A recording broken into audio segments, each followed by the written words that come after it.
This video is brought to you by Genshin Impact.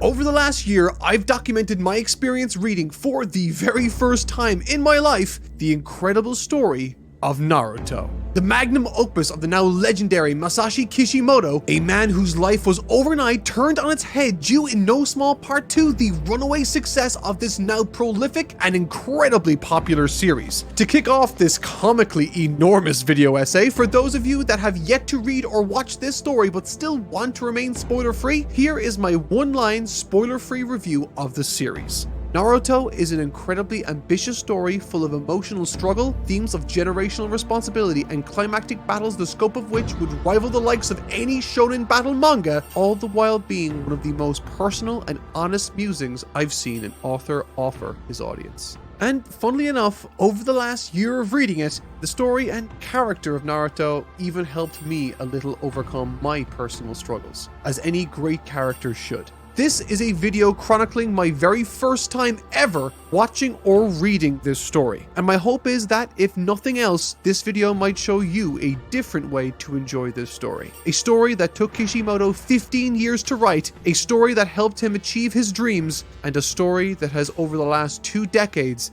reached millions and millions of people around the world. And in this video, you'll see just one more fan's journey through this wonderful world. So, what are we waiting for? Let's kick things off where it all begins. Chapter 1, Page 1.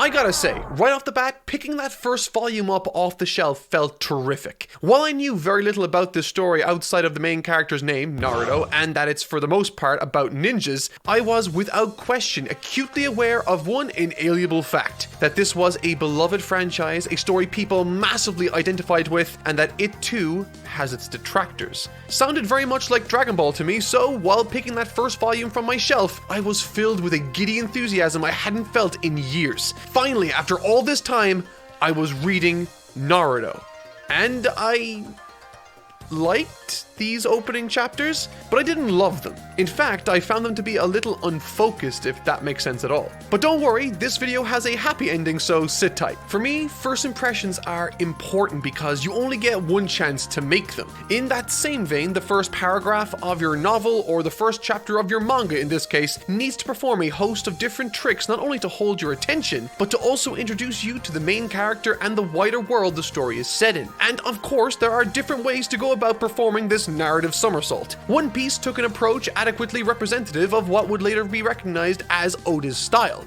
a comprehensive and intensely powerful character-driven story built on the back of Luffy's ambition.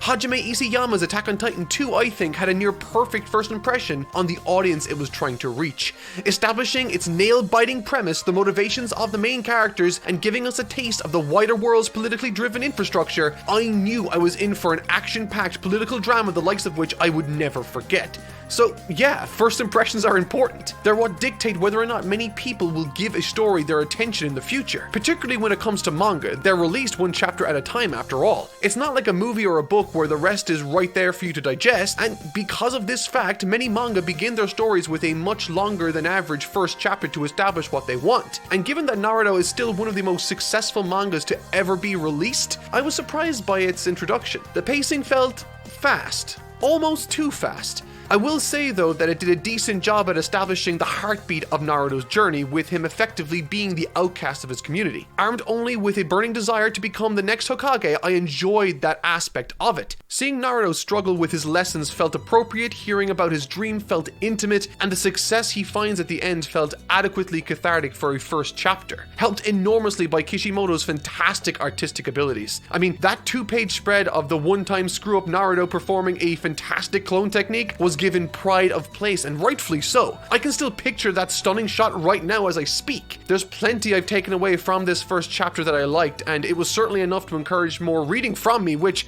I mean, is sort of the only job it has, right? However, along with these impressive aspects to the opening of the story, so too did it come with some, I don't want to say negatives, but it did leave me scratching my head a little. The character of Iruka is given a lot of focus in this first chapter. I can see what Kishimoto might have been going for here, with him acting as a useful individual, close enough to share intimate moments with Naruto, but far enough away to vent candid frustrations for us as an audience to understand. Within this first chapter, he existed as a vehicle to deliver information to us about Naruto, and yet, when I finished it, I didn't feel particularly close to Naruto, but instead, Iruka himself due to the amount of time we spent with him. Which might not be a bad thing, but certainly wasn't what I was expecting, nor was it, I think, what Kishimoto was aiming for. Furthermore, there's an enormous amount of exposition revealed in the first chapter alone. I would argue far more than is even necessary to make that hook at the end of the first chapter work. Thankfully, however, as the first few chapters drift on by, I started to feel the story catch its stride through the introduction of two crucial characters. Before we move on, I'd like to take a moment to touch on a wonderful little short animation for Genshin Impact. It's only about 2 or so minutes long, but it's a stunning look at one of the regions from the game. And I think regardless of how familiar you are with the series itself, it's a remarkably touching piece. It's always neat to see international collaborations in animation, and that's the case here with HoYoverse teaming up with French studio Sun Creature to produce this. It's packed to the brim with the most stunning backgrounds that the camera lingers over, while understated animation helps to bring things to life in a very naturalistic way. There's a real emphasis on the fine detail of the world, and it's all placed against a delicate piano piece that gives the animation a real serene feeling. It evokes that same sense of wonder you might get from watching a Studio Ghibli movie. More than anything, you just want to step inside the frame and explore. And I think that's pretty genius, as you do have the option to simply play the game. If you want to take a look yourself, I've put a link in the description for you. I'm definitely curious to see if they'll tackle more regions in the future, as I think this type of material works great as not only an advertisement, but a legitimate piece of art. I immediately liked Sasuke. Not only did I find him well conceived and conveyed through these introductory chapters, but I also found him to be exactly what this story needed. A rival character. A rival character, while having his own goals that often conflict with the main character, exists primarily to highlight the significant differences between himself and the main character, in this case Naruto. By being a prodigy, top of his class, and sought after by Sakura, Sasuke represents everything that Naruto isn't and what he yearns to be, and in being such also facilitates terrific contrasts that highlight Naruto's greatest attributes: his unflinching desire to never give up and his roaring passion to achieve his goal, to become the greatest Hokage that ever lived. While a character like Sasuke is nowadays, for lack of a better term, cliché, I am a firm believer that oftentimes creative choices become clichés for a reason, because they work. He comes across as dark, serious, and single-minded in his one existing goal: to kill a specific individual that wronged his family in the past, which is great as it not only gives him a want or desire different from the others, but it's also perfectly emblematic of his no-nonsense personality and embellishes his already strong contrast with Naruto's much more light-hearted persona, helping us to better appreciate Naruto's strengths while highlighting his weaknesses, the latter of which developing into an aspect of the story that drives so much of who Naruto is as a character. In essence, I see Sasuke as the perfect foil for Naruto in this story, all of which can be observed after our introduction to another character in Sakura. This one was interesting, and while yes, in a fun way, not always so. Going into this, given the time this story was released, I was relieved to see that Sakura wasn't being used for fan service. If you like that sort of thing, more power to you, but it's never been for me. In the same way I don't like mindless action, I similarly don't care much for mindless over-sexualized characters, male or female. My favorite aspect of her character is how effective she can be as a comic relief. Oftentimes, she's shown with massively over-exaggerated expressions of anger and joy, which I thought added some variety to the mix. Furthermore, from a narrative mechanical front, if we lift the hood on this metaphorical narrative car, we can see that she's clearly and currently depicted as less of a character and more of a mechanism to bolster Naruto and Sasuke's respective roles and encounters, which from a utilitarian perspective is not only fine but exactly what Kishimoto was looking for. She is a supporting character to Naruto and Sasuke, and without her, these two would have very little reason to interact with each other at all, thus making her instrumental not only in making Sasuke effective in his role, but also by extension responsible for making the main character Naruto shine. She is, for all intents and purposes, the catalyst that makes all the magic happen between them in the beginning. Take, for example, Naruto and Sasuke's first ever interaction in the manga.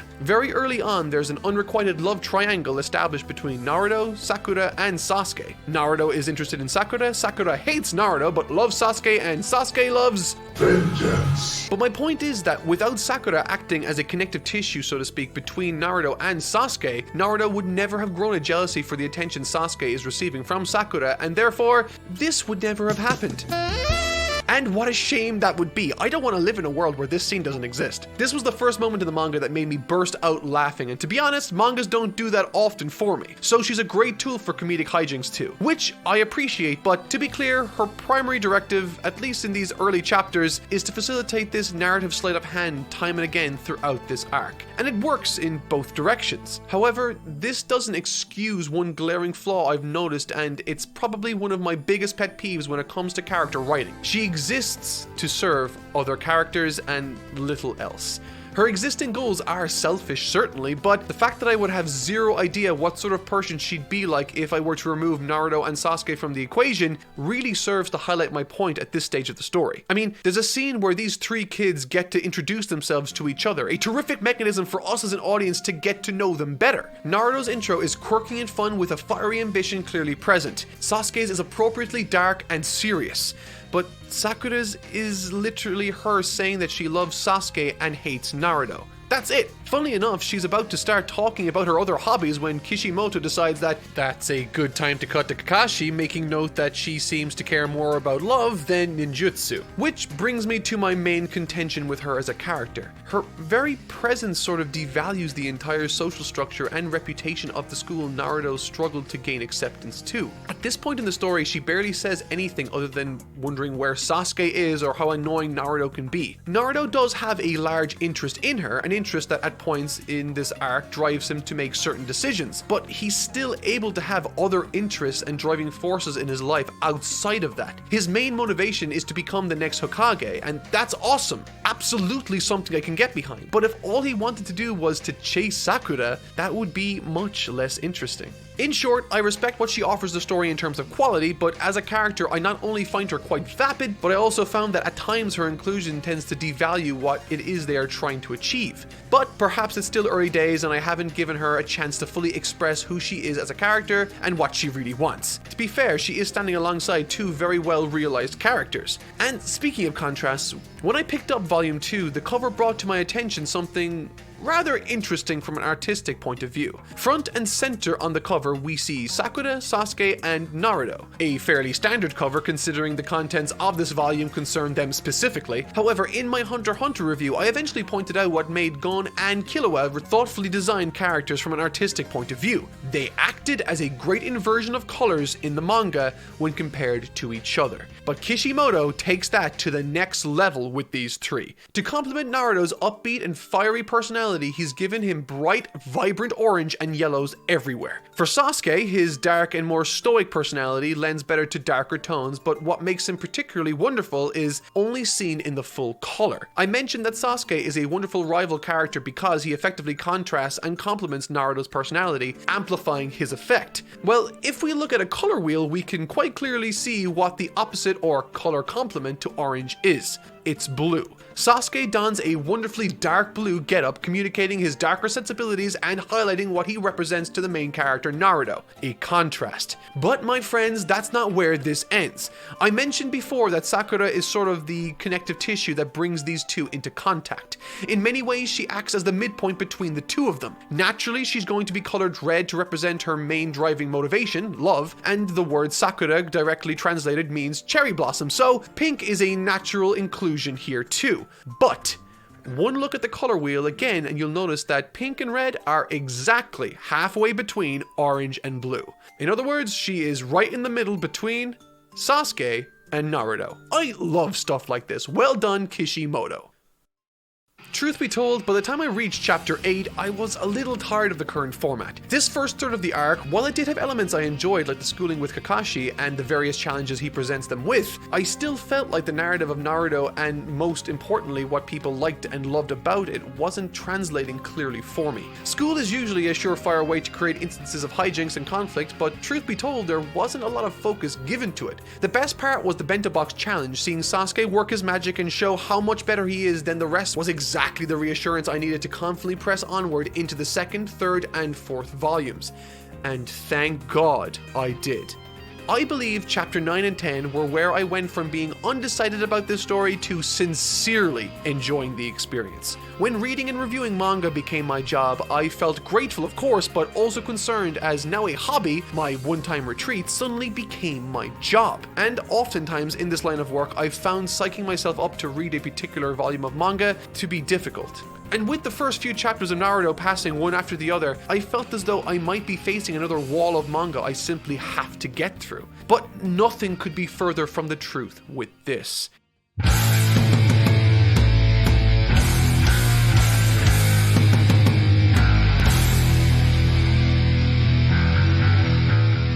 Chapter 9 is a glorious chapter that, while exposition heavy, also carries with it a palpable and natural rising tension. I've often said in the past that pressure, more so than conflict, gives the audience a chance to see who the characters they're following really are. And to this chapter's credit, it delivers just the right amount of exposition to build up to two payoffs in both this chapter and the next. Something that's very important to me as a reviewer is that I connect with, on some level, what the author is trying to say, and nowhere is this more crucial than with the main character. Having come to know and love the likes of Goku, Luffy, the JoJos, and numerous other wonderful characters over the span of my life, I was deeply concerned, particularly after the rocky start, that I wouldn't connect with Naruto. But I think I see more of myself in this little character than any of the others. While I love the simplicity and grit of Goku and the kind but tenacious edge to Luffy, there's something about Naruto that defines his character that I find infectious. Doubt. He will work his hands to the bone, walk the soles off his shoes, and work until he collapses to make up for what he perceives to be defects or flaws in his own approach. He recognizes that he's not the most intelligent or the most talented, and we're shown as much thanks to the character of Sasuke. And so, being faced with that reality, he only knows how to put his shoulder down and push himself. He has aspirations and he wants to prove to himself that he's more than what everyone thought he was. And in chapter 9, I learned this about him. Having been almost killed, freezing at the first sign of real danger, he's forced to contend with the fact that Sasuke was ready and he wasn't. And that maybe, just maybe, those naysayers from his village were right. And seeing that frustration bubble beneath the surface of his expression was amazing to sit and read through, particularly because it readied us for what was to come. One final thing I really enjoyed concerning Naruto as a character in these chapters was how Kishimoto decided to splice in the exposition to influence how we might feel about Naruto as a character. After stabbing his own hand in frustration and determination not to become a burden to slow people down, Kakashi notices how fast he's healing. From the beginning, the nine-tailed fox spirit trapped inside Naruto has been a source of all his longing and suffering. He's been made practically a pariah since that fateful day by everyone in his community, and now Kishimoto wants us to believe that the only thing that makes Naruto special is his nine-tailed fox spirit. If he does anything bad, then that's to be expected. He has the fox spirit after all. And if he does anything good now, then it too can be chalked down to that very spirit he's infused with. But in this chapter, when faced by the mounting pressures around him, instead of freezing like he did last time, he looks to his hand as a reminder, plants his feet, and stands up to someone that just took out his teacher. An impressive, elite-level ninja. I don't know what the prevailing narrative concerning Naruto is online, what people's feelings are towards him, but what impresses me about his character isn't the ability he was able to bring out just in time to save the day, but it's the bravery and determination he showed in the face of a situation we know he was scared to tackle. It wasn't the action that preceded it, it was the decision to take that action in the first place. And all of this was helped enormously by the artwork. It should go without saying at this point that these chapters are filled with wonderful action of numerous varieties, within which I finally felt as though I was starting to understand Kishimoto's rhythm as a layout artist. And that rhythm being, when he's at his best, he catches you off guard.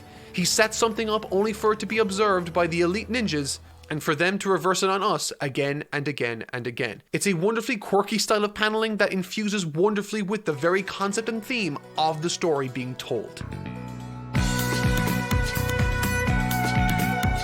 I've said this before, but I love these types of visually interesting and conceptually simple training exercises or challenges for characters. Stuff like Snake Way, moving a boulder, climbing a tower, or in this case, climbing a tree. Climbing the tree using chakra is a really fun and visually interesting idea for the premise of a chapter, but what I really liked about it was how as soon as Kakashi mentioned this element, the chakras, as something that if one can master, then nothing is beyond them in terms of jutsu, a panel is dedicated specifically to show us Naruto's expression, and it says everything. I can tell that to him, to have that question answered would mean a lot. The exercise in action is a nice bolstering of what I mentioned earlier about Sakura. Where Sasuke exerted too much force and Naruto too little, Sakura hit the sweet spot right in the middle and climbed the tree without the use of her arms. In addition to this being a nice visual and narrative reminder of what she represents to the two characters in question, it's honestly nice to see her exceed in her own unique way ahead of the other two for a change.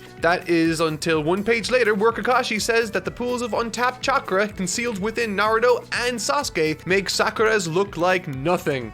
That's disappointing. Concerning Sakura, there is one scene I really enjoyed her participation in, however. With Sakura having already completed the challenge, climbing their respective trees became a head-to-head challenge with Sasuke miles ahead of Naruto. Through this, obviously, it's wonderful to see him slowly catch up. Again, not necessarily because he's more talented or a prodigy like Sasuke is, but because he was willing to ask for help and take the advice of someone like Sakura that was successful before him. Something Sasuke never thought to do. It's a small moment, but it once again made use of the two supporting characters in a clever way to amplify the desired effect of the main character, Naruto.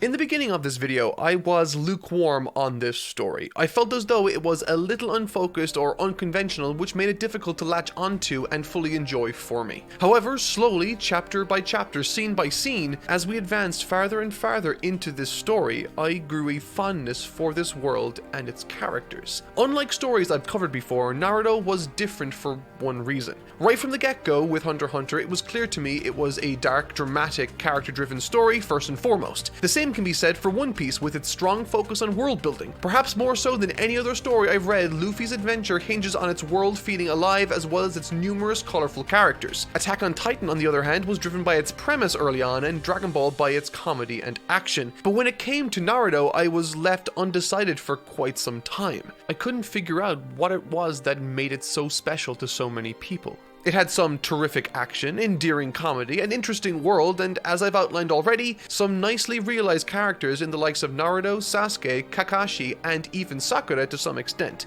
However, at no point did I feel like it was balanced to favor any one area of those over the other. That was until I reached the final encounter of this arc.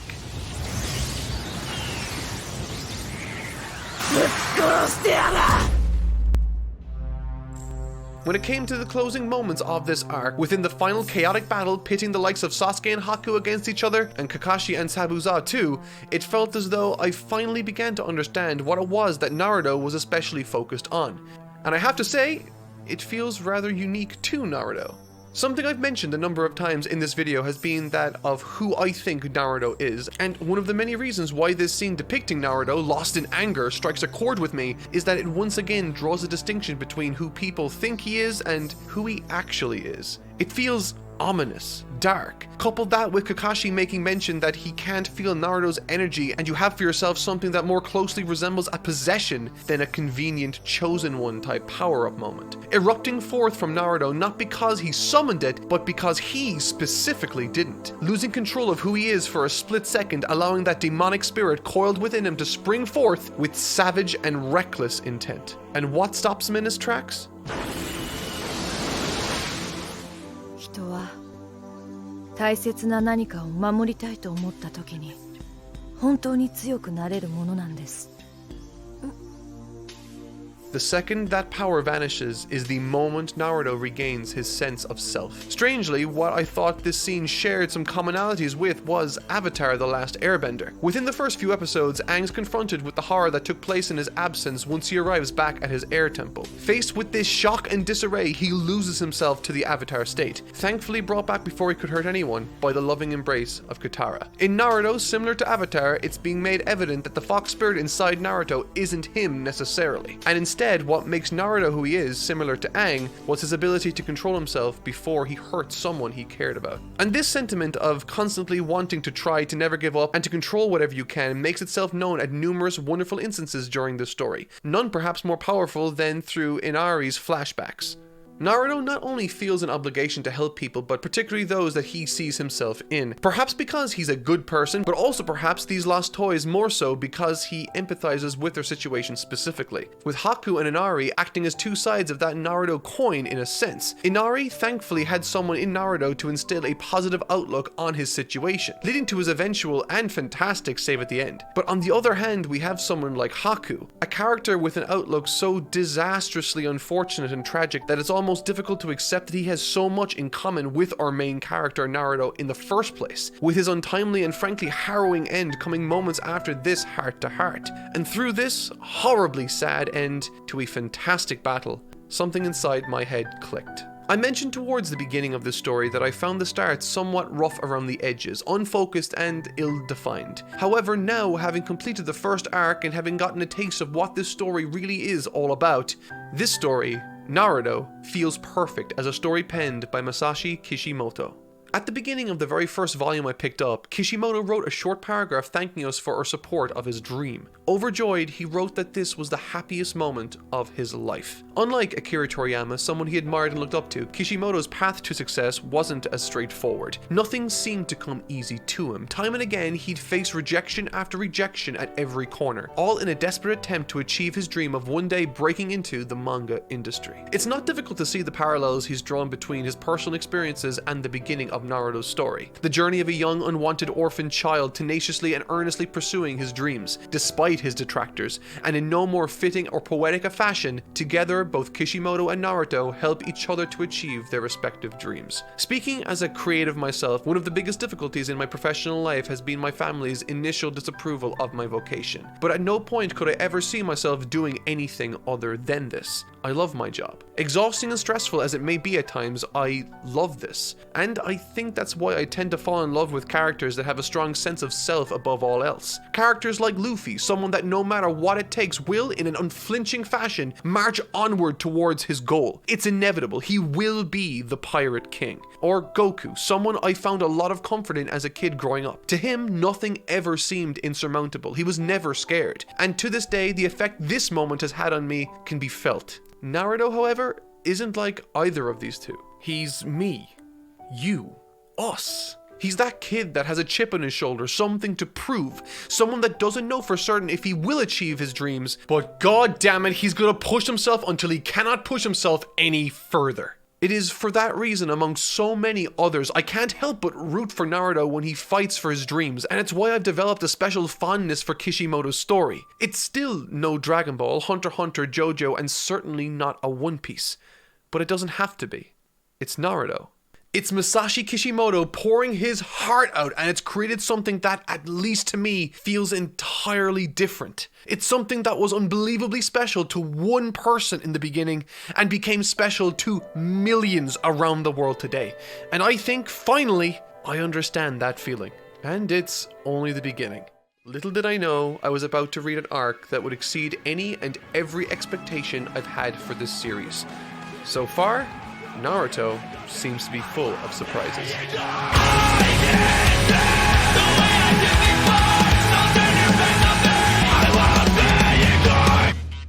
Funny, thrilling, philosophical, and stunningly depicted, the Chunin Exams are a monument to what Kishimoto can do, and I can't wait to discuss what I thought worked so damn well and one or two areas where I was a little unsure. Right from the get-go of this arc, it wastes no time at all establishing what the goals of our main trio will be and what the goal of the arc is. Where I felt the first arc's prologue was weighed down by its establishing of these characters, causing it to feel a little rough around the edges, this arc by comparison is a finely polished gem, utilizing utilizing all the pre-existing relationships we're familiar with to bolster the motivations of the characters in this story being told here. Naruto still wants to prove himself and to become the next Hokage, and now he has the chance to achieve the level of journeyman ninja, the same level as Iruka, his only father figure, and one that throughout this arc makes it clear that he believes that Naruto and Ko are not ready and confronts Kakashi about this directly. It's cute and it adds more drama going into the exams for us, and makes us ask the question, what will these exams be like? Sasuke's motivation is in comparison a lot more simple,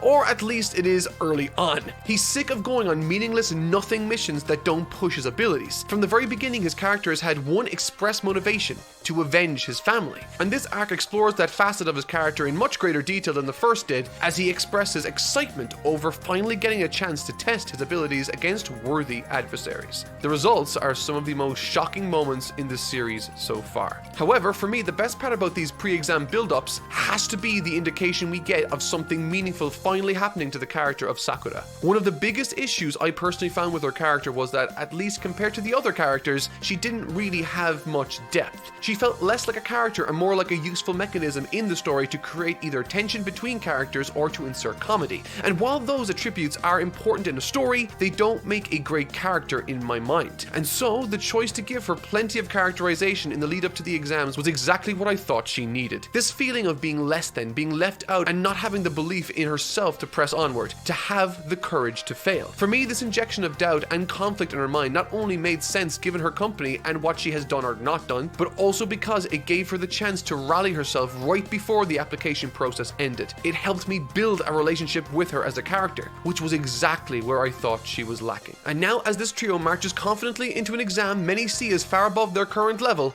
we begin this story. And the characters we meet along the way are what make this as magical and intense a tale as it ultimately becomes. So, I guess it's time to start. The Chunin Preliminary Exams. Within the story, there are 3 preliminary exams followed by the finals. Dozens and dozens of cell groups enter, and only a handful of participants will make it past these prelims. I've seen many tournament or exam arcs in my day, but none like this. There's an element to this that really makes it stand out, and I plan on addressing it as I go. So, let's start with the first test.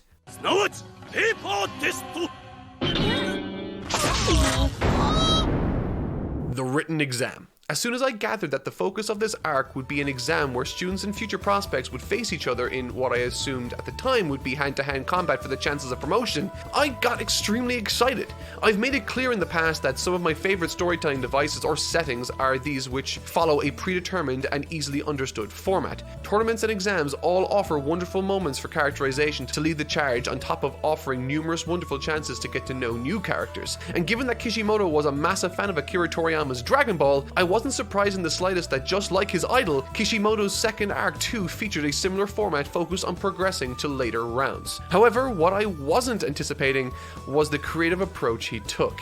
Numerous stories and series rest on the laurels of the exam and tournament format, relying on it to carry the majority of the creative weight while they focus on characterization. There's nothing wrong with this approach, and many have used it effectively. Dragon Ball was one of the earliest adopters of this format, and in being such was quite straightforward and by the books in its approach. However, when I saw that Kishimoto wrote the first part of this exam to be a written paper test, I was completely taken off guard. In fact, I think I laughed out loud when faced with the concept initially. The idea that he would attempt to make entertaining something as mundane and visually boring as writing felt not only like narrative suicide, but also grabbed my attention the same way a train wreck might. Different series have made writing compelling in the past, like Death Note, but I couldn't see something like that working for a story like Naruto. A paper test just seemed like a bad idea, but I could not have been more wrong. Slowly, I started to understand not only was this going to work as an interesting section of the story, but it was, I think, a genius and unique utilization of this story's particular strengths. I'm specifically referring to its premise and themes. And once I caught on to the fact that they were being encouraged to cheat in order to pass, coupled with Naruto's innate inability to understand abstract concepts at the best of times, made not only for a compelling set of humorous and dramatic scenes, but present what I thought was one of the most brilliant challenges possible for a ninja-themed exam. I would never have thought of it, and something like this can only really work in a story like this about ninja training. It's so damn good. This exam's format follows in principle a very similar path to that of the old Tenkaichi Budokais from early Dragon Ball, wherein the preliminary matches before the main course set up the rivalries, establish the villains, and our other main characters that will participate later. While at this stage in the early 2000s that particular format was somewhat tired and done, this innovation on those principles in this new setting offered all the same benefits in a new way I've never experienced. In the last video, I never understood the love some people had for the character of Sakura, but with the introduction of these written exams, my opinion on her completely changed. In addition to helping establish new characters like Gaara, Hinata, and Lee, it also made me do a 180 on the character of Sakura with her intelligence on full display, proving to us that she's more intelligent than even Sasuke, carving out her own little niche in the group, ending on a thunderously powerful philosophical note where the examiner does the unthinkable. He presents the class with a dilemma.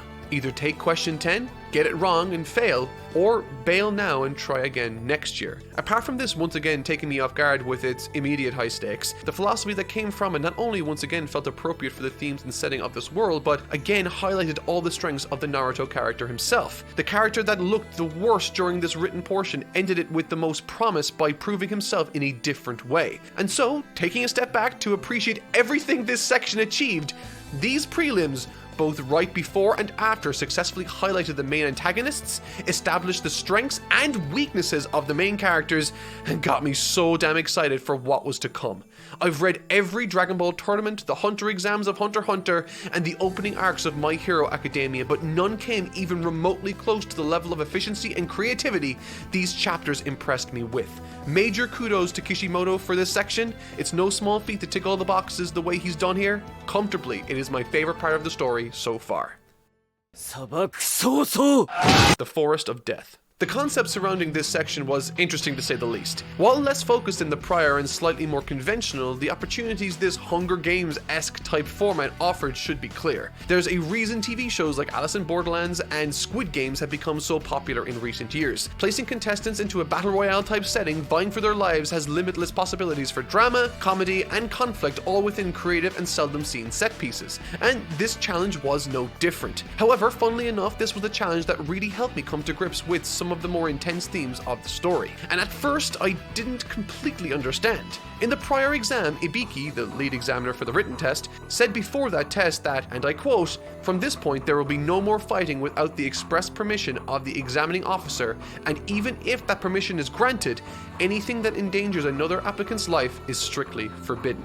It seemed straightforward enough, I thought, no killing each other. And as the remaining kids signed the document waiving this rule of no killing, my mind's immediate first thought was that this must be a bluff on behalf of the examiners to create a high-stakes simulation for their future young talents. I thought, okay, they each get one of two types of scroll and must retrieve the second type within the allotted time.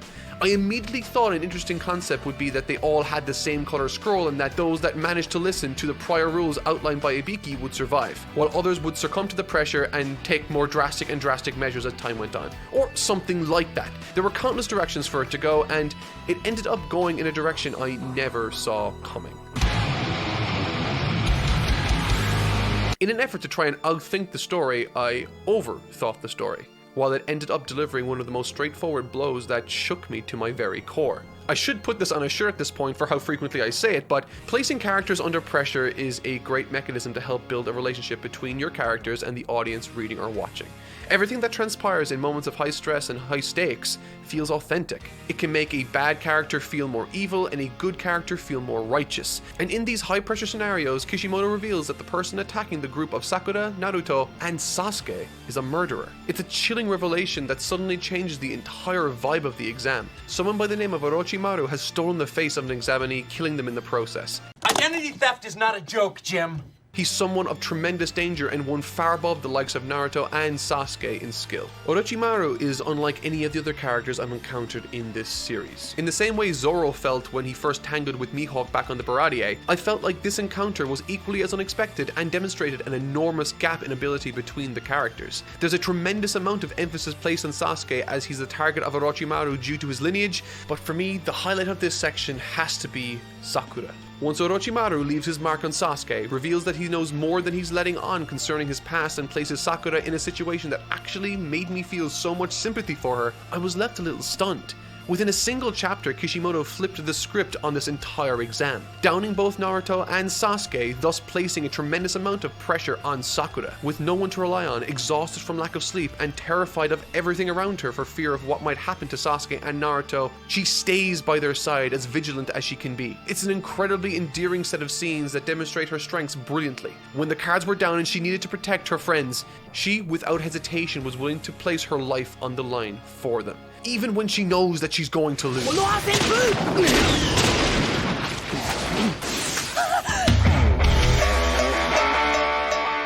What begins as a brilliant sequence of scenes dedicated to the struggle and tenacity of Sakura builds up into a fight for survival, incorporating a host of different characters, revealing their backgrounds and motivations, for better or worse. Lee remains to be one of the best boys and most likable characters in this series, fighting with his heart on his sleeve, God bless him. And I can't help but admit that I see a little too much of myself in him at times. And while brief, his participation is one that stayed with me for the longest time during the Force of Death sequence, drawing distinct and obvious parallels to the character of Naruto in his admiration for Sakura and his determination to improve and save those that need him. Sasuke in this sequence appears more vulnerable than ever before. There's a terrifying collection of scenes where something horrific is awoken within Sasuke, feeding off his desire for revenge. Apart from looking very impressive both in the anime and the manga, this section impressed upon me something I hadn't considered before. Another contrast Sasuke provides Naruto specifically in this series. Where Naruto has had a demon sealed away inside him without his consent and chosen to fight against it to make it his own, Sasuke has been given one specifically because of his goals and actions. Naruto's goals fight to free him from his prison, and Sasuke's serve to become his undoing. Unlike Naruto, who wants to be the best he can be, Sasuke specifically is more and more over the course of this story becoming more and more consumed both figuratively and literally by his desire to kill his brother. And so, while this is just speculation, if he is to fulfill his role in the story, to contrast Naruto, it stands to reason that the closer Naruto gets to realizing his goal, Sasuke will become more and more consumed by his. It's a remarkably interesting dynamic, and I can't wait to see how it plays out.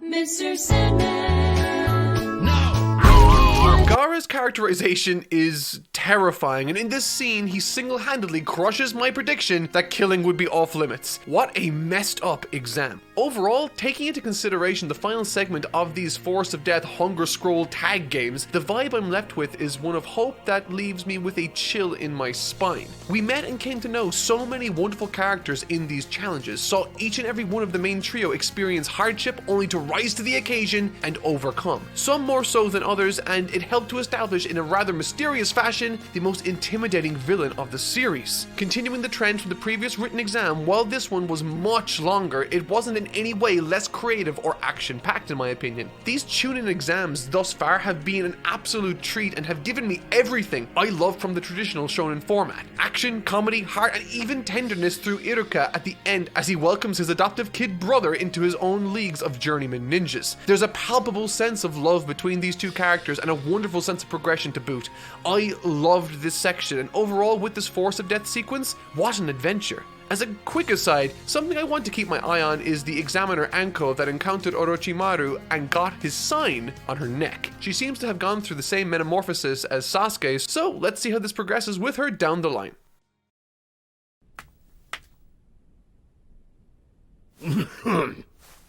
Let's get ready to rumble! This changes everything I felt about the story of Naruto, and took what was, I thought, a more kid-friendly world and plunged it into a much more dark, screwed up, and politically driven universe, which isn't a bad thing at all. If anything, this creates a nice contrast with the plucky and upbeat persona of Naruto himself. However, it does bring to my attention a few things worth mentioning. Having children hunt and kill each other is kinda screwed up. Even if, for the sake of argument, I were to remove my humanity from the equation and just look at this scenario through the eyes of a cold-blooded utilitarian, it's such a tremendous waste of future potential that could make something of themselves and serve their respective villages one day. I mean, I made the joke earlier about this Forest of Death sequence being like the Hunger Games, but at least in that book series, people were selected for that, with only one person who volunteered to be the standout of the games themselves. There's a tragic nature to these events that paint shinobi as tools of destruction, conflict, and nothing more. Pawns for political gain. In my previous video, I didn't touch on it very much, but the relationship between Haku and Zabuza is very much in keeping with this notion. Haku viewed himself as a weapon to be used for the betterment of the only person who cared for him, and Zabuza too felt that way as a ninja, broadly speaking. It's tragic, it's horrific, and to hear the Hokage of all people speak so frankly about what they are fighting for, while interesting, is really unsettling in a lot of ways. Effectively speaking confidently and candidly to the remaining successful and talented contestants about how disposable they are. In this world, events like the Forest of Death, where they weed out the weaker ones, is normal, adding a much more sinister tone to the likes of Anko, who stated that she wanted to cut the numbers down by half, at least at the very beginning. And as we have that horrific taste in our mouths concerning the lack of humanity, it's time for the tournament to further whittle down their numbers. There are some significantly important matches and thrilling spectacles to be certain, but the majority of them weren't too interesting from a narrative point of view, so I'll only be sharing my thoughts concerning what caught my attention. Sasuke versus Yoroi. While short, I thought this fight between Sasuke and Yoroi did everything it needed to with the little it was given. But what makes this section interesting isn't necessarily the fight itself, but the conversation that follows between Kakashi and Orochimaru. And just like the Hokage moments ago, his words, the arch-villain of the series so far, echo his exact sentiments concerning shinobi in a sense, that these people are expendable. And we're reminded of this towards the end of Yoroi's fight with Sasuke as he fights his curse, and once again in Shino vs Zaku, a scene so powerfully punctuated by Orochimaru's one-time lackey getting his arms literally destroyed from the inside out. It's horrific and made all the worse as we're given a fleeting glimpse into the world of this young man's history with Orochimaru seconds before. This story has gone from strength to strength when it comes to its implementation of themes and pacing, and while melancholic, this scene is no different. Sakura versus Ino. I never spoke about Ino earlier in this video despite her being directly involved in a number of scenarios, but Ino is another character that gets some decent shine and exposition here and a chance to show her true colors. From a foundational perspective, I enjoy her popular girl demeanor and character design, but just like Sakura in the last arc, she suffers from issues stemming from Sasuke being a massive driving force in her life. However, and this is a big however, she does offer Sakura a means to further distance herself from this mindset. Again, I want to reiterate that really liking a boy or someone in a story isn't a sin or even a bad thing necessarily, but what's made me like Sakura all the more lately has been her ability to fight against her demons, and in the case of her defense of Sasuke, her insecurities, fighting tooth and nail to protect those she cared for, all the while earning the respect of those around her. This was a brilliant moment from the Forest of Death, and it's one of the reasons why I found this fight against Ino to be so incredibly frustrating. Not because it's bad, far from it, it's amazing. There's a touching story filled with impactful gestures, symbolism, and touching character writing. However, there's also this.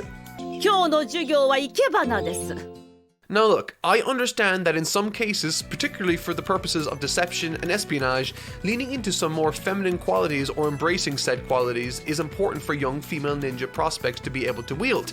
That makes sense as a concept, but Kishimoto, I've found, whenever he tries to write a female character like a female character, he does so in a fashion that convinces me he's never seen or spoken to a woman ever in his life. There are some brilliant visual metaphors demonstrating Sakura's flowering personality and her independence, like when she takes off her headband, emblematic of her taking off the security blanket her one-time friend Ino gave her. And that's brilliant, but throughout this chapter, instead of these two having a meaningful rivalry over something philosophically profound or substantial like the other fights, I'm constantly reminded that this is a rivalry over Sasuke's affection. However, looking past that, there's, as I said, so much to like about this fight, from its strategic action set pieces all the way to its terrific use of the way Kishimoto has depicted Sakura since the beginning, with her inner Sakura overriding Ino's control power. It's such a brilliant and creative idea. And really, while female character writing isn't his strong suit, creative implementation of these techniques certainly is, and I'm delighted this fight got some of that too. I'm a little bummed that it ended in a tie, but at the end of the day, it's still the best fight so far, and I think what I like about this section of the arc really is how much emphasis it places on the secondary and supporting characters. While Naruto does pick up the victory in his bout later on, there's not a tremendous amount that happens apart from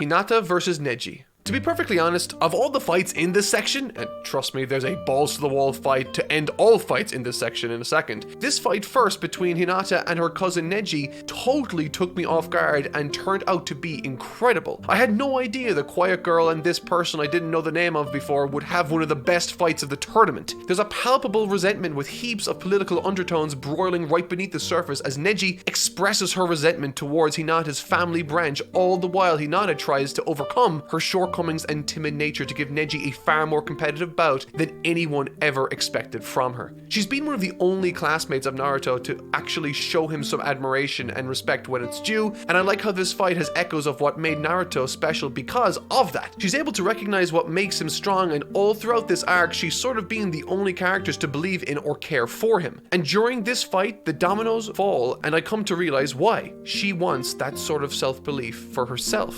It's easily one of the best fights, and Kishimoto does a terrific job of characterizing Hinata as someone of interest. Funnily and ironically enough, in writing Hinata, Kishimoto managed to write a more compelling female character than the likes of perhaps Sakura and certainly Ino.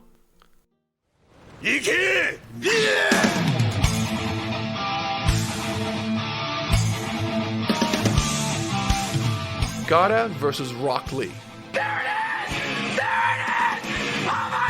Before going into this fight, without knowing the source of these names, I had heard through the grapevine that Gaara vs. Rock Lee was something special. I wasn't even 100% sure of which anime it came from, but this be a good one. It was mentioned during the Force of Death exam that Gaara's sand abilities happen without him needing to think, and this turns out to be the antithesis of Rock Lee, who had to work for every single thing he ever achieved. Unlike Gaara, he wasn't born with this innate ability to perform sand manipulation as if he were a master of Ultra Instinct, but the initial back and forth between these two fighters plays to the advantages this setup provides too. Gaara is set up to be this immovable object, this unbeatable foe, one that has never even had an attack land on him. And so early on, we not only see what Gaara versus Rock Lee is, but also the battling between two different approaches to work. Natural born talent and innate ability versus hard work for earned power. A tale as old as time certainly, and it's performed to tremendous effect here. A genius versus a genius of hard work. There's short glimpses we get to see into Lee's early life that paint a very similar picture to that of Naruto's upbringing. Surrounded by naysayers yelling at him to quit, reprimanding him for his failings and insulting him for his lack of natural ability. When his master Guy walked up to him and called him a genius of hard work, I actually teared up a little bit. It's such a moving sentiment that really captures the essence of this character. And in this fight, Rock Lee just goes full-blown fucking Kaioken. This is the coolest shit ever. I haven't spoken about this much as of yet, but the choreography and scope of this particular fight is unlike anything I've seen from this series to date. There are some absolutely breathtaking layouts, and the philosophical message brimming with hope, promise, and determination is enough to win my affections many, many times over. And all of this is turned up to 11 in the anime's adaptation. Thankfully, my team gave me specific episodes they deemed as must-watch episodes before I recorded these reviews to get my full experience, and Gaara vs. Rock Lee is remarkably well produced in the anime, particularly for the early 2000s with its use of CG backgrounds. If you happen to have seen my Attack on Titan video, AJ wrote some cool sections about one of the earliest usages of 3D backgrounds in conjunction with 2D animation to pull off some insane sequences that inspired the iconic action seen in that show. And it was this particular episode that kicked things off. Directed by Toshiyuki Tsuru, who I've been told is a legendary name in this franchise, this episode switches things up by swapping to 3D backgrounds which, although haven't aged well in places, did allow for some spectacularly ambitious sequences from the likes likes of iconic animator Norio Matsumoto. It's all so dynamic, and the fact that this was possible on a TV schedule back in the early 2000s is astonishing. Turns out that it was Matsumoto who also animated the amazing sequences in the Force of Death episode I was told to watch, and that was insane. I've been absolutely loving the choreography in the manga, so to see these legendary staff members elevate even further the material was really cool. Ages got me set up with all the animation highlights for the future, so I'm definitely excited to see more here. For now, back to the manga. As wonderful as Gaara is a dancing partner in this instance to bring out the best of Lee, it's Lee's mentor Guy that ends up carrying the bulk of this bout's emotional weight along with his lovable, precious protege. You can see in his eyes that what Lee represents and is fighting for matters greatly to him. That he not only can look on and enjoy the show, but is very much inspired by this young kid too. It's an outstandingly brilliant fight, easily the best I've seen so far in the series, and Kishimoto managed to achieve this level of personal, emotional involvement from me without using any of his main characters. Utterly spectacular stuff. なんだそのでっかいカエルってばお前一体何者だ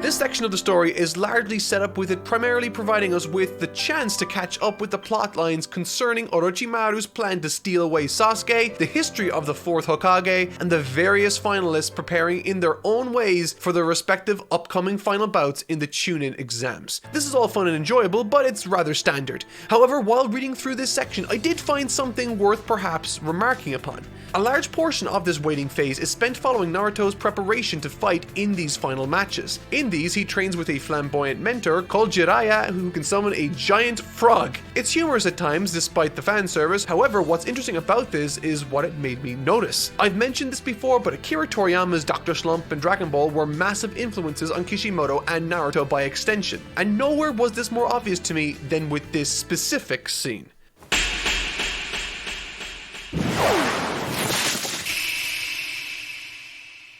Years back, I wrote a series of videos wherein I attempted to break down how I understood certain characters in the Dragon Ball series worked. What made the likes of Vegeta, Piccolo, Frieza, and many others tick in a sense. And in them I pointed out that one of the most simple and effective narrative mechanics Toriyama implemented was through the character of Son Gohan, highlighted perfectly in this scene.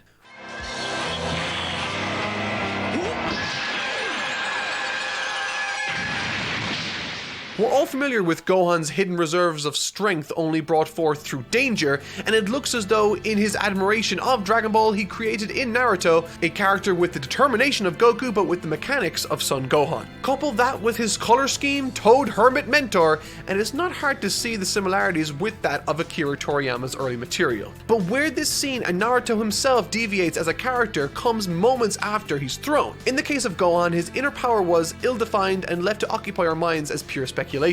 It never came from anywhere other than him. Ironically, he has more of a claim to a chosen one type power than Naruto does in this way. In Naruto's case, Kishimoto decided to depict a scene inside Naruto's mind, where he confronts his literal inner demon directly. I thought this was a really cool idea and one I didn't think would happen. It's brief, but even so, it's full of character. Naruto doing what he does best when he's caught off guard, act tough, resulting in the intimidating beast trapped within to acquiesce and lend Naruto the necessary chakra to save his own and by extension the Fox Spirit's life. It's definitely one of the most interesting developments for the Naruto character thus far, and I was extremely excited to see where this one went. こいつに個人的な恨みでもあんのか？そんなものはない。ただ俺が殺しておきたいから殺すだけだ。I thought the purpose of this scene was brilliant. Isolating what makes Gaara tick as a person, and just like I pointed out with the likes of Haku in the first arc, Naruto seems to have a great emotional maturity for these particular kinds of lost toy characters, empathizing with their situation, even in the case of Gaara where he's saying some of the most reprehensible stuff, mirroring the main character, offering an example of him in an alternate world through the likes of a more unfortunate character that didn't have positive figures in his life like Naruto did, really serves to highlight what makes him wonderful. I mentioned that Naruto is a character that's designed to sort of look better when he's punching up, fighting on the back foot like Gohan was, effectively whenever an opportunity presents itself to show courage. And this is a character that, due to Naruto's intimate understanding of what makes him tick, knows the lengths of how far he's willing to go. Naruto's been a character that shows a brash bravado in practically every encounter he's participated in, even up against the nine-tailed fox spirit. The reason he feels comfortable in doing so is for a myriad of reasons, but one particularly stands out in this case. More often than not, he knows he's willing to push himself farther than anyone because he needs to, but now he's met someone that's just as willing to do that, and suddenly Naruto starts to shake. Brilliant scene. Similar to Sasuke in this sense, this is a villain that's tailor-made to make Naruto look amazing, placing him on a back foot we don't often see him perform on, and I can't wait to see this fight now. Chunin Final Exams. I'm going to be glancing over some of these fights in the same way the manga did. While there were story reasons for one of them being entirely skipped over narratively, I really did feel like all the emphasis was on these two fights between Naruto and Neji and Sasuke and Gaara. Both were amazing for very different reasons, and I will be chatting about them in detail, but one fight I won't be covering that much of will be Shikamaru's. He'll say it himself, it's not what anyone came to see, but with that said, he had a decent showing for a chapter or two with some fun and creative action sequences. I really liked his shadow speciality and its implementation in this fight specifically. It's super fun and he's super smart. You're so smart, I'm gonna throw up, hold on.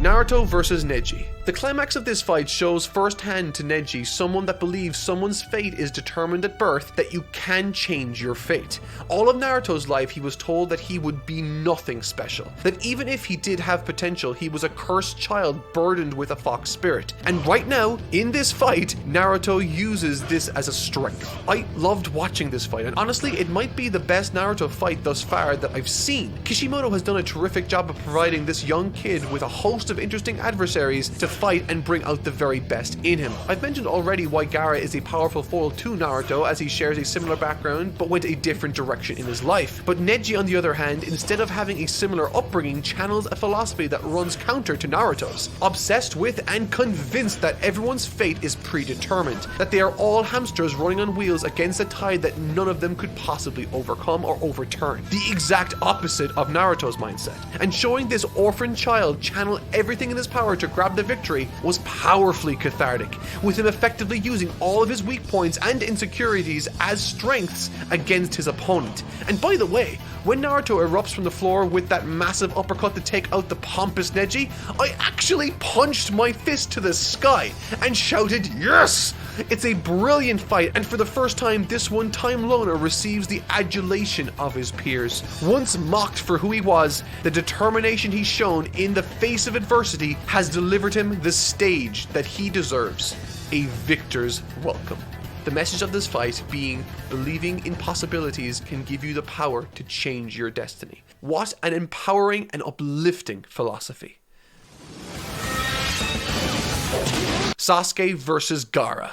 Something I've noticed in this manga, particularly this week after I had to read like 9 volumes of them, is that there aren't really that many full-page spreads. Kishimoto's paneling doesn't feel cluttered, but he doesn't often go all out with a full-page spread too often, and that can be a strength. As seen in this fight here, he really goes out to make this feel like the spectacle it deserves to be. Ever since the 1-month training began, Sasuke has had a question mark hanging over his head.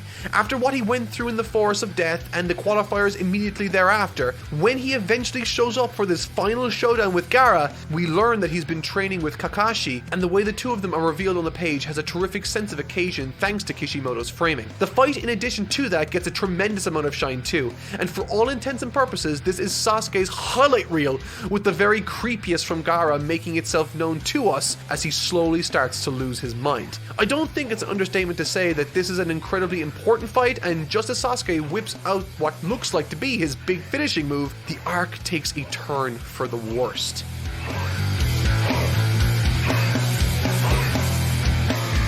This arc has been utterly spectacular and has shown me tons of stuff both to analyze and keep in mind moving forward. There's a massive political upswing in this upcoming material, I feel, and a war most likely. I think I'm finally starting to understand why Naruto became the cultural icon it is today.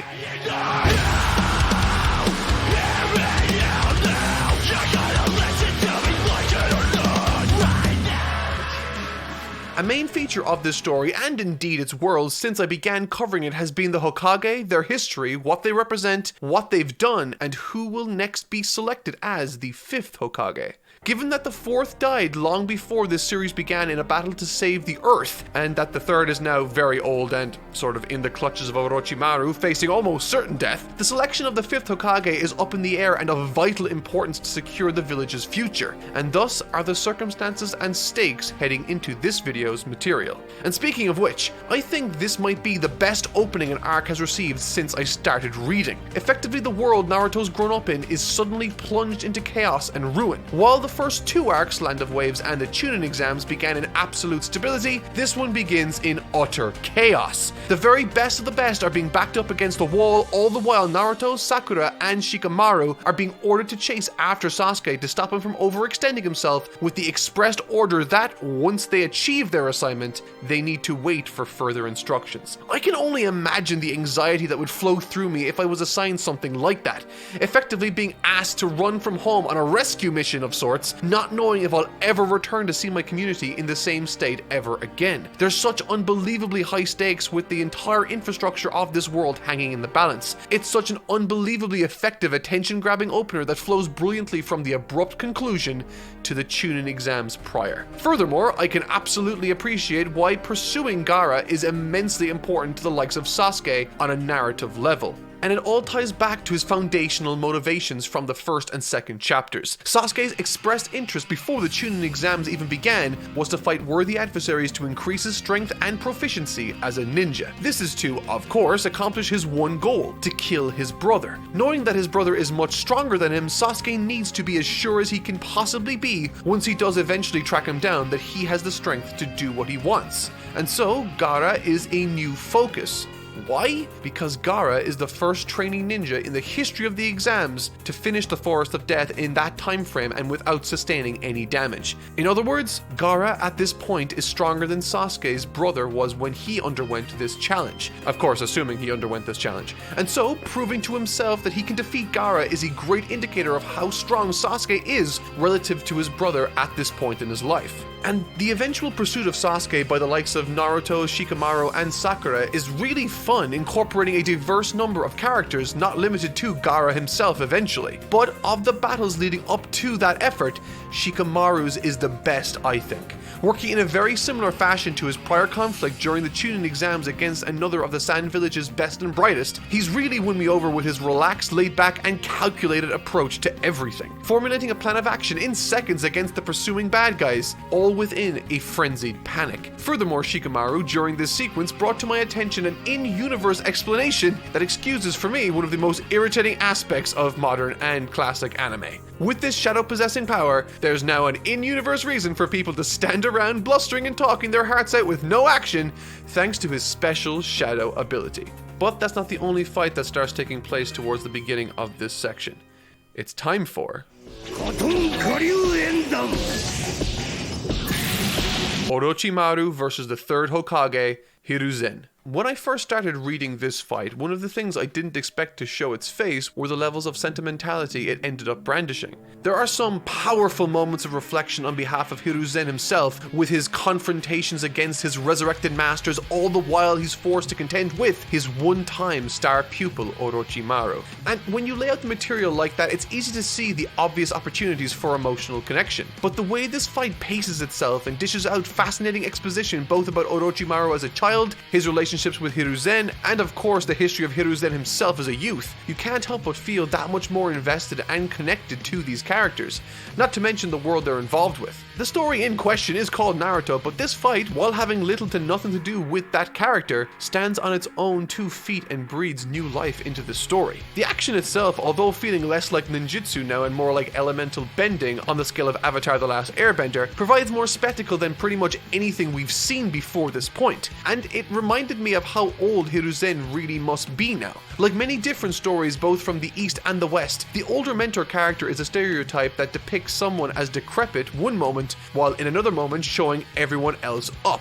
In Naruto, while this is still somewhat true with this character, it doesn't romanticize the toll aging has had on the great third Hokage, with time itself and the passage of it being a major focus of this conflict between these two characters. Orochimaru breaking established rules and laws, extending his youth beyond what is natural, and Hiruzen accepting his decline, fighting better than anyone we've ever seen in the series, forced to fight and defeat his former masters, the first and second Hokages, all the while taking out Orochimaru as a threat, albeit at the cost of his own life. It's clearly an emotionally charged affair, given that at first he's mostly on the defensive, which Orochimaru points out at the beginning is really unlike him. It's honestly a remarkable show of force that helps to put into perspective how absurdly powerful he must have been in his prime, given that this is him now, taking some of Orochimaru's absolute best, and while he does die, losing the battle, he secures the safety of those around him for the time being, eliminating Orochimaru's ability to weave signs, thus in essence, winning the war. The most effective and I think perhaps the most important aspect looking to the future concerning this fight, however, might be that of what we learn about Orochimaru in these flashes to the past. How he was hoping to be the fourth Hokage and failed in meeting the requirements, and now he seeks to have all the knowledge of all the different styles, granting himself eternal youth in the process. Overall, from an aesthetics perspective, this fight was visually beautiful in the manga, and in the anime,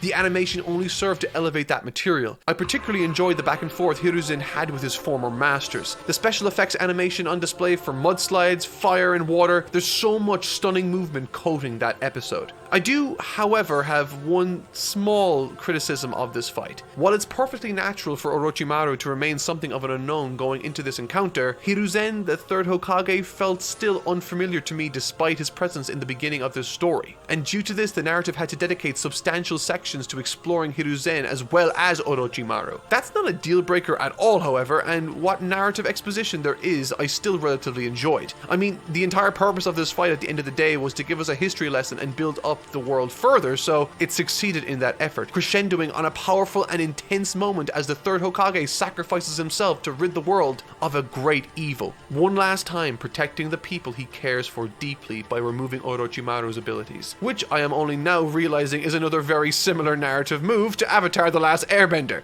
I'm getting a feeling they might have taken some notes from Naruto in this respect. And while this fight did bookend this section of the story, the real meat of the conflict, proving to have spectacle to rival that of even the Hokage level threat here, was that of Naruto versus Gaara.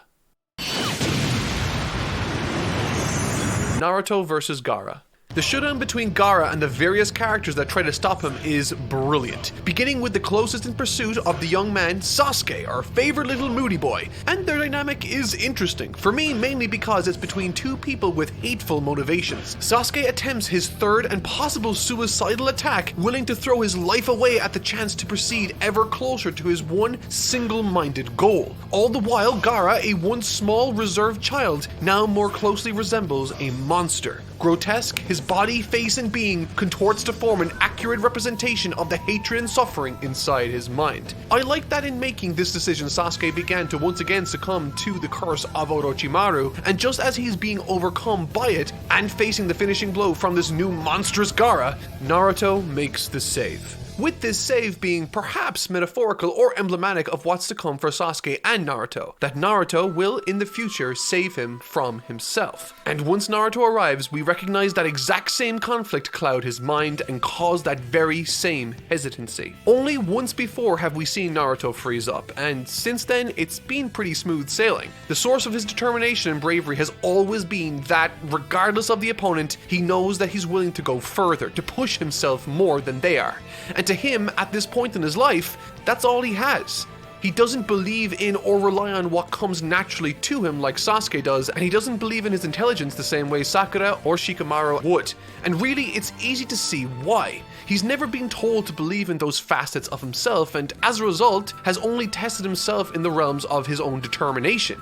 He wants to achieve his goals so badly that he's willing to push himself farther than anyone he knows. That's where his confidence comes from, and that specifically is what makes Gaara an interesting and imposing character for Naruto Naruto to face. Consumed by the demon inside him, Naruto is not only facing someone who he knows is willing to die fighting, willing to struggle as hard as he will, but he's also face to face with a manifestation of a reality that could have been his own, and in many ways still could be. Like Gaara, he has a demon inside of him, and this fear causes him to hesitate, further putting his friends in danger. The seeds for this encounter were sown in the prior arc as we slowly began to understand who Gaara was and what he was all about. And with this final showdown between two sides of effectively the same coin, we got another perspective. Having been depicted as a monster and showing all of his personality defects, we receive a flashback to Gaara's past, and in it, the first panel displays Gaara sitting on a swing alone, looking on as other kids his age are having fun. Remind you of anyone?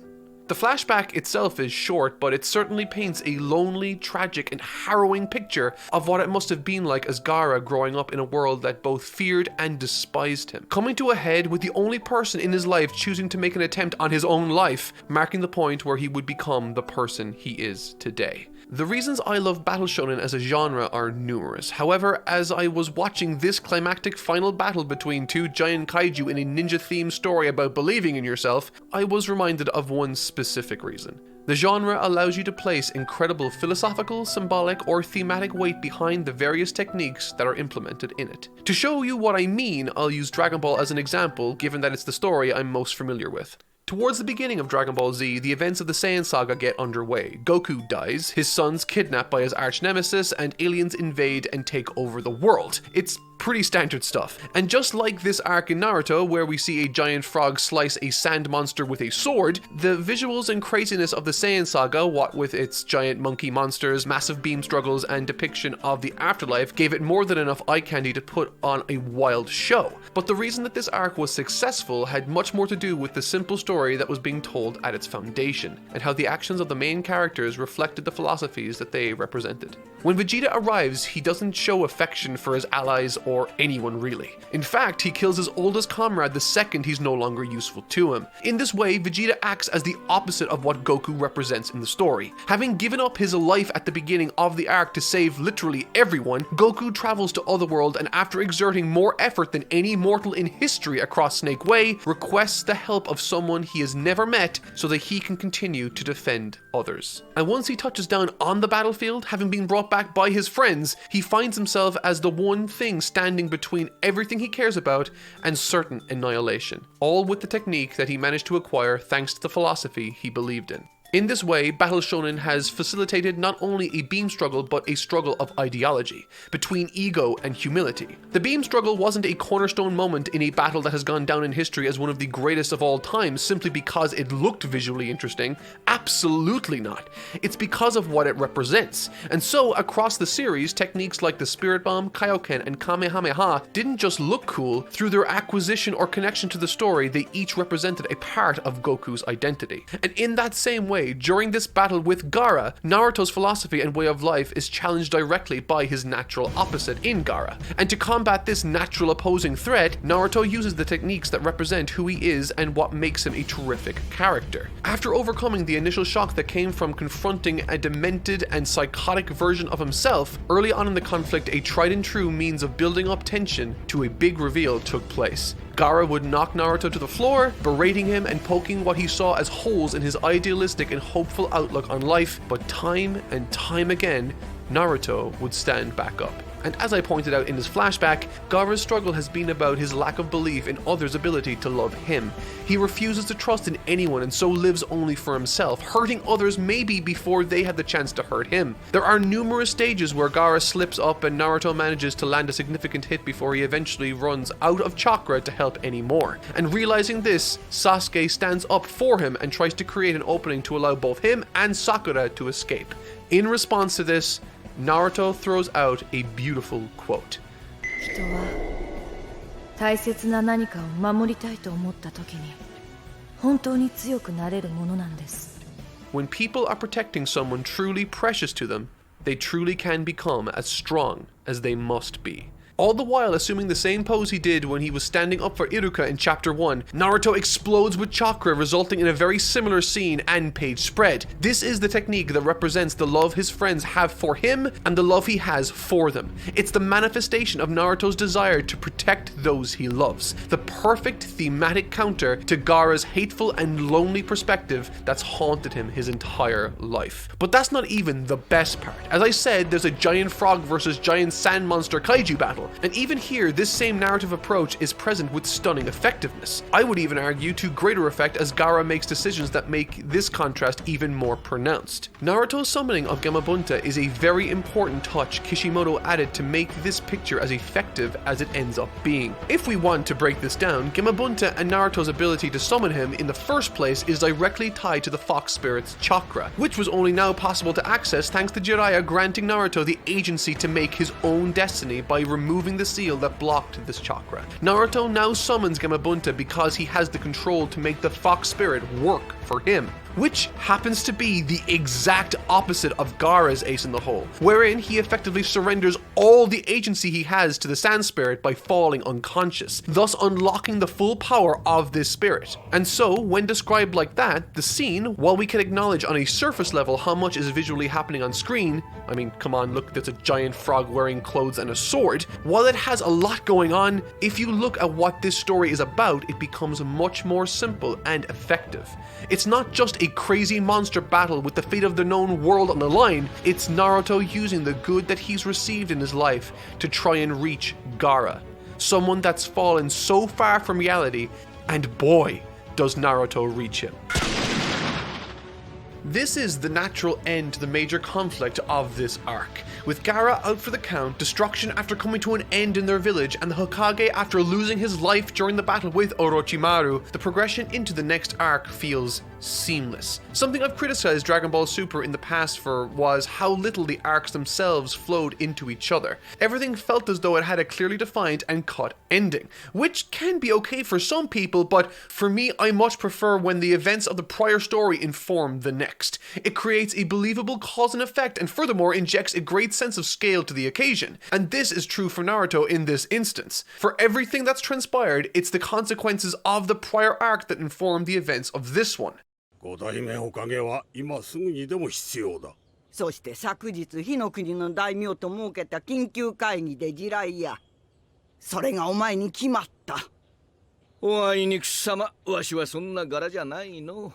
Jiraiya is such a lovely character, quirky and light. From the beginning I saw a very Naruto sort of energy within him, reinforced perfectly in this section by the imagery of his training days. And it's this position, the 5th Hokage looking to be filled, that this arc most concerns itself with. This upcoming arc concerns itself with answering predominantly 2 questions. What does it mean to be Hokage, and who will be the 5th? And on this journey we follow Jiraiya and Naruto as they set out to find Tsunade, one of the 3 great shinobi touted by Jiraiya himself as being perfect for the job. The story feels well thought out and the events within it are thrilling, so let's jump into it. During their travels to find Tsunade, Jiraiya gives Naruto specific training that is quite advanced. It involves chakra manipulation in 3 separate steps. I found this section very fun, but within it I began to realize something. Recently in the story, it's felt, at least from an optical point of view from other characters, that Naruto has undergone a fairly significant change. A sudden realization has occurred that he is in fact destined not for mediocrity, but instead something significant. It flips the script on the character in a sense, but I don't necessarily think in a bad way. The journey from his birth through the land of waves all the way through to the end of the Chunin Exams has been in many ways completed. He was an insecure kid without a place in the world, and through great hardship overcame any falsehood he may have believed either about himself or others. His goal to become the next Hokage, while still unachieved, it was a goal set by him to show the world that not only is some loser kid worth something, but is capable of achieving the highest rank in the land. In other words, he was determined to make something of himself despite what others might have thought. But with his travels having yielded surprising changes in his mindset and outlook as seen during the Gaara fight, he now has no reason to have such a chip on his shoulder. He's proven himself not only strong to the people who care about him, but most importantly, himself. And so, strictly speaking, in a sense, this emotional journey for him as a character is over. He spent the entire story trying to prove his worth and reliability to various people in his life, and now that he has that, Kishimoto then decided to give him more promise and responsibility than any other character in the series.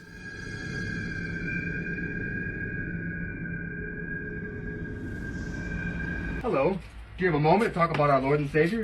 For the entire series, Naruto has wanted to be this person. And now we get to see how he fares when the crippling pressure of this responsibility becomes a reality. And he would have lost, died, or had been taken away by Itachi had it not been for the likes of Sasuke coming to save him. Or eventually Jiraiya. And thus, one of the main takeaways from this encounter ends up being Naruto, once again, wasn't ready. The poor kid was just about figuring out how the world as he knew it worked growing up, and now everything is suddenly changing. However, thankfully, the last few arcs have helped him grow, and unlike last time he found himself unsure, he has something and someone to fight for. The training that Naruto undergoes has specific emphasis on this philosophy, to find self-reliantness and master a technique in stages with as little help as possible. Jiraiya, totally aware of this, forces Naruto to self-soothe and teach himself, offering up a collection of scenes that feel both intimate and enlightening for us as an audience to sit back and watch. Seeing his struggles, his injuries, and flashes back into the past to gain deeper insight into the workings of what he's doing was wonderful to experience. Seeing his doubt, his frustration, and the pain he goes through to achieve this frankly incredible feat in such a short amount of time stands in direct contrast with the likes of Goku, who seem to manage incredible feats of strength with comparative ease. These training sequences with Jiraiya highlight something integral to the progression of this character and really this story, I think, for me. It highlights, or rather points out, that despite the shift in value people now see in Naruto, with him effectively being a great significance, he's still the same kid struggling and trying his best to succeed against all of this pressure. And that's really what this entire second half following the death of the third Hokage is about. Responsibility. And how different characters with different backgrounds react to sudden or long existing responsibility. Orochimaru, and in a smaller way for now, Itachi, are the forces of pressure being applied to this world, forcing, as I've explained, the likes of Naruto to improve and train. But these themes are also explored with the likes of Jiraiya and even Tsunade to meaningful degrees. With the position of 5th Hokage requiring someone to fill it, both Jiraiya and Tsunade are faced with that responsibility. Jiraiya almost immediately shifts the responsibility to Tsunade, and in doing that is forced to accept the responsibility of training Naruto and locating Tsunade, who he thinks is a better fit. Speaking of which, Tsunade on the other hand is a much more interesting character with this line of thought. While Jiraiya made his decision based on little more than his own assessment of him not being right for the job, Tsunade is faced with the dilemma of which his options directly conflict with each other. Save the village by becoming the 5th Hokage, or assure the village's destruction by helping Orochimaru. And to be honest, there's no more interesting character to force this dilemma upon than her. From the moment we hear about her to the moment we meet her, we're painted a picture of a person who just runs away from responsibility, only living for herself and what she wants. And now she's faced with what would effectively be something she can never turn back from. And in exchange for denying the responsibility that comes with being the 5th Hokage, Orochimaru offers an alternative: to reanimate her loved ones. This obviously represents the ultimate want in her life, and so when she's faced with the offer of responsibility the 5th Hokage comes with, she immediately declines, much to Naruto's astonishment and anger, further emphasized by her dismissal of the 4th Hokage's sacrifice, citing it as a foolhardy thing to have done.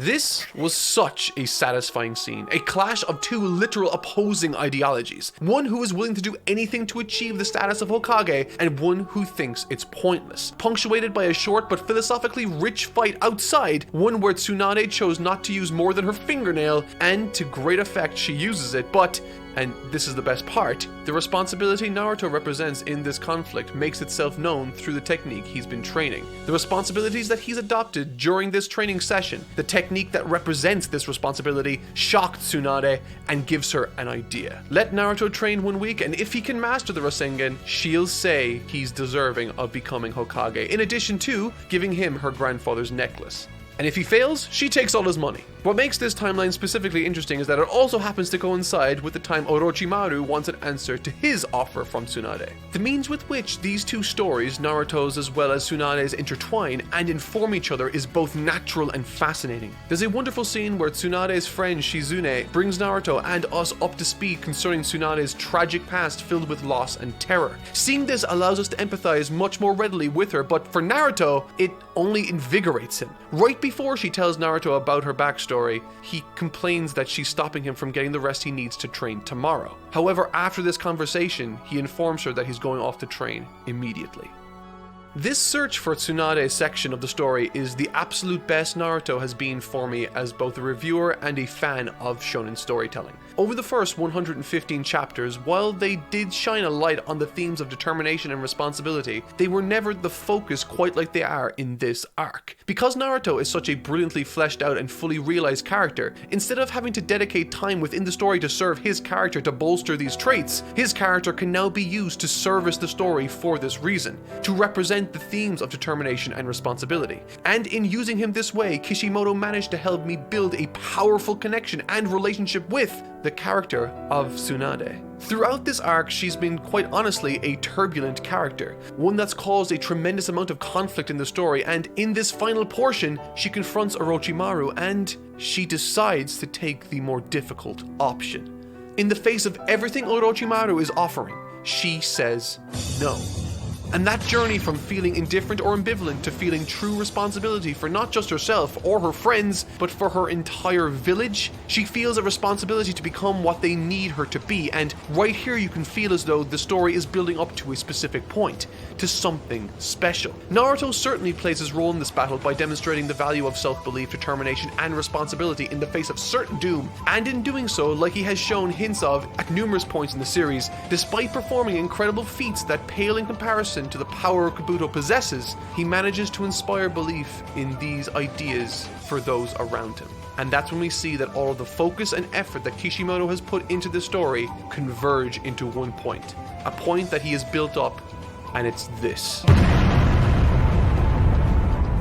This moment honestly gave me chills. To have an entire arc a character has undergone be so succinctly punctuated and presented in one sentence, all the while demonstrating in such a visually stunning way, Kishimoto, sir, fantastic work. From this point on, the rest is action movie window dressing, but even so, the battle with their summoned spirits with all three of the shinobi greats was intense and satisfying. I loved watching Orochimaru getting beat in the end too, by the way, but really it was the quieter moments that have stayed with me in this story more than anything else. There's a minor visual gag during this material that I knew had a lot of potential for emotional resonance. Tsunade's insistence on appearing young, using her chakra to manipulate the way she looks, changing herself from a 50-something-year-old woman to one that looks as though she's in her 20s. I thought that this was an interesting idea for two reasons. Firstly, I liked that it immediately helped to reveal what sort of temperament she had and where her values lay, but also because I thought it reflected her character's biggest flaw. The story of Tsunade is one of a troubled soul trapped in the past, filled with resentment, unable to move on from the horrible losses she suffered during that part of her life. I thought it served as a brilliant metaphor for her current mindset and beliefs in the beginning of this part of the story. And when the ending came, that powerful realization and life-altering shift in mindset, so too did her barriers for throwing her life away for a cause worth the sacrifice. And symbolically, after exhausting herself completely in a desperate and powerful effort to save everyone and rise up to become the fifth Hokage, her illusion fell, revealing her actual self. Free of illusion, it's a beautiful touch that really sealed this as such a phenomenal arc for me. It was simple, had a clear message, and was powerful in its execution. In essence, it was focused. It managed to harness everything I loved about this story and in the process created a fantastic character that happened to be female. I've been vocal about my issues with the likes of Ino and Sakura, but I'm also willing to point out a job well done when I see it. Tsunade is a great character that had a brilliant arc in this story, and with the 5th Hokage now after being selected and accepted, Orochimaru still on the run, and a massive world of possibilities ahead, I can confidently say that I am thrilled I picked up this series, and I cannot wait to see what lies ahead of us on this wild and inspirational adventure. And what an arc it is.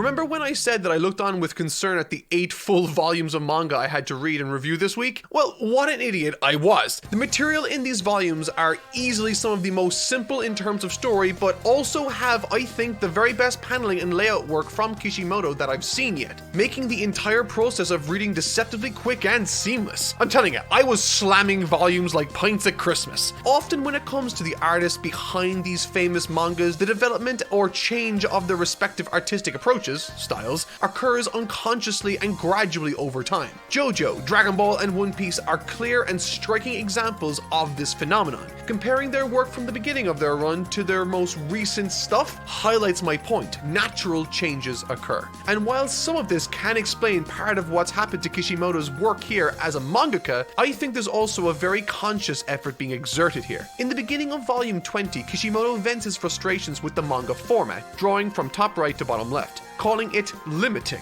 And this frustration can be felt in the volumes concerning this section specifically, sporting gorgeous pages and panels that really grab my attention, the likes of which I haven't seen much from Kishimoto at all. It's wonderful to see a mangaka 200 chapters into his career still trying to push himself to innovate. But what's interesting about this change compared to the aforementioned mangaka is that Kishimoto's transition is directly influenced by the very thing that's trying to mimic him. That's right, Kishimoto was directly influenced by Naruto's anime's character designer Tetsuya Nishio. He saw some amazing design work coming from Nishio on the anime and loved how it seemed like such a great mix of seinen and shonen styles. He thought it was the ideal art style he'd been looking for, and ever since he'd been mimicking Nishio's drawings. In a lot of these author notes sections, Kishimoto brings up many famous animators such as Hiroyuki Okiura, who worked on super famous scenes on things like Ghost in the Shell and Akira, which makes me think he's a bit of an animation nut. I mentioned one particular animator who has largely defined what Naruto action is, and that's Norio Matsumoto. Sasuke versus Orochimaru, Rock Lee versus Gaara, Orochimaru versus the third Hokage, and now Naruto versus Sasuke. All these iconic scenes come from this man, and as I've watched those and continued to read, I've noticed Kishimoto's work beginning to resemble the energy and posing found in Matsumoto's work. I can only theorize about his influence here, but given Kishimoto's love of animation, it seems like a safe bet. Having already achieved so much notoriety in the industry, with so many people at this point looking up to him, I think it's a great sign of a mangaka and a person to be able to look outward and inward for a means to try and improve himself. It really does seem like the more I learn about Kishimoto as a person, the more I realize how close he is to Naruto as a character.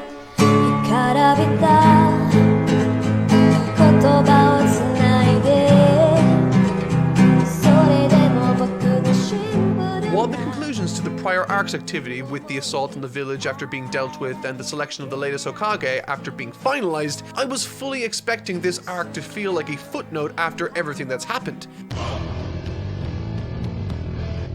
I was wrong.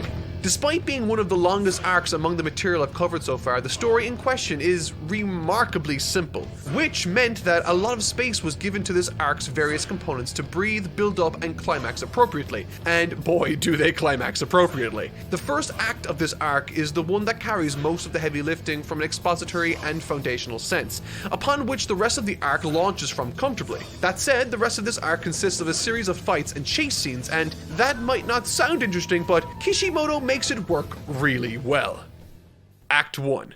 If I could describe this arc in one word, it would be cathartic and focused. Having come off the back of a rip-roaring couple of arcs with more conflict than you could swing a cat at, going into this I was curious to see the direction Kishimoto was going to take. Sure, we'd have to deal with the aftermath of the attack on the village and Lady Tsunade settling into her new position, but outside of that I didn't see much else to deal with outside of perhaps the Itachi and Sasuke conflict. In the last arc, while I didn't speak much about it, Itachi very much cemented himself as one of the most terrifying major players in the story. As soon as he appeared on the other side of the door facing Naruto, I sincerely felt the tension and pressure rise, which is exactly the sort of impression you want from a major villain or antagonist. And the action and drama that took fuel from that encounter as Sasuke entered the fray to make the save on Naruto, it felt like a monumental moment in every sense of the word that was building to something. However, then the rug is pulled from beneath us.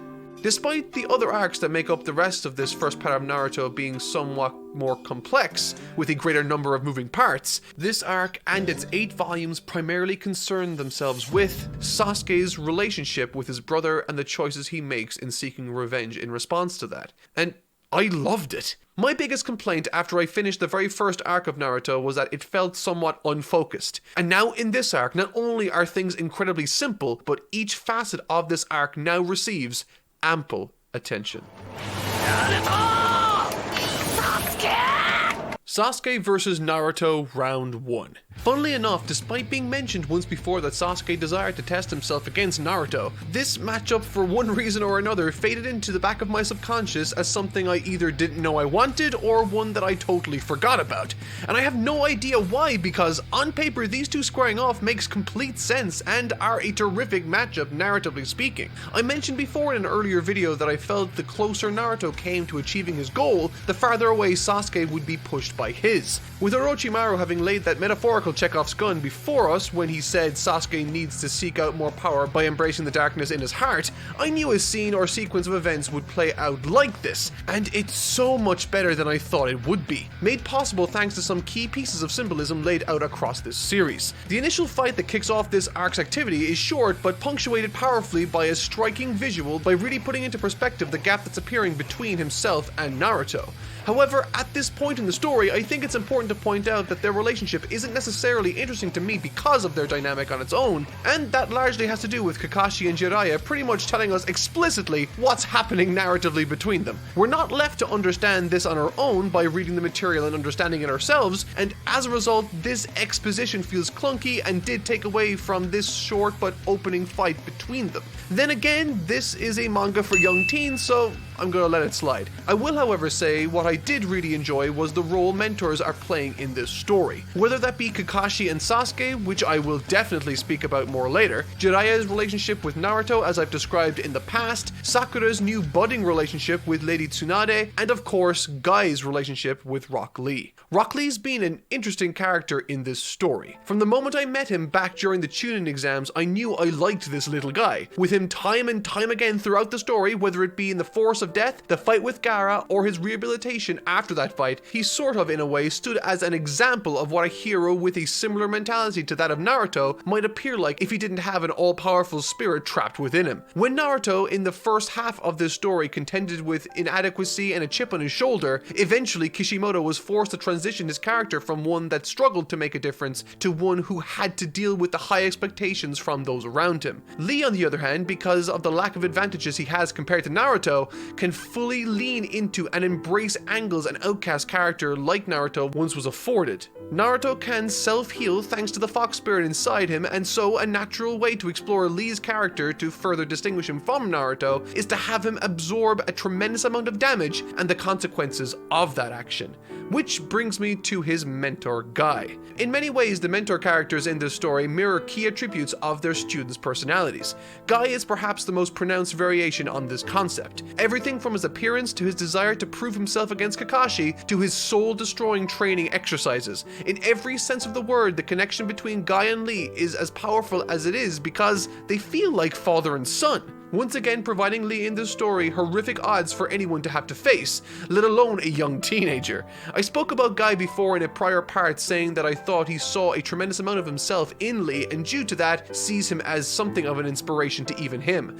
And while that was true, in this arc their relationship is tested as Guy comes face to face with the consequences of the path he laid this young boy down. And so he's faced with a dilemma. Does he encourage him like he always had, to look the odds in the eye unblinking and take the surgery which has a 50% mortality rate, or does he choose to discourage him out of sympathy for his situation? It's a tremendous amount of responsibility, and it's a fascinating character study within this arc that I think has the most emotional resonance. Act 2. The scene where Sasuke chooses to leave to connect with the dark side is actually a lot more effective than I thought it would be. It's certainly not profound or anything like that, but it really does feel authentic and honest to the characters involved, which is the most important thing. In this scene, Sakura tries her best to persuade Sasuke to stay with them, and in doing so pours her heart out in a tender, albeit awkward scene, which I honestly thought was appropriate and, well, perfect. They are just kids after all, struggling to navigate the minefield that is expressing expressing how they feel about each other while under extreme stress with little practice in that area. And it absolutely came across that way. I really did feel sorry for Sakura during this part, and while I don't vibe too much with her as a character, I did think this felt very authentic and appropriate for her. And following Sasuke leaving, the foundation is now set for the chase that will follow that day, with none other than Shikamaru, now a Chunin, being tasked with assembling a team. Interestingly, while Naruto was the obvious choice and is chosen to be part of that team, Neji, Kiba, and Choji were less expected by me, but absolutely welcomed in my mind. The chase that eventually gets underway I thought was brilliant. While there was a little bit of a slow burn towards the middle, I definitely thought the attention given to the fights really helped the pacing, as well as elevate the various characters that otherwise didn't get the attention they deserved earlier in this story. Shikamaru, while having been given some shine in prior arcs, now leads the group of young ninja with an impressive and strategic fashion that absolutely highlighted not only his upside as a leader and strategist, but when things didn't go 100% to plan with his group's numbers dwindling, it also led him to question himself, wondering if he was good enough, which, for such a certain and calculated character, really helped to humanize him in a way I wasn't expecting, grounding him while also exhibiting his greatest strengths and techniques. And really, that's what this middle section does exceptionally well. It helps to re-establish these lesser known and seldom focused on characters, offers them the chance to show their absolute best and shows their internal struggles and doubts. The way this chase is organized, it acts as a sort of conga line, for lack of a better term, of Orochimaru's goons to get through, and so, one after another, part of Shikamaru's team has to drop off to fight each member of this group as they continue to carry Sasuke off in a basket for Orochimaru to take the body of. Choji's fight is first, and honestly, when I look at Neji's and Kiba's alongside this, I thought this one did it best. The rest follow a very similar format to this, and so on top of it benefiting from being the first time we see this sort of sequence and format, I think there's a lot more we can dig into with this material, seeing as Neji, for example, already had an emotionally charged fight with Naruto during the Chunin Exams that dealt with much of the same subject matter discussed in this fight specifically. Furthermore, Choji has this. So I guess Kishimoto took a leaf out of One Piece's playbook and gave Choji Rumble Balls. And man, does he get massive during this. Honestly, I didn't know what to expect with this, but once again, similar to what made Shikamaru effective during this section, the conflict Choji endures serves as a great vehicle to demonstrate his skills that make him unique, but it also highlights his insecurities and shortcomings as a ninja and a human being too. I think out of all the fights in this section, Choji's was by far my favorite. And while I was reading through this material too, I was shocked by how fast I was flying through it. The fights in this section felt both compelling and brief, with the likes of Choji and Neji receiving plenty of wonderful two-page spreads while also demonstrating these Sound Ninja's second forms, acting as a foreshadowing of things to come for Sasuke. I thought the second form designs the Sound Ninjas brandished were phenomenal. I wasn't so sure about them each getting a new transformation at first though. I thought the effect would get lessened each and every time, with it being more and more formulaic. But in actuality, because the designs were so great, I actually ended up getting hyped for what they would eventually look like when they did change. Furthermore, once Naruto and Shikamaru's respective fights get underway, then the tempo really starts to ramp up, particularly when it comes to Naruto's fight with this strange new character coming to take the basket housing Sasuke away. Naruto assumes that feral mode he slips into when his friends are in danger, and the artwork accompanying it is appropriately awesome. However, things, as they often do during stories, go to shit, and when they did here, something amazing happened.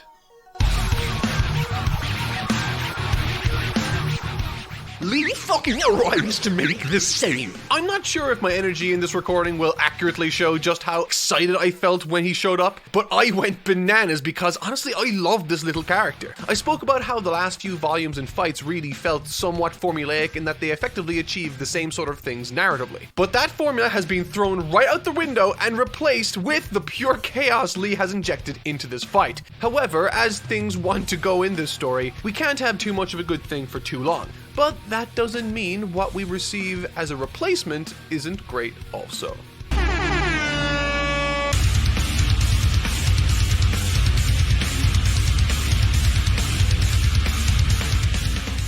At the beginning of Volume 24, Kishimoto reminisced about his experience reading Dragon Ball Volume 24 for the first time and how that was where Goku fought against Ginyu. He described the affair as something he was massively excited to read through and hoped that he could make Naruto more exciting. When I opened that volume after reading nothing but what felt like quite safe choices up until now, this volume exploded with interest, near impossible to predict matchups, and last-minute saves, like the fight with Lee and his drunken monkey technique, which was hilarious and surprisingly effective against the worsening odds right after his surgery. And then Gaara and the other Sand Ninjas show up. I'm not even remotely kidding here. It's felt like more has happened in the last 5 chapters than there has been in the last 4 volumes. It's honestly brilliant stuff. Kimimaro is a brilliant looking villain, and his fight against Lee and eventually Gaara is brilliantly handled. He is one of the most unsettling and awesome looking ninjas I've come across in this story. And when he whipped out his spine and used it as a sword, I was like, okay, look, I know I'm not a big fan of action-only moments, but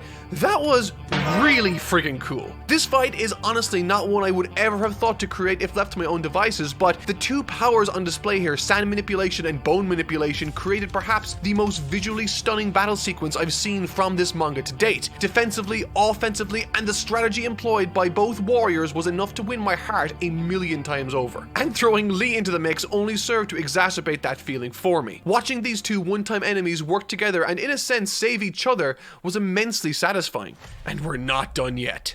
There are moments in pop culture where you have to sit back and recognize that this was a moment not only pivotal to the story that it takes part in, but one that has influenced and impacted the lives of millions around the world. For me, that moment was Goku versus Vegeta. It was the very first piece of material I ever saw of Dragon Ball, and because of the impact that had on my life, I've gone on to make it my career. And this fight, Sasuke versus Naruto, this really and truly felt like the culmination of the entire series. Conveyed perfectly by Kishimoto, as the strengths Naruto has garnered across his time spent with us are all used here to full effect. From his most bombastic and ostentatious abilities like the Shadow Clones and the Rasengan, all the way to the more subtle touches like when he learned to walk on water with Jiraiya.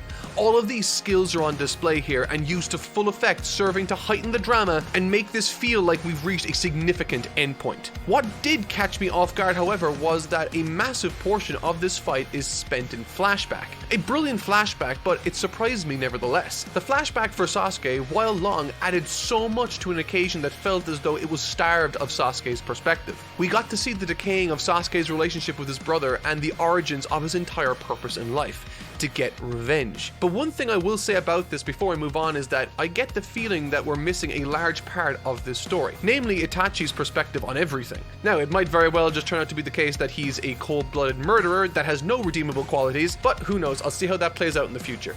Concerning the fight itself, the action in the opening minutes felt appropriately shocking and confusing due to Naruto's perspective. However, once the flashback revealing Sasuke's motivations and full backstory concluded, the fight suddenly felt both appropriate for each respective character and, most importantly, perfectly focused. The paneling and layout work by Kishimoto, as I mentioned earlier with the Gaara and Rock Lee encounter, is some of the best in the series, with Kishimoto really demonstrating how far he's come as an artist, going from strength to strength, leading to Naruto charging up his Rasengan and Sasuke his Chidori, with the paneling accompanying this being stronger than anywhere else I've seen in the manga. There's a point of view shot from underwater as we look on as these 2 ninjas dance on the water's surface, with their weapons floating down to the dark depths beneath, and that might be my favorite page out of the entire conflict here.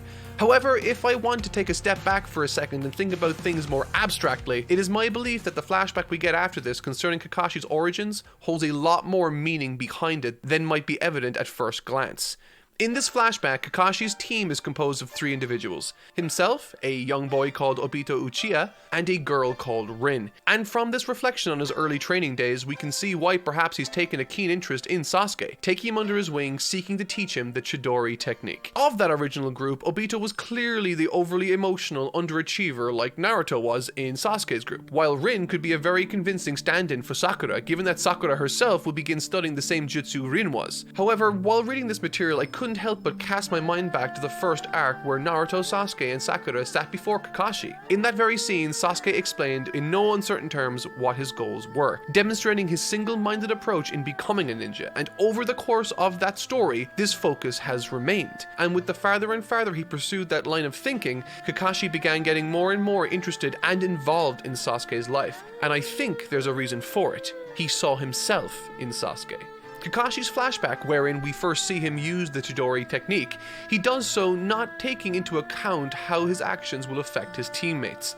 Single-minded also in his goal, he ends up failing in that effort for the most part, and later in that same flashback, Rin gets kidnapped. Obito wants to rescue her, but Kakashi insists on completing the mission instead. Thankfully, the comparatively weaker Obito convinces Kakashi to save her too, and from this, it's clear to see the similarities Kakashi sees in Sasuke, particularly striking for Kakashi given that he lost a close friend in the process of that mission. It's a touching flashback highlighting the origins of his eye, but for me, it highlighted instead the birth of who Kakashi is today. By the end of that sequence, the Chidori becomes a technique not exclusively of destruction, but one that instead represents protection of his closest loved ones, which recontextualized every instance he used that move in the series for me. However, if we are to think about this one layer deeper, his teaching of this technique to Sasuke with his explicit explanation of when to use this technique, it effectively acts as Kakashi handing Sasuke a representation of one's desire to protect what's most important to him, hoping that it will become that for him, to help him see what's actually important, to focus on what you have right now instead of what you lost. And so, when this story climaxes in the emphatic and grand fashion it does, Naruto's Rasengan explodes on contact with Sasuke's Chidori to create a stunning inferno of a spectacle, no doubt, but it's also a collision of two techniques that offer snapshots of how far one has come and how far astray the other has fallen. The act and display of these techniques alone perfectly tell the story of these two fierce characters in a very real and metaphorical sense, with the technique that was designed to protect those close to you very literally being used in this instance to tear down the one closest to Sasuke. This arc wears many different masks. It's a character-driven drama, it's a comedy, it's action, and it's a thriller. But in the end, this has become a story about two characters more than anything else. And in the end, Naruto's first part ends in tragedy. Or does it?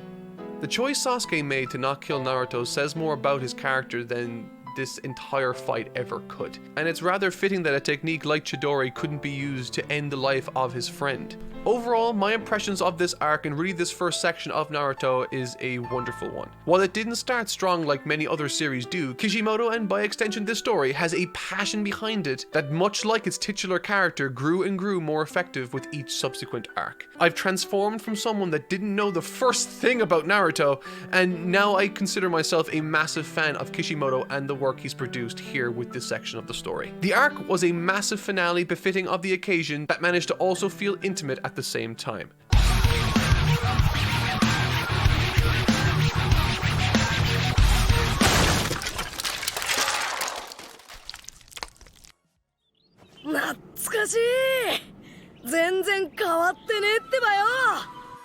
The further I've delved into this series, the more I've found that it likes to utilize fights to tell its story. While I do like this approach and I think it makes sense given the circumstances, I do think that overall it does feel a lot more one-note in its approach compared to earlier arcs, which had opportunities for training and exams to filter the themes and narrative context for different characters. However, with that said, I also think that the conversations that occur during these fights serve as a nice balance to that issue and lack of variety in certain settings. This arc, which focuses on the reintroduction of all the main and secondary characters, primarily concerns itself with the kidnapping of Gaara and the bringing full circle of his character arc. It's a powerful tale with themes of responsibility, regret, and loneliness. In terms of the new post-time skip designs, while many of the secondary characters have remained much the same, I do enjoy the reimagined designs of Naruto and Sakura. There's an obvious air of maturity to these respective looks, helped enormously by the addition of darker colors on Naruto, removing some of the fiery orange with a much more muted, darker tone. The same goes for Sakura. I love that she's decided to keep her hair short, which speaks to her mindset greatly thanks to the fight she had with Ino during the Chunin Exams. Furthermore, her outfit, similar to her more mature persona, reflects a more practical action-based approach,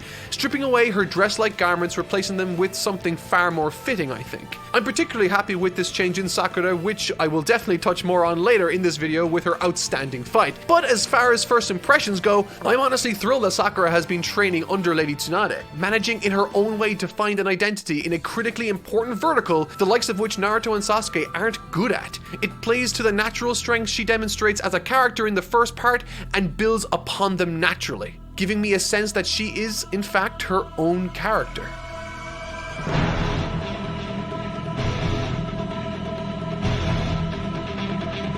As a concept, I really love time skips in stories. They can't really be used all too often, and when used correctly can offer a lot of anticipation and fun for the audience reading or watching. A great example of this is, once again, One Piece, where before the time skip, everyone had a clear motivation, a clear set goal to aim for in the time they had to train, and once they return after the time skip, we anticipate the reveal of how each person did during their time away. Dragon Ball, on the other hand, took a different approach by effectively ending on a high note at the end of the 23rd Tenkaichi Budokai, and when they picked back up in the Saiyan arc, they communicated the passage of time visually through either the action between Goku and Raditz, or through Goku now having a young son called Gohan. To be clear, I'm not saying either of those approaches to the time skip are unique, and I'm certainly not suggesting that Kishimoto looked to mirror his approach after any one of these. I mean, this arc of Naruto was written in 2006, well before the time skip of One Piece. I'm just using these as examples of how one might approach this narrative mechanic and make it work for them. Interestingly though, the Naruto series seems to have taken an approach similar to, but not exactly the same as either of them. Similar to One Piece in that Naruto's final arc before the time skip ends in a tragic manner,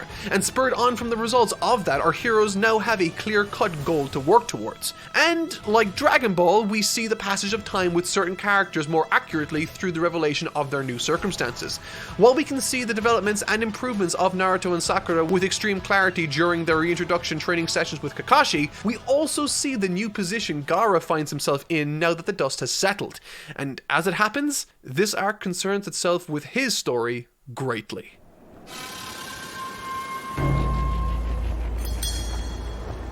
Finally, after all this time, the Akatsuki are making their presence felt, and in this arc, they are pretty damn awesome. Itachi specifically I found to be massively entertaining in that regard, creepy as it was, but I'll touch on that a little later. As it happens, these Akatsuki folks are after individuals known as Jinchuriki. These are humans like Gaara and Naruto that within them possess the spirit of one of the nine-tailed beast spirit things. And speaking of which, one of this arc's strongest reintroductions comes by way of Gaara to the story. We catch up with him in the sand village he was raised in as the new Kazekage. The differences don't stop there, however, and we see just how much he's changed when a character from the Akatsuki arrives and starts to slaughter the people of his village. There are flashbacks detailing in explicit terms how Gaara's mindset has changed over the last number of years, dedicating himself to his people. He wants to build a connection with his village, gain their respect, and to become something precious to them. He wants to be a person people can look up to, someone who can lead and look after his community. It's a beautiful 180 he's taken since we last saw him during the Chunin Exams, with my favorite demonstrations of his character coming in the form of his defense of his own village, using all of his chakra in a massive effort shielding his people from the oncoming attacks from Deidara. And I don't know what it is, but every single time Gaara tangles with anyone, it's always a spectacle. Something amazing to look at visually while offering up some juicy narrative growth in the process. The fight that takes place, while not being much to look at in the anime, in the manga the page spreads are truly breathtaking. The scale is evident and only further serves to reinforce the extreme effort Gaara is willing to push himself towards in the name of protecting others now. Despite the fight ending in defeat for the young Kazekage, it's clear that Gaara is on the path to winning the war in his mind, helped obviously by the young Uzumaki Naruto's actions and philosophy. However, now kidnapped and in transit to the stronghold of the Akatsuki for purposes we have yet to fully understand, the word reaches Naruto and his allies. Something needs to be done, and this, my friends, is where our story really kicks off. But before I jump into Naruto and the gang's effort to catch up with and save Gaara, I have one small nitpick that I just have to get out in the open. There have been very few things in Naruto the series that have bothered me, and honestly, fewer than is standard for a story I review on a long-term basis. However, now I think is the time to talk about a particularly bad piece of writing that's all over this manga. It's minor, but it would be disingenuous for me not to mention it amongst all the praise I've given this series. My pet peeve with this series is when a character says, and I quote, "that jutsu." You know when in movies characters that are best friends tell us that they're best friends like, "Hey man, we've been friends since we were kids," etc, etc. People don't really speak to each other like that in the real world, and it just sucks me out of the experience when I hear it or see it in writing. And in a sense, that's what "that jutsu" does for me when a character says it to another. You can't be talking about that jutsu. They may as well be winking at the camera. Now, with that said, I totally understand the utility of such a sentence. Kishimoto wants to tell us that whomever's speaking has an ace up their sleeve, but he doesn't want to tell us what that is. I get it, it's a builder of anticipation, in a sense, but there has to be a better way than this. And to be honest, it wouldn't have bothered me if it had only been once or twice in the series, but it happens countless times. Alright, so back to the story. Once word reaches Naruto back at the village, Lady Tsunade sends himself, Sakura, and Kakashi to check it out. Their mission is to suss out the situation in the Sand Village and report back immediately before there's any trouble. One thing I will say though is that once they do arrive, Sakura demonstrates how impressive she is with her abilities to heal the wounded and cure poison. There's now such a pronounced contrast with her, particularly when you compare her with the comparatively much less competent child she was when the series began. And this isn't by any means all she's improved since these days, but we'll get to that soon. Furthermore, before we go into the final act of the story, I do want to say that I really enjoyed the wildcards that were injected into the mix right before the second half of this arc. Out of nowhere, Guy's team with everyone's favorite little splendid ninja Rock Lee is roped into this mission. Kakashi and his team decide to try and retrieve Gaara from those that stole him away, and it's something Naruto is very passionate about pursuing, and in that pursuit, trouble finds them.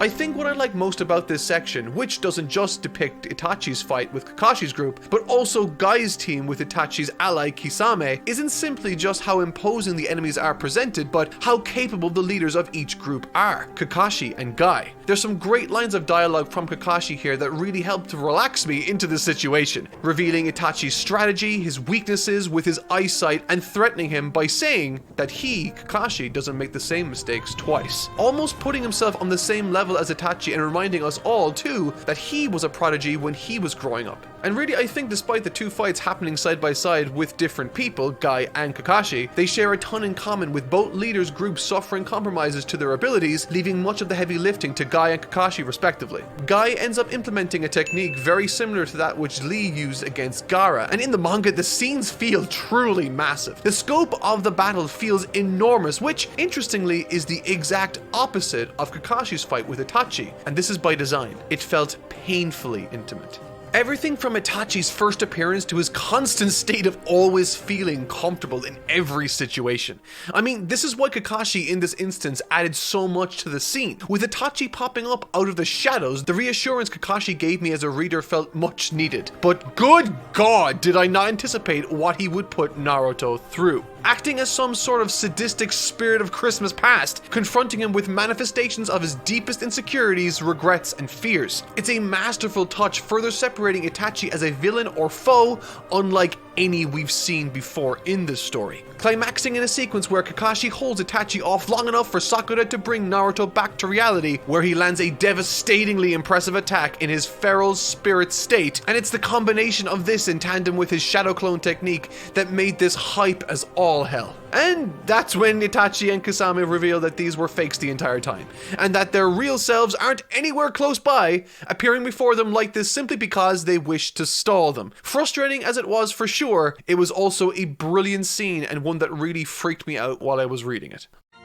Alright, so the situation is big door has a lock, Gaara is on the other side being killed, and because of that door and the seal that's on it, they have to split up into a bunch of different fights. Some are great and others we straight up just do not see. So let's kick things off with one of the battles that we do see, the battle inside the cave featuring Granny Chiyo and Sakura versus Sasori.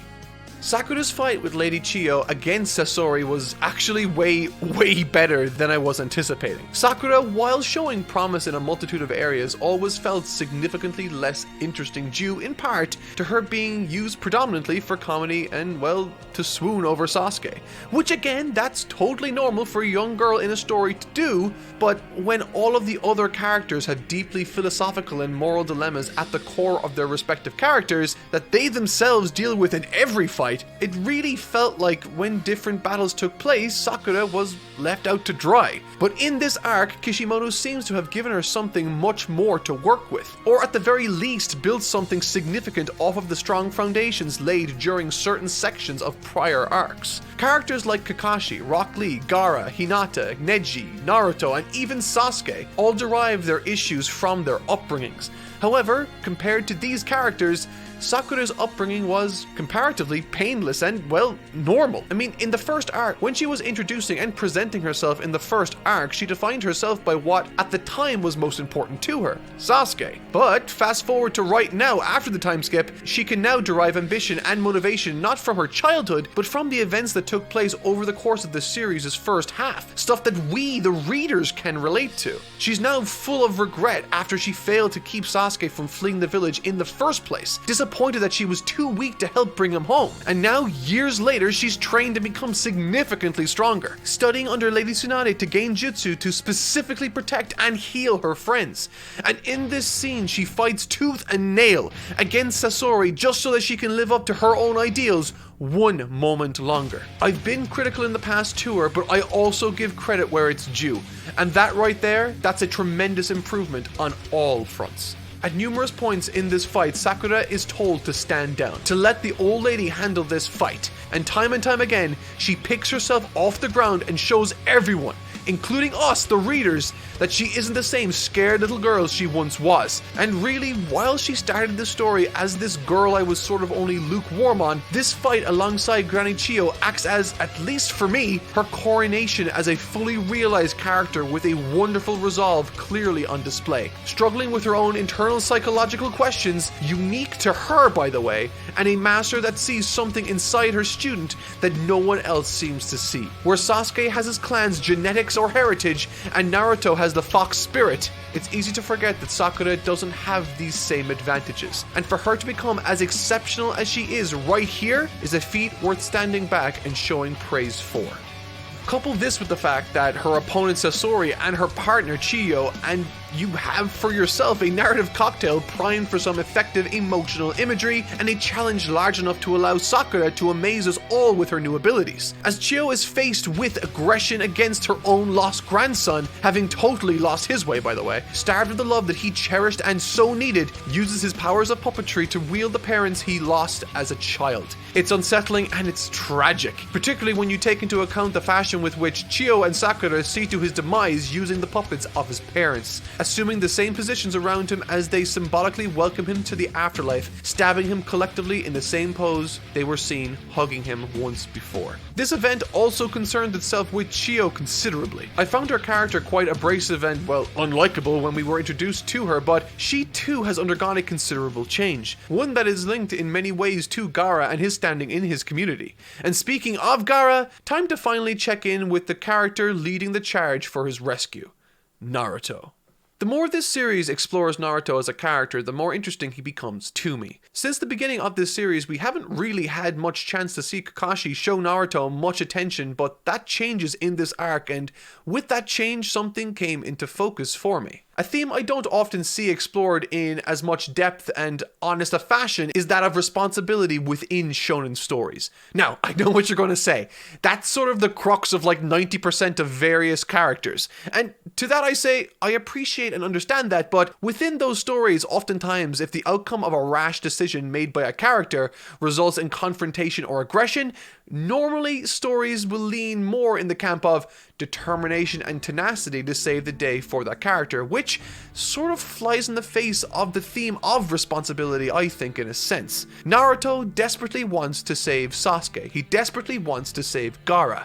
It's as clear as day on his face. His frustration and anger is bubbling to the surface as he brandishes his fox spirit's powers more and more. He promised Sakura, he promised everyone, and he promised himself that he would bring back Gaara home. And yet, at numerous points in this arc, he loses his temper and finds himself either compromising his team team's effort or their well-being, forcing us to contend with the notion that if Naruto truly would do anything to bring them back, then he would also deny himself this indulgence into violence and revenge that he so clearly desperately is pushing for, all in the name of creating the best possible chance to save Gaara in this instance. Perhaps more times in this arc than we have seen in any arc prior, Naruto has assumed his feral state, eyes and claws poised for an animalistic attack to try and force his way to Gaara, perhaps with his failings in helping Sasuke echoing in his mind also. But the point is that his intentions are good, but he must know that that's not the best way, and yet he indulges in it regardless. This is why I love Kakashi, because in this chase he grounds the young ninja, reaffirming to him that they are indeed on the same team and that if he wants Gaara back,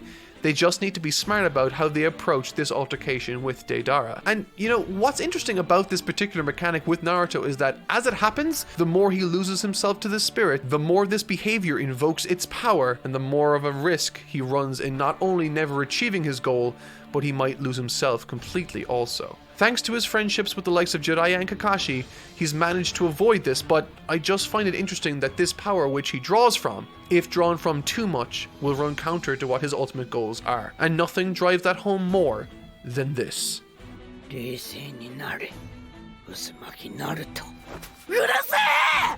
There's a simple but fantastic series of panels in this manga where Gaara finds himself all alone, fading away with no one to help him. And simply Naruto, someone who's found himself in that same situation, thinks of the times when he was at his loneliness. Eventually, he slowly but surely built a community around him that cared about him.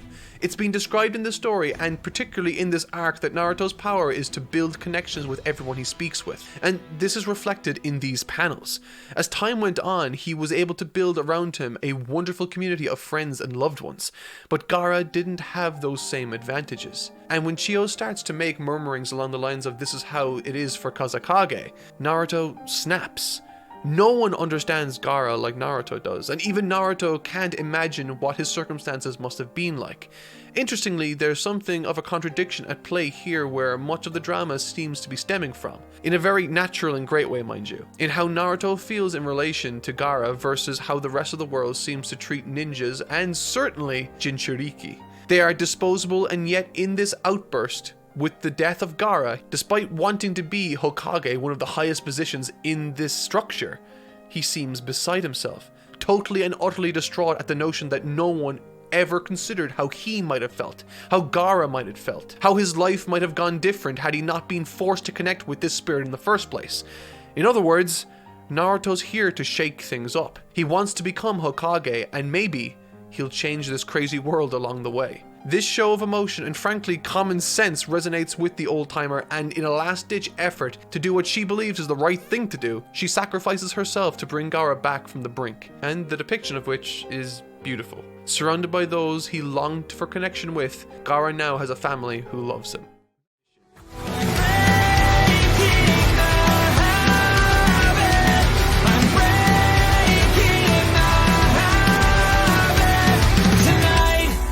Something I haven't complimented Naruto as much for in this series is its consistent sense of flow. In the past, I've criticized shows like Dragon Ball Super for feeling, broadly speaking, like a collection of short story arcs with clear-cut beginnings and endings, with little to no connective tissue between arcs themselves to help create a sense that there's this grand story or adventure. In the original Dragon Ball, so many of the arcs flowed naturally into each other, providing setups and payoffs for themselves. In other words, it successfully felt like a single massive story. And thankfully I can say the same is true for Naruto. Something happens in one arc, and so therefore those actions or outcomes necessarily impact the coming narrative. The Chunin Exams led to the ambush, which led to the third Hokage's death, which led to the search for Tsunade, etc, etc. Everything in this universe feels connected, which in turn, for me at least, helps me to feel that much more invested in each and every narrative choice that's made, because I know that each and every narrative choice is likely to directly impact the future. 誰だって聞いてんだ There were a few things that stuck with me after the conclusion to last week's material. Firstly, it was the amicable nature Gaara embraced Naruto with, highlighting that these two are the only two people in their respective circles that truly understand each other, and due to that fact, the lengths Naruto went to for Gaara really helped to highlight how far he has come socially, now surrounded by the family he always wanted and has now acquired, despite the losses that took place to make all of this possible, representing a dated way of thinking now passing on. There was Kakashi's ability to use the variation on the Mangekyo Sharingan, which on its own is awesome, but speaks to a sadness for his past where he lost a friend in Obito. In a nutshell, my reaction to it was, oh my god, this is so... oh no, it's really sad, isn't it? And finally, the introduction of a new character called Sai. My first impression of Sai was that he was creepy and underhanded. And while all of my assessment was technically correct, what he offers to this story is so much more than that simple first impression. From a consistency perspective, he slots into the story rather seamlessly. Despite him being a relative unknown before this introduction, with him coming from the Black Ops Foundation, he seems like a natural addition to the team of Sakura and Naruto, seeing as they at this point were missing Kakashi and Sasuke in their cell. However, despite Sai joining the team, Naruto and Sakura still needed a leader to help them follow through on this lead provided by Sasori in the previous arc. The lead informed them of a scheduled meeting he had organized with a mole he had in the ranks of Orochimaru, which happens to be exactly where Naruto wants to be. Due to the importance of this mission, Lady Tsunade employs the help of Yamato, a level-headed and grounded older ninja descended from the first Hokage. This guy didn't make a massive impression on me, but he does offer a useful mechanism that does come into play later, and overall seems like a swell and balanced fellow. By and large, he doesn't offer a massive amount emotionally to the story, but in terms of facilitating the plot, no other character helps in that respect more. Once again, broadly speaking, I think Sai is an interesting character for two reasons. I mentioned that within this story it made sense for him to join their ranks to help out, however, it's what this fellow represents for the series that I think offers his true strengths within this narrative. Firstly, he seems to be the embodiment of what shinobi are in this world. Raised by the Black Ops forces, he doesn't possess any emotion or even understanding of how other people react or think. He's an extreme manifestation of the tool for destruction and espionage that have been espoused by the higher-ups of this world, even by the third Hokage himself at one point. That's one reason why he's interesting. The second reason is how he complements and contrasts Naruto. I've spoken about the importance of creating a contrast character for Naruto, the main character, to amplify his own personality. Sasuke was that for Naruto first, and at various points in the narrative, that role has shifted to different individuals. In this instance, Sai fulfills that role. So many of his values run counter to Naruto's, and just like clockwork, he brings out the best in our titular ninja. What's also interesting with this character is the effect he has on both Naruto and Sakura. By bluntly and coldly addressing the actions of Sasuke, he puts pressure on both of them to justify Sasuke's behavior, leading to a variety of refusals from Naruto to work with him in the first place, and many, many outbursts. The best of which was this. その仲間を救うためならお前とだって組んでやる This is what I mean when I say Sai brings out the best in Naruto. What was once rage and childish retaliation has been replaced with a calm, unflinching resolve when he starts to realize that these words from Sai don't necessarily come from a place of intentional antagonism, but instead from a genuine and troubling bewilderment that's only interested in looking at the situation from a cold, utilitarian standpoint.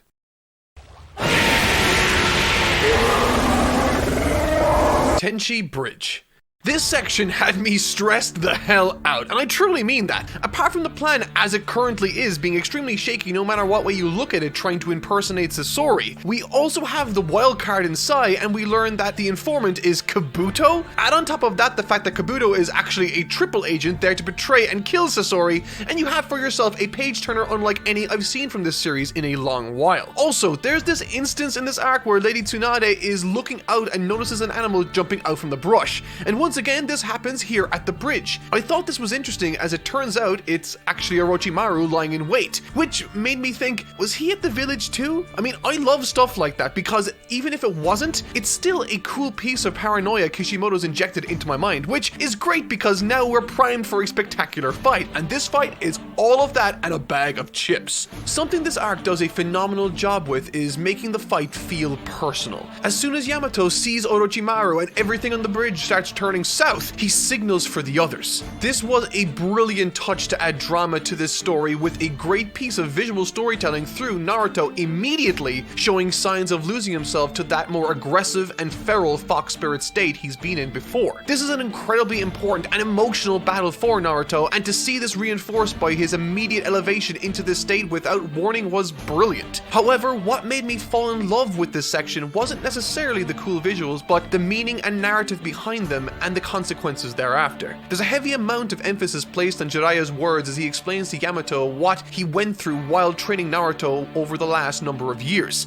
informing him not to allow too many tales to reveal themselves as Naruto needs more and more power, with them effectively acting as a mechanism to display how far gone Naruto has lost himself to the fox spirit itself. As I said, it all looks very impressive. However, as Naruto powers up to attack Orochimaru and Kabuto, this happens.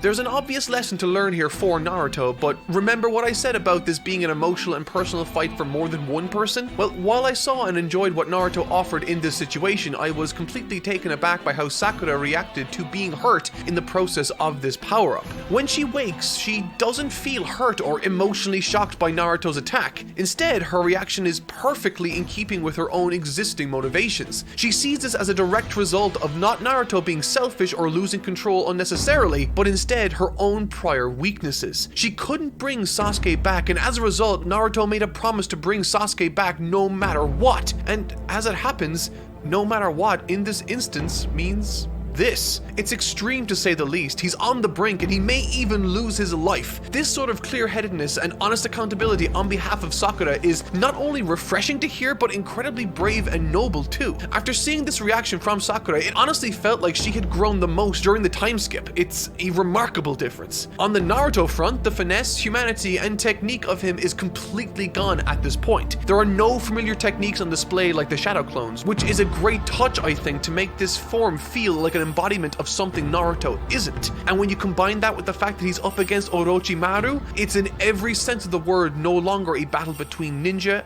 but monsters at this point. Sakura does try to help and bring Naruto back from the brink once again, but she gets hurt in the process.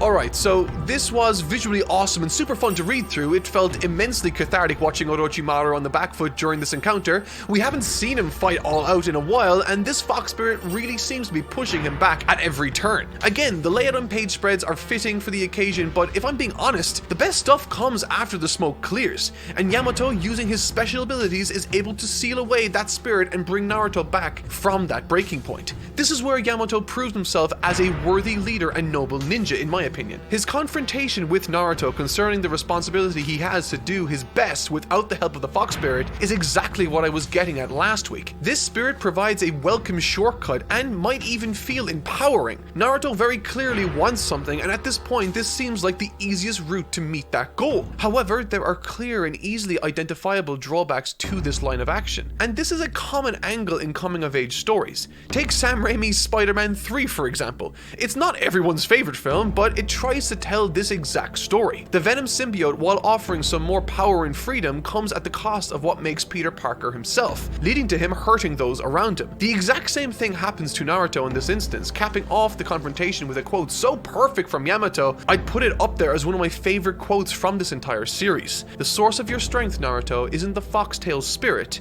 it's your own. If you want to help Sasuke, do it using your own power. If you want to protect Sakura, do it using your own strength. Brilliant. This portion of the story is where Yamato's upsides really shine for me as a new addition to the main squad. On top of being a noble, level-headed leader type, he's also skilled in a wide and rare variety of jutsu. One that comes in massively handy when Sai, who had been missing during the encounter with Orochimaru, attempts to join forces with him and leaves promptly along with Kabuto and himself. Thankfully, however, Yamato has a tracker on him, and little does Sai know that he's about to lead him to where Orochimaru's hiding with Sasuke. This is a fantastic chance for them to save him, and a chance for Naruto to show that he can control his desire to relinquish control to the spirit inside of him. てめえはなんで俺たちを裏切った Once they confront Sai in his cell, the true scope of what he represents in this series is plain as day. While yes, he represents broadly speaking what ninjas mean in this world, specific to him, he also has a sketchbook which reveals a lot more about him and the process he was created within in the first place. Once upon a time, having a brother, someone who cherished him, who cared for him, and someone who held onto a specific sketchbook for. However, when he died, Sai lost any and all memory of what he was going to put into that book for his brother. This book itself represents Sai's lost humanity. In conversations, he refers to himself as no one, nobody, a clean slate that can act as an extension of Danzo's will, a product of the Foundation's cruel methods to expunge him of all that made him who he was in the first place. Or at least that seems to be the case until recently, for when he realizes he's lost that sketchbook, he shows visible concern, proving to us, the readers and viewers, that while his humanity might not be visible on the surface, deep down, tied to what that book represents are the remnants of who he really is as a person. There's a confrontation between Naruto and Sai where Naruto tries to explain to him his reasoning as to why he's so determined to save Sasuke from those circumstances despite his desire to stay and have nothing more to do with him. And in it, I think there's a connection being made between Naruto meaning nothing to Sasuke and Sai referring to himself as no one. Despite Sasuke actively seeing Naruto as, quote, nothing, just because someone says something isn't so doesn't remove the bond that exists between two people that genuinely cared for each other. This speaks to Sai's relationship with his brother.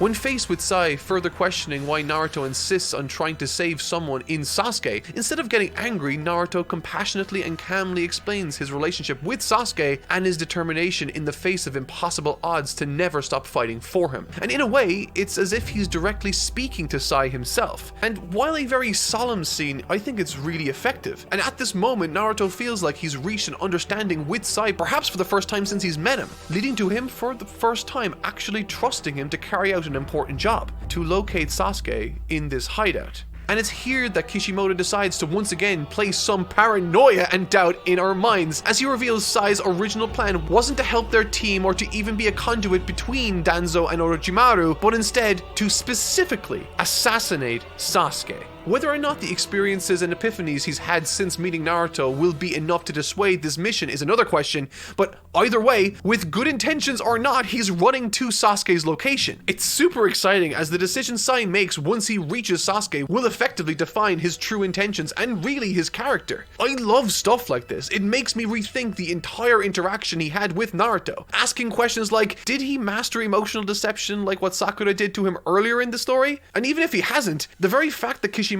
got me thinking and asking these questions is proof that he absolutely nailed this tension building sequence. Thankfully though, as it happens, Sai turns out to be a good boy.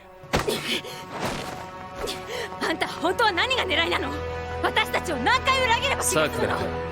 The reunion between Sasuke and the others feels monumental. It very much feels like the culmination of everything that's been built up to so far. And Kishimoto goes all out in dedicating as much real estate as possible within the chapter this scene takes place in for massive page spreads to fully capture the emotion of that moment. From the first time seeing each other in years to close-ups of their respective reactions to seeing each other. There are so many full page spreads that at points it almost looks like a coloring book. And I mean that in the best possible way. They look very impressive with the expressions, positioning and staging of characters offering plenty in the way of tone setting. Furthermore, this sequence deals with some of my favorite subject matter and comes packed with some wonderful imagery to convey what's happening to boot. When battling with Sasuke, we get to see a host of new abilities he's clearly been working on still with the single-minded purpose of finding and killing his brother. To him now, he claims that nothing else matters to him except his brother's death, even if it means merging with Orochimaru. This I don't think I believe though. It's almost as if he wants to convince himself that, and I say that because of what happens later on.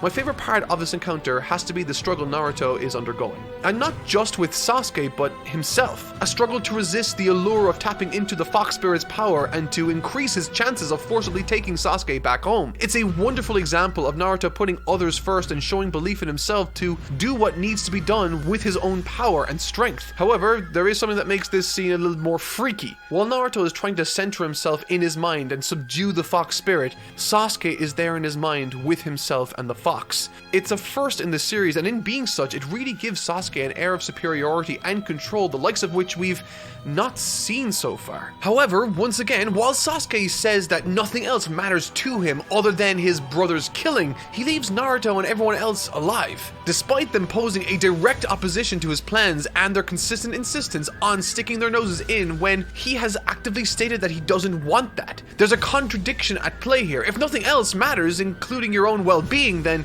why not get rid of them here and now? Well, I guess because while he doesn't want to admit it, there is something else important to him: his friends.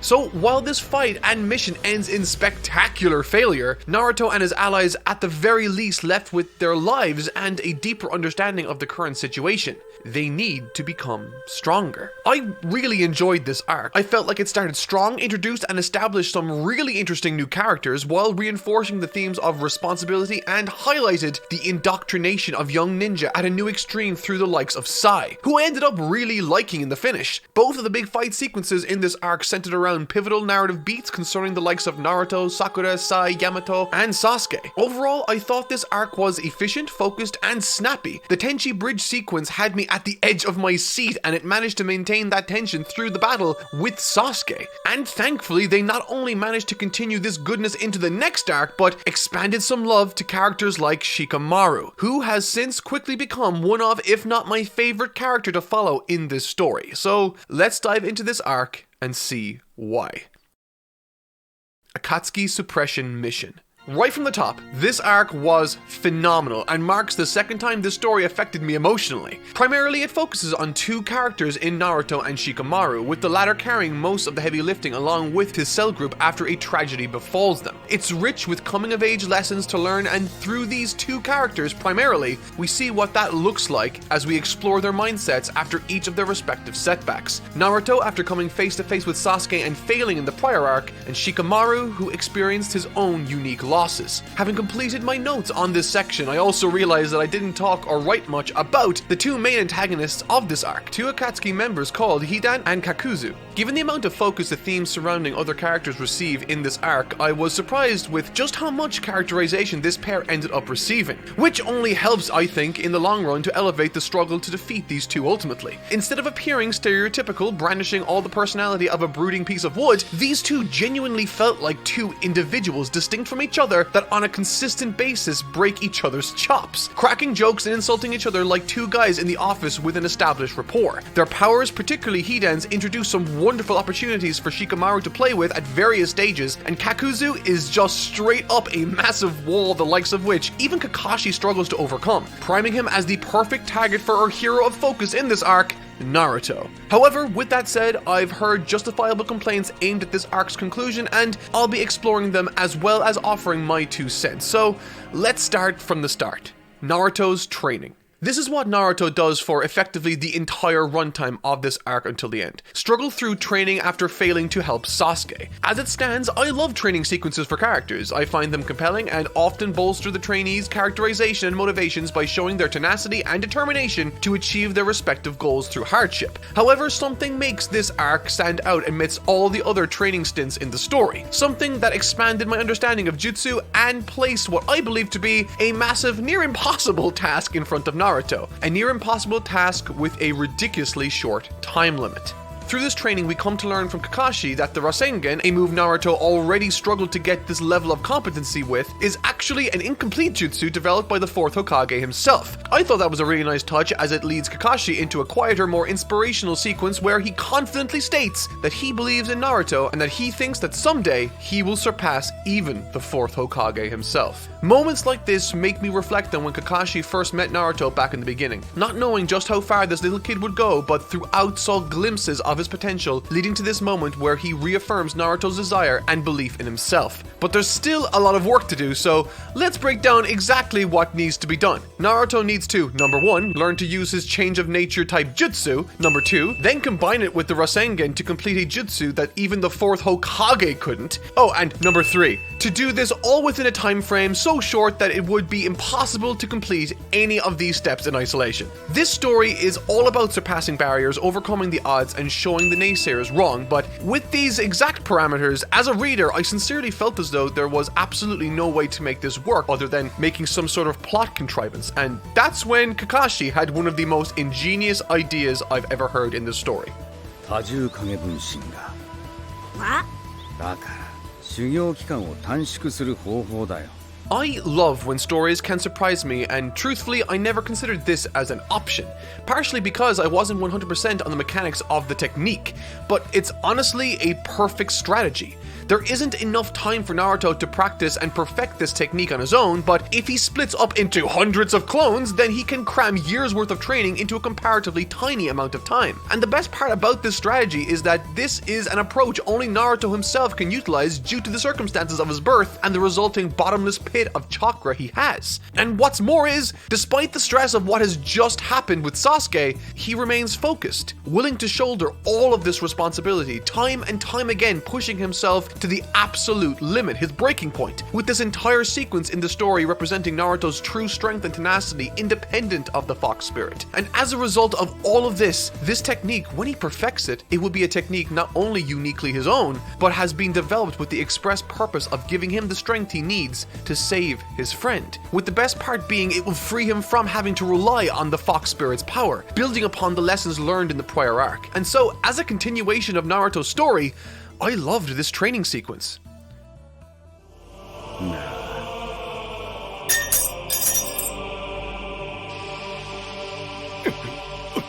Shikamaru's team versus Hidan and Kakuzu.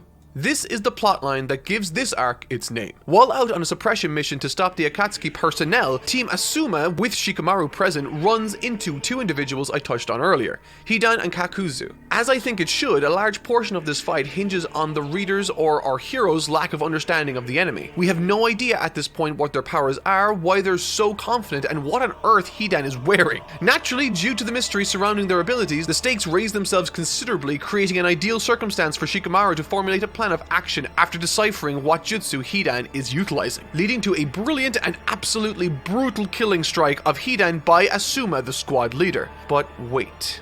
Psych! That's the wrong number!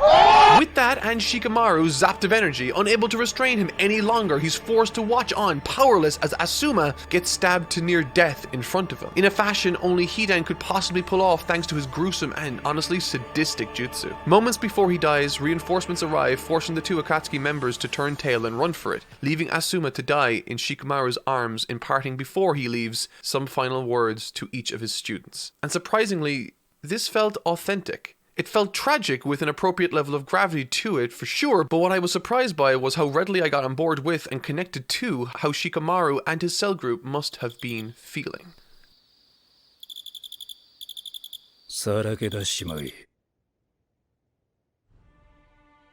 Asuma's death. I'm not sure if this will come as a surprise to anyone, but I didn't expect to care as much as I did during this sequence. It shocked me with how touching I found this ceremony and the lengthy amount of time given to this character's passing. And since then, I've wondered why that was. Asuma wasn't by any means a character I had an issue with, but I also wouldn't say he was one I was particularly close to either. Which, honestly, in retrospect made me wish I had formed more of a bond with this character across the series instead of just the last 10 or so chapters. But it did make me wonder why I was feeling as strongly as I did during this scene, and I think the reason was Shikamaru. You see, going into a long-running series completely blind like I am, with the expectation of writing a review each and every week, is kinda like being an archer without a target being asked to hit the bullseye. I try to make guesses as to what's important to remark upon, but I'll always miss something when I'm going in blind. It's just the nature of the beast. When I reviewed Dragon Ball earlier in the year, I found it to be a very pleasant experience, as I knew what was or was not important, and so could focus on and plant seeds for future things I wanted to talk about, like Goku's transformation into the Ozaru in the first arc, and how it has a direct connection in explaining his last moments with his grandpa, who we will then meet much later in the Uranai Baba section. I can't do stuff like that with Naruto. I can only speak about things that impacted me on that given week of reading and hope and pray that I got the important stuff. However, Shikamaru has been a character that has time and time again impressed me to no end. Initially, he seemed like a disinterested, unmotivated, and boring character to make up numbers for the background cast. But in his Chunin exam fight, he proved me wrong. After that, he seemed like an interesting character, but not one that would have served a leading leading role. And that's when the chase for Sasuke happened, and I once again was proven wrong. And now I find myself over 300 chapters into this story, watching as this character I never anticipated I would spend so much time with or connect to, one that has earned his standing through struggle, talent, and effort across this series, making myself feel this loss. I think across the entire story, no character has surprised or impacted me more than Shikamaru. And what I really appreciate about this series is how dedicated and comfortable Kishimoto is in basking in the more quiet moments. Whether that be solemn, emotional, still, or any combination of these, I've recognized him as being an incredible artist with a particular flair for action, creating some wonderfully kinetic layouts. However, his attention to the quieter moments across this series has really heightened my experience, clearly on display during Asuma's funeral. Distant shots of Shikamaru informing his family in a long hallway, all the framing here really helping to sell the atmosphere Kishimoto's going for, with everyone taking the time to commemorate this noble and much loved shinobi, with an appropriate amount of focus on the character of Shikamaru. And while I thought all of this was great, once I finished this arc, my team suggested I take a closer look at one specific episode from the anime. One that, while technically filler, in many instances elevated this section of the story to new heights the manga never reached on its own.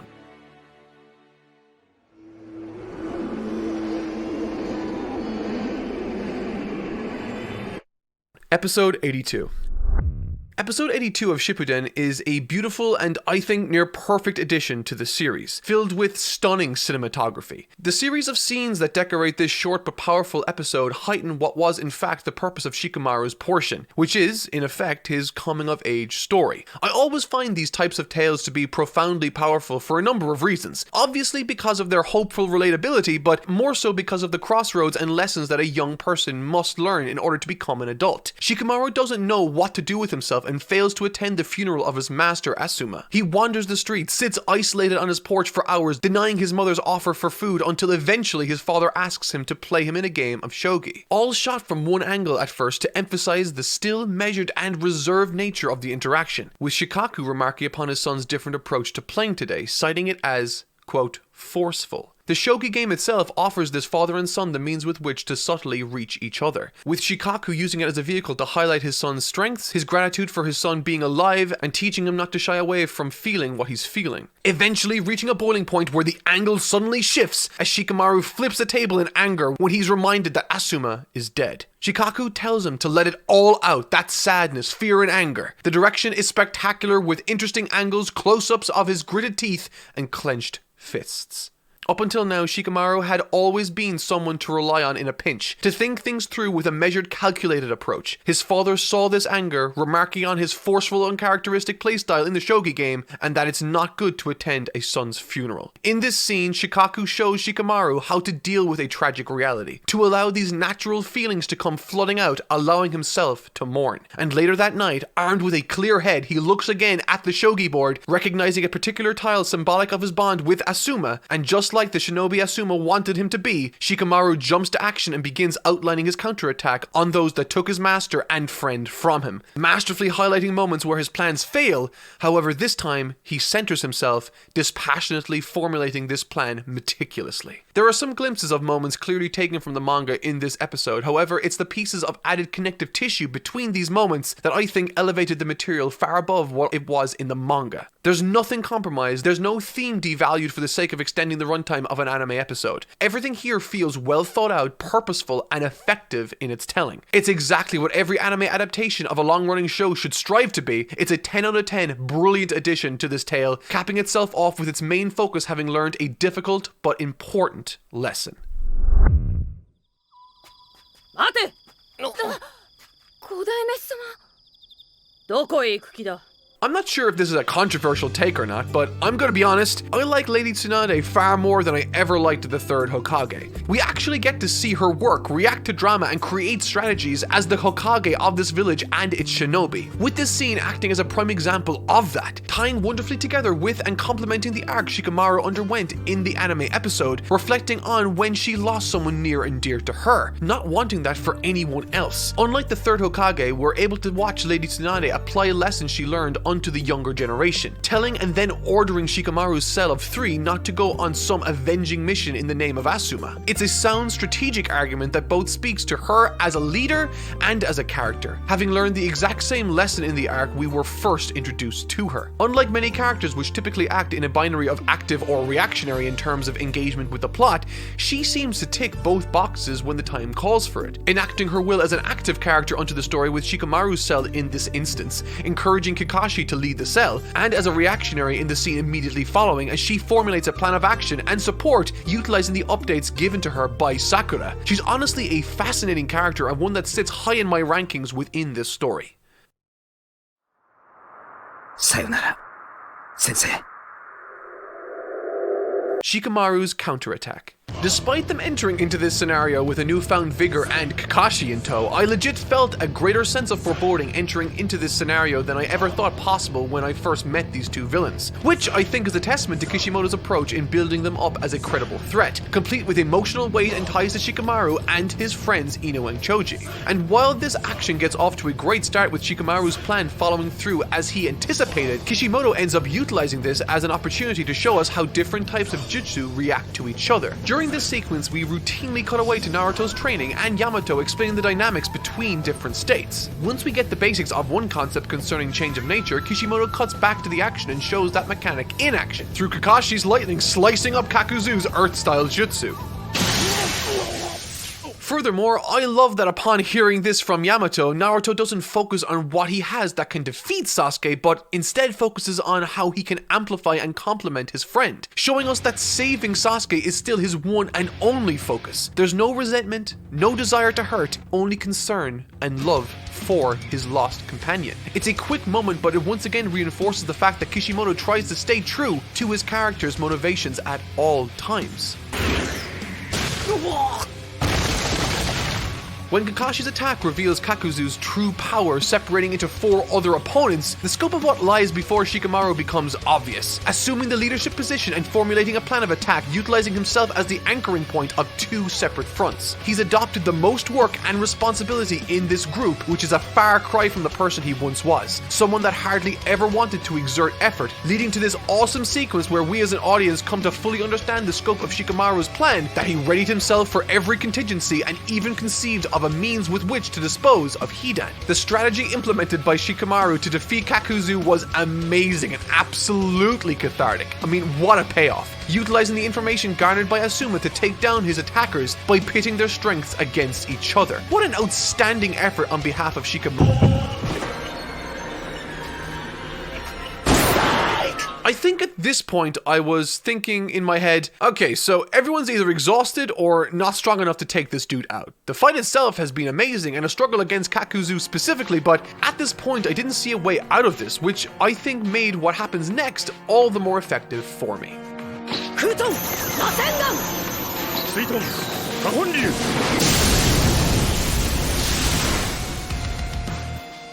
I think what's interesting about this section, or involvement from Naruto, is how different people's opinions are on his appearance here. I spoke to one person about this scene and we completely disagreed on how Naruto's involvement affected it. So in this section I'm going to explain both and you can let me know which one you agree with more. Let's start with my friend's read on things. My friend hated this decision to include Naruto. He felt as though the entire arc had been about Ino, Shikamaru and Choji, their relationship with Asuma, and that this was their big battle to avenge their fallen master. Going on to say, sure, Shikamaru might get to have his moment, but Naruto just steals everyone's thunder and removes everyone else's agency. He had no connection to this arc, but he just rolls up because he has to pay off his training arc. In short, he thought it was horribly disconnected and as a result hated it. And to be honest, depending on what way you look at this, I think that's a fair way of reading the situation, but it wasn't mine. I suppose in the manga, the 2 stories of this arc are of Shikamaru learning a lesson and Naruto honing a new technique. 2 characters working through a struggle to overcome a loss. I understood that were part of that cell and lost their mentor too. However, upon reflection, their part in the arc felt very small and not at all the focus. In the end, I saw it as Naruto and Shikamaru ending an arc that centered around them specifically. The only one in the cell that I cared about getting a conclusion to their story was Shikamaru for reasons I already explained. Choji and Ino did do a bit, and I did enjoy their contribution, but they very much felt, to me at least, tagged onto the arc at the very end, albeit in a natural and understandable way. Keeping in mind, however, that I've only read the manga, I have no idea if the anime did more stuff to help Choji and Ino feel more like a bigger part in the end. But with that said, I do want to also acknowledge that while Naruto's training was interesting, it didn't necessarily need to combine with Shikamaru's storyline battling the Akatsuki. Though it didn't bother me, as it didn't take away from Shikamaru's moment, and from an in-universe position, it makes sense for Naruto to be there, as he has plenty to do with the Akatsuki. So in the end, I guess the biggest difference between my opinion and my friends is that I didn't feel that Choji and Ino played a big enough role in the arc to secure that big moment he wanted for them. I mean, as far as I'm concerned, Kakashi contributed more to that story than they did. But in terms of my reaction to Naruto showing up, I don't think I've ever been more happy to see him as a character. Experiencing this honestly felt kind of fresh too. Naruto up until now has been the one that follows the leader and gets saved or comes in clutch at the end in a sloppy but effective fashion. This, on the other hand, feels similar, though not identical, to Goku showing up to help fight the Ginyu Force. In the back of my mind, I'm just thinking to myself, has he managed to get strong enough? Will we see the perfected jutsu he's been working on? And in addition to that, his arrival onto the battlefield comes with it an air of quiet, stoic confidence. I could really feel the progression of his character emotionally compared to the first arcs. Once a character that fought to prove himself by rushing into dangerous circumstances without any plan, and now he's fighting specifically for a friend and implements his shadow clones to gain precious intel to determine a plan of attack. There's a subtle maturity to Naruto in this fight, and it feels wonderful to see him implement the lessons he learned in the prior training section he enjoyed. But he falls short. 4代目火影を超える忍びはお前しかいないってそう信じてるって I think this scene is perfect. It's a gentle but superb reminder that while Naruto has developed and changed over the course of the story, he's still himself. Willing to constantly pick himself up off the ground to try again until he gets the result he's looking for. Willing to push himself into circumstances that are dangerous if they mean that he can get closer to achieving his goal of protecting Sasuke. It's a wonderful combination of everything I love about the character, and I love the subtle piece of foreshadowing we get from the technique through the last scene we see of Naruto training as he's standing in the middle of a large crater. The attack itself is stunning and one that eclipses any other effort I've seen from any other character thus far in the series. Capping off with a wonderful but quiet acknowledgement from Kakashi that Naruto has indeed surpassed even him. And I love stuff like that. But in all honesty, nothing caps off this fight and really this arc like Shikamaru acting as Hidan's god as he is passing judgment onto him before blowing him up and burying him underneath meters and meters of rock and earth. Couple that with the beautiful imagery provided and you have for yourself a cacophony of all the things I love about Kishimoto as a manga artist. I'm not kidding when I say this, that between these two arcs, Kishimoto I felt really up the ante and forced me to care about things I never thought I would. And of course, built upon already sturdy foundations that brings us to where I find myself today. It's certainly not the flashiest, but I love how this fight really reflects and plays into the strategic aspects of the leading character Shikamaru, while also feeling uniquely clever and appropriate for a ninja-styled encounter. This fight Shikamaru had with Hidan doesn't at all feel like a fight that could take place in any other world other than Naruto, with the elements it takes advantage of, and as a result, it gets extra points from that for me. The character of Shikamaru has come leaps and bounds farther than I ever thought he could, with his final scene once again highlighting his fact as the shogi game between himself and his father conclude, highlighting his acknowledgement of the responsibility himself and his friends bear going into the future, and his acceptance to the wife of his former master to become their guardian and master in the future. I've never seen Shikamaru so motivated and determined to work hard for a better tomorrow, and I honestly couldn't be happier with the way this arc ended. 全員にとどめは刺してないわね。まだまだ甘い。殺したい奴は他にいる。 Ooh, now that's a good cliffhanger.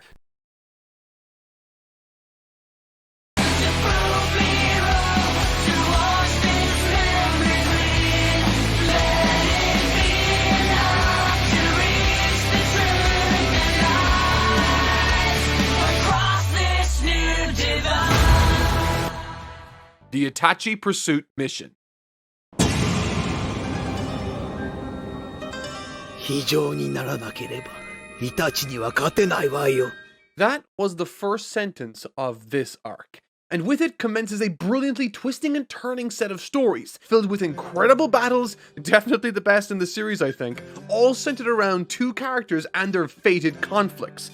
Sasuke's pursuit of his brother, Itachi. There's a lot to cover in this video. I haven't covered Naruto since before the holidays, and I think this was my most enjoyable experience when reading the material so far. Whether that has more to do with my heart growing fonder from absence, or whether it's the contents of these three incredible arcs telling of the story, I'll leave it up to you to judge. In an effort, however, to make sure this video doesn't last a million years, I'll be dividing this video into three natural sections.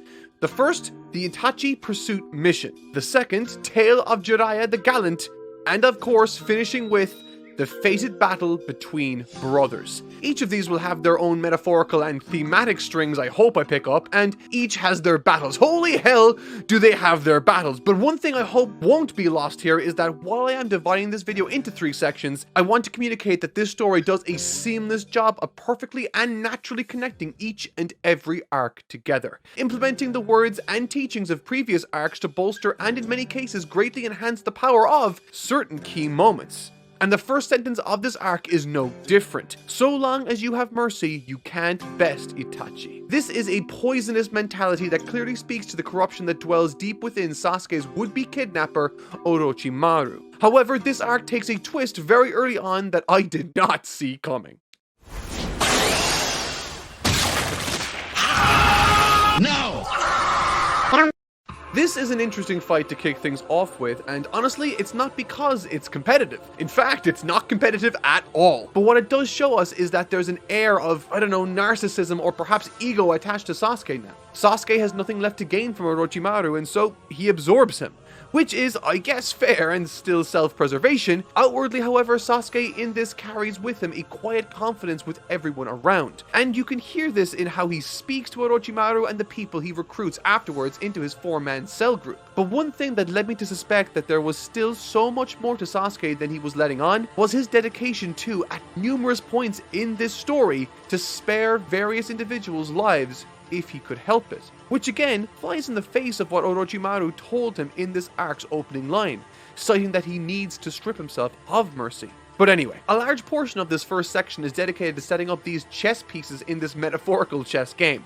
Whether that be taken from a combat strategy sense, with Sasuke recruiting the likes of Sugetsu, Karin, and Jugo, Karin introducing her first seems to be the least complicated right off the bat. She offers a useful set of senses and skills for Sasuke's team, but for the most part, her contributions serve support and comedic purposes mostly, with her admiration of Sasuke and his sweaty, grubby clothes, making for a character that teeters the line between gross and funny. Jugo, on the other hand, is sort of the Hulk to Sasuke's Black Widow. He's got this intense desire to kill that he's overcome by from time to time. However, Sasuke seems to be able to grant this man the freedom from his mind that he's yearned for what seems like a long time. And if introductions were anything to go by, I'd say that he's even more simple than Karin. Which brings us to my favorite of the members recruited, Sugetsu. Outside of me really enjoying his design, there's such a weird, confident, and almost chaotic nature to how this person conducts himself around both Sasuke and others. Furthermore, on this chessboard, Naruto and the rest of the Protag Shinobi ready themselves for this pursuit. They recognize that Sasuke is after Itachi, and so they pursue Itachi, also in the hopes of finding Sasuke first. Oh, and in classic shonen fashion, the hero is told that their most powerful technique is too risky to use, which means he will definitely use this move, and it is gonna be awesome when he eventually uses it. And so now, with Sasuke and Naruto's team formed, and their targets set, it's time to start this chase. And what better way than with one of the most surprisingly brilliant fights I've enjoyed in this series.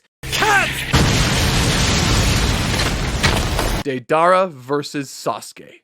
This fight totally took me by surprise, grabbed my attention, and never let go. To tell you the truth, I enjoyed Deidara as a character in the past, but I never really connected to them until this fight, where the full scope of Sasuke's power can be observed and where the unbridled creativity of Deidara can change the tide of a given conflict at a moment's notice. And this is a quick aside, this fight is split between two volumes, and the only reason I mention this is because volume 40 has the best cover art I've seen from Kishimoto to date.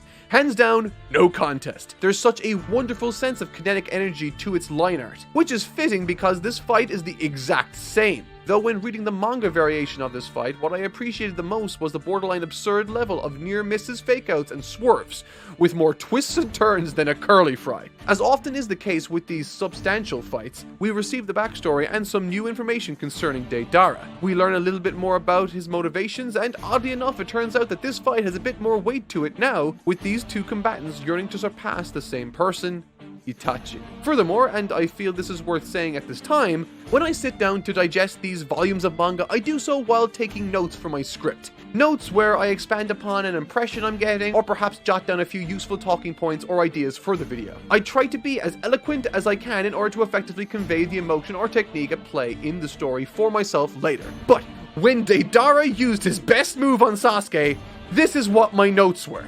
Deidara's fucking disintegrated Sasuke! Ah! No, seriously. My script actually says ah, and also this sentence explaining. But back to the fight. It appears that in order to survive that attack, Sasuke used the Sharingan to see the attack coming and dodge. He blindsides Deidara, but wait! Deidara is playing 4D chess and boom! Literally.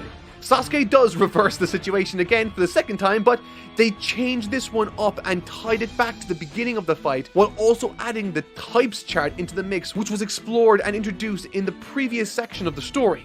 His Chidori was favorable against Deidara's style of jutsu, and he knew it from the start, but Deidara still had one last trick up his sleeve. This fight was honestly full of ups and downs, twists and turns, interesting reveals, and callbacks to previously established techniques that made perfect sense for the time. And the way this fight ends creates the best outcome for both Deidara and Sasuke. Deidara puts some respect on his name in the eyes of everyone, including us, the audience, not just by how creative he was in his application of this incredible power, but also because of what Sasuke did in response to this attack to protect himself, summoning Orochimaru's giant snake to sacrifice and ultimately protect himself against the oncoming nuke. In other words, Sasuke appeared level-headed and incredibly resourceful, all the while Deidara, despite losing, unleashed one of, if not the most powerful attack we've yet seen in this series. I adored this fight. It's next level great.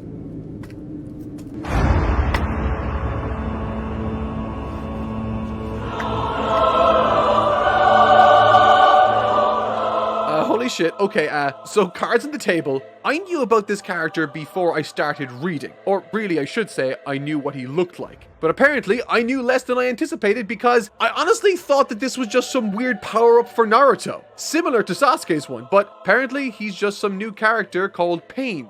I feel incredibly dumb right now. There's a wonderfully heartfelt parting conversation between Jiraiya and Tsunade right here.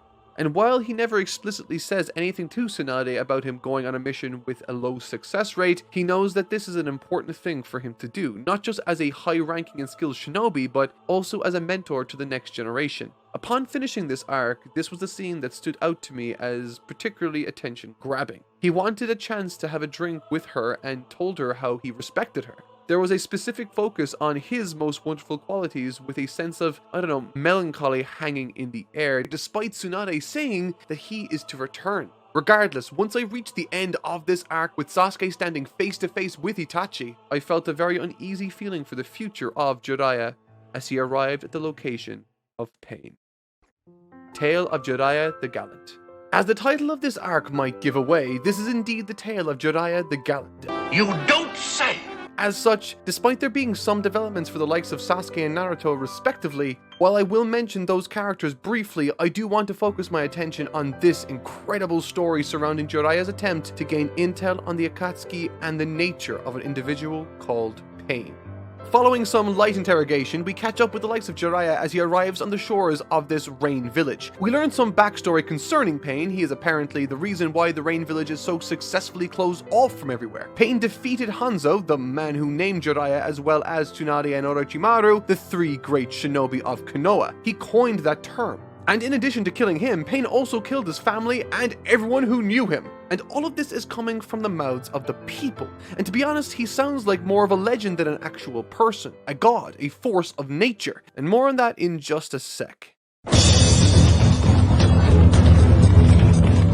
The fight that ensues in this arc is different, and I mean that in a good way. While there's action of a unique variety, particularly with regards to Jiraiya and what he brings to the table, there's something more grand and prophetic about this occasion. It's less about the action and more about the mystery as well as the internal story of Jiraiya, as he fights against increasingly insurmountable odds, with perhaps the first clue concerning his thoughts on the future on the island coming by way of this gesture, lending the key that unlocks Naruto's full nine-tailed fox spirit to a messenger to deliver to Naruto himself. Nagato, Konan, and Yahiko were all children Jiraiya knew that were orphaned by the war of the time, but Jiraiya decided to mentor them. However, now that they seem to be associates of pain, and while it's a rather on-the-nose metaphor, the three of them have effectively embraced and focused on their pain rather than the good that they can do for the world, and want to instead enact their revenge, to make the world feel the same pain that they were forced to feel. And pain is a word that is thrown around a ton in this arc, and it's quite obvious that it's trying to draw a connection between the pain character and the very concept of pain with what it represents to these children. Nagato wants to give every nation the power to destroy each other so that they can all know pain. But what I love about this is what Jiraiya offers as advice and mentorship to these young, talented, and brave children. Instead of focusing on how the pain is manifesting, he points out to them that those that have gone through pain can understand it better than anyone. That they have the capacity to feel compassion on a greater level than anyone without that perspective or experience. And I just thought that that was such a wonderful way of thinking about this particular scenario.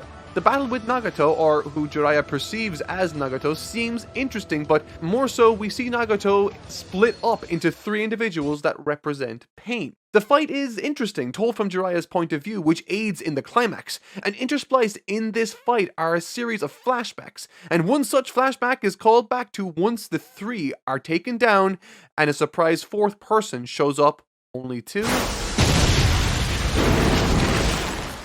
What was once 3 has now turned into 6 opponents. One being the pain character himself that I recognized. Apparently Ahiko was said to have died, but I guess that's a metaphorical death considering he's here too? ? And upon closer inspection, Nagato doesn't look to be among them after all, though his eyes seem to be donned by everyone. What is happening here? Back with the likes of Sasuke and co, once they arrive at the location to meet Itachi, Kisame is waiting for them. Apparently only Sasuke is allowed to pass and speak to his brother, but not much else happens here for me to give my full opinion on just yet, considering this arc is primarily centering around Jiraiya and his current struggle. He discovers that the folks he's fighting are all faces from his past, perhaps signifying his failures standing right before him. And now, with it being 6-on-1,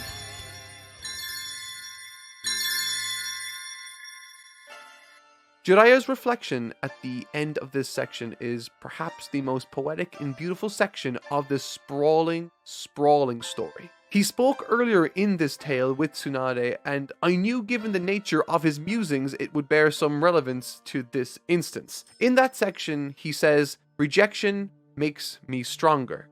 The pursuit of happiness isn't for us." In that scene, he speaks with a very tongue-in-cheek flair. However, it really speaks to the tragedy he sees as his life story. A shinobi's life is not measured by how they lived, but by what they managed to accomplish before their death. And in reflecting on that very principle, he clearly holds dearly during this short flashback. Jiraiya is haunted by the failings that he thinks defined his life until Minato cuts him off and instead praises his self-insert character's work.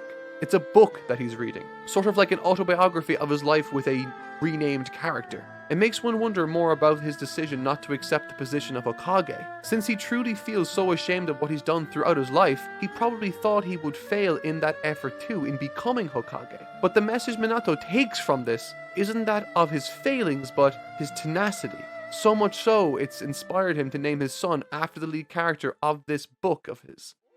Naruto. 素敵な名前です。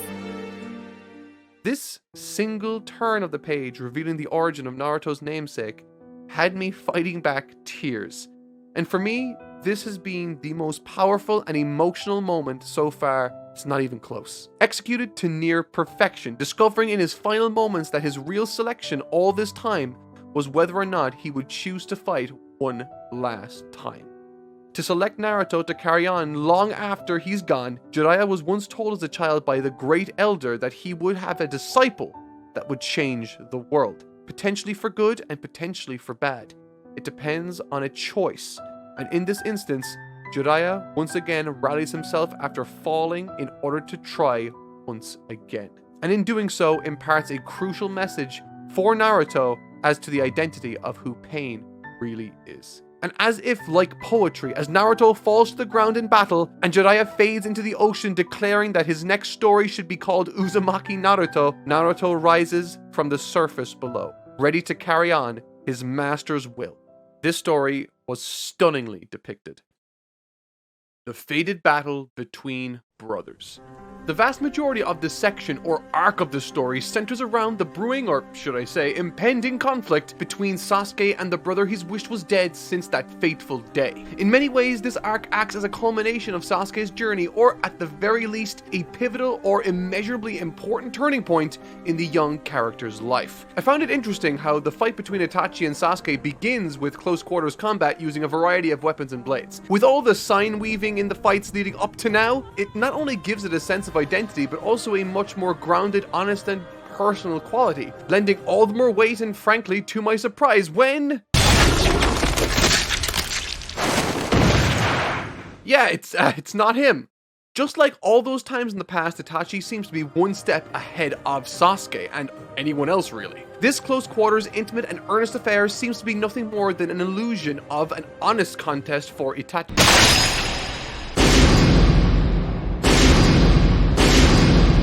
Okay, you gotta stop doing that. Alright, I love this small exchange as it works wonderfully from an audience's perspective. We begin this chapter expecting to deal with the contest between these two, but instead it acts as the stage for a series of illusions, both of which manage to work effectively on me. The conversation that takes place past this point felt, at least for me, a little more for exposition than it did for character growth or revelation necessarily. Having come all this way after seeing so many spectacular battles, it doesn't seem like the fight is in any rush to meet its resolution, and I like that. It's interesting for sure getting to see Sasuke finally confront his older brother, but in retrospect, the entire affair felt very detached from reality, both literally and figuratively. Some information was divulged concerning the character of Uchiha Madara, who too possesses the Mangekyo, and in fact was the first one to achieve such. But I think the most interesting part of this conversation, and indeed conflict, comes by way of a certain revelation. The Mangekyo is a formidable weapon of ocular ability that affords the wielder a number of strengths otherwise not afforded to a standard Sharingan user. However, when Madara first possessed it, he noticed that there was a major drawback to it, that the more he used it, the more he lost his ability to see, which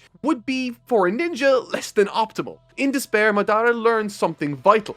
It was that if he took his brother's eyes, not only would he see the light return to his vision, but he would retain Mangekyo for forever more. This, for me at the time, explained the sudden shift in how Itachi treated him growing up, why he felt like a good brother from time to time. He was simply working in his own self-interest. He wanted Sasuke to stay alive as a host for his future eyes. And honestly, this is an interesting angle to take this plotline down. It clears up a ton with regards to the mystery concerning Itachi, and while it takes away a lot of his mystique, it replaces it with a whole other brand of murderous, power-driven insanity, which, as Sasuke finds out, is terrifying on a whole other level. But this time, it seems Sasuke is significantly more skilled with the Sharingan than Itachi is with the Mangekyo eyes. And so, I guess it's round 2.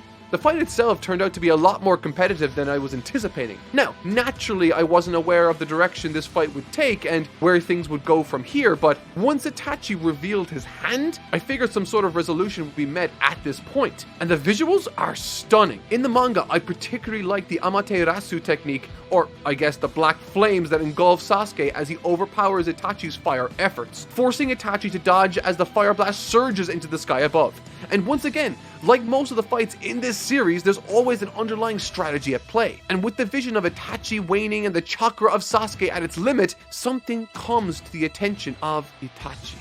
It turns out all of the fire Sasuke sent flying into the air wasn't for nothing, but in fact carefully calculated, creating for him an electrical cloud producing more energy than anything he could conjure up on his own. And what a strike this one takes! Traveling at 1/1000th of a second with enough punch to shake a continent. And it's at this point I think back to the kid I first met towards the beginning of the story and how far this festering hatred and desire for revenge has brought him, gifting him control over the very heavens themselves. It's a stunning display of power greater than anything I've seen once again. However, that's not how this fight ends.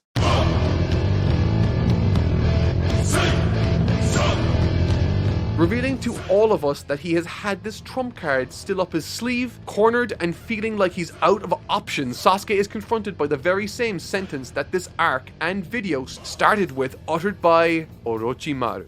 So long as you have mercy, you can't best Itachi. It can be seen throughout Sasuke's action in the material covered since those words were uttered that he has indeed shown mercy in almost every confrontation along the path to his brother, even to those trying to kill him, and stunningly, even Itachi to some extent. And in being faced with these worsening circumstances, Itachi unleashes some monstrous attack. Sasuke's chakra fades weaker and weaker until Orochimaru erupts forth from the depths of his person, forced to relinquish the very humanity that made him who he was. Despite him not necessarily being in control of this move, he did make the choice to imbue himself with Orochimaru's spirit in the first place, all with hatred driving him as a motivator. I don't think it's a coincidence that sandwiched between this pursuit of Itachi and this fated battle between brothers is a tale effectively describing the life and virtue of a mentor that consistently tried to do the right thing in the face of constant failure, who found solace and significance not in the goals he achieved, but the desire he consistently and earnestly expressed in doing his best, who told children who had endured so much pain in their lives to use it not as a vehicle for more suffering, but to use it as a motivator to emphasize and to prevent that suffering for others. Throughout these arcs, Sasuke, having known what it's like to lose those important to him, has carried with him a dedication to not take a life if he can help it, because he, more than perhaps anyone else he knows, understands what sort of impact and sense of sorrow that can bring into their family. And he didn't want that for others. However, now, in this fight with Itachi, he's willing to throw all of that out the window. He's willing to let go of that side of himself if it means he gets what he wants. In other words, he too was embracing pain. And when Itachi takes out Orochimaru with relative ease, he starts to show very visible signs of serious injury and fatigue, coughing up blood, crying blood. The battle rages on until both are barely standing, Sasuke throwing everything he has at him until he too has nothing left, and staggering towards him in a bloody stupor is Itachi, extending his trembling hand to take what he considers his own, Sasuke's eyes.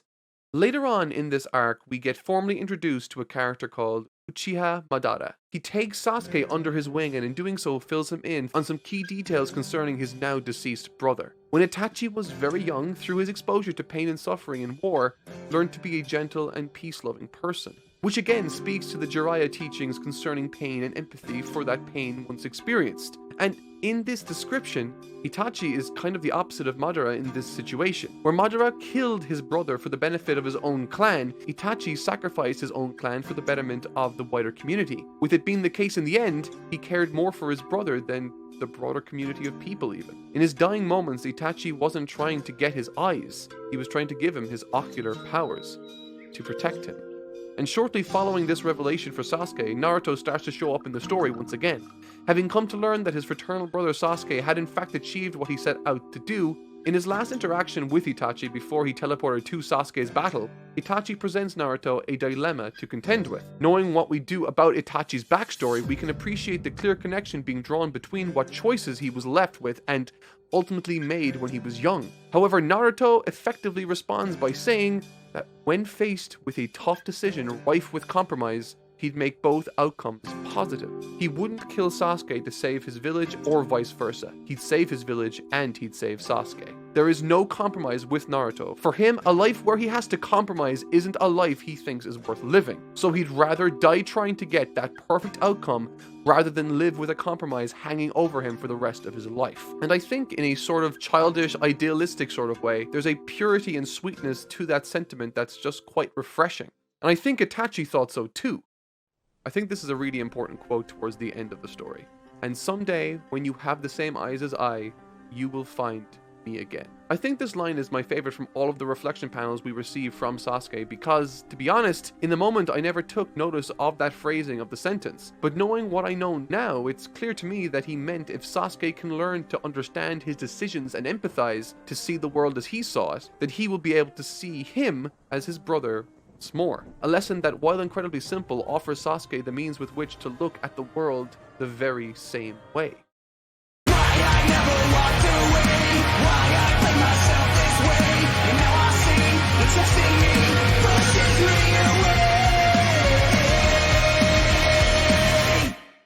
Last time I covered the Itachi storyline, which came to a shocking and brilliant climax. That story had focused a tremendous amount on the dynamic between Sasuke and his brother, and with good reason. It needed the space to tell that story, and to be honest, the beginning of this next arc suffers from that decision slightly. Only slightly, however, and I'll get into that in a second. Firstly, however, I'd like to unpack Jiraiya's death and why I loved the way it was handled, and also to share some thoughts I had concerning a particular decision I found strange.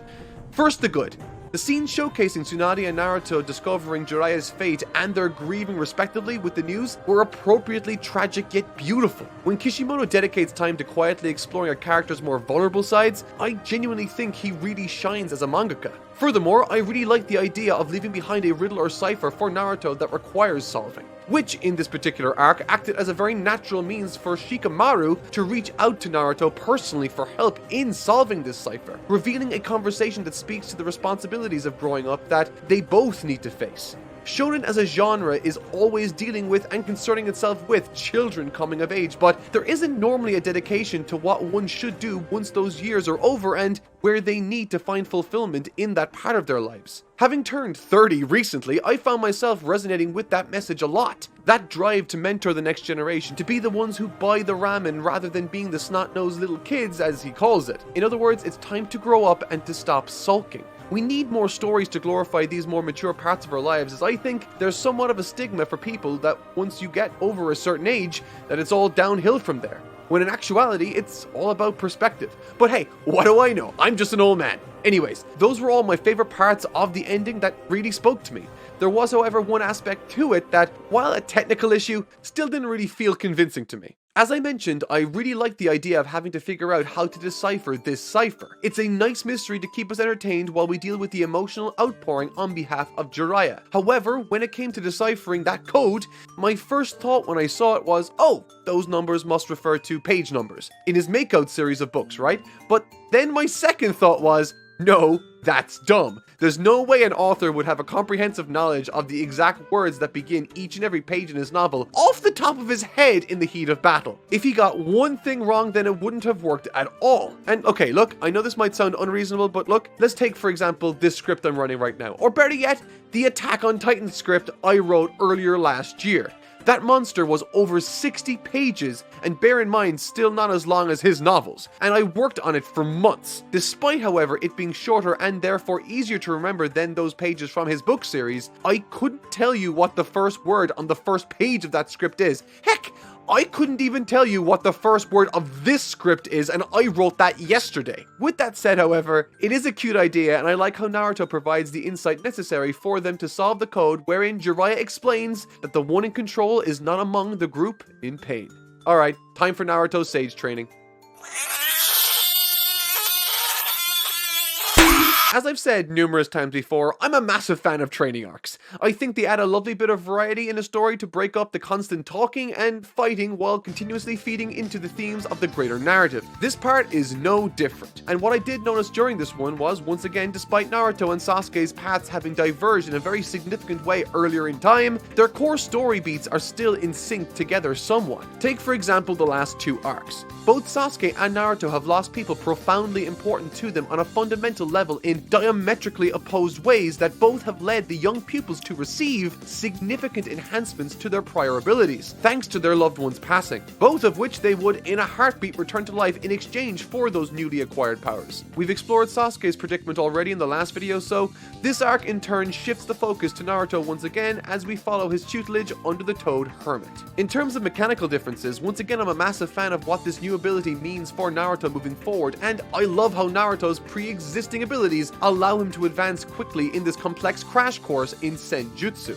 This idea of being able to derive power from nature and the world around him is so cool, and the means with which Naruto later learns to apply this technique in ways never before seen by even his master speaks to both the past of this series and indeed Naruto as a character himself, someone that's capable of inventing an option C when someone gives him two options he doesn't agree with. This is a sign of a naive mindset working in a positive fashion, I think. which again works in great contrast to what Sasuke ends up doing towards the beginning of this arc, I believe. Following his acquisition of the Eight-Tailed Spirit and the use of the newfound power courtesy of his brother, Sasuke explains to his fellow Uchiha and Akatsuki member why he can be trusted in doing what's in line with the Akatsuki mission and to go against his brother's wishes of protecting Konoha. And to be honest, it reads as pretty juvenile and overly simplistic considering everything he's been through, almost to an unbelievable extent. I understand his motivations and his reasoning on a technical level, but at this point he should realize that things are often more complicated than they might appear to be. That was the entire point of his misunderstanding with his brother. And while he might believe that he more than likely does have a greater handle on the reality of the current circumstances, the fact that he's moving forward with this line of thinking without any hesitation just proves that he still has so much more to learn, which will be entertaining once Naruto and he inevitably clash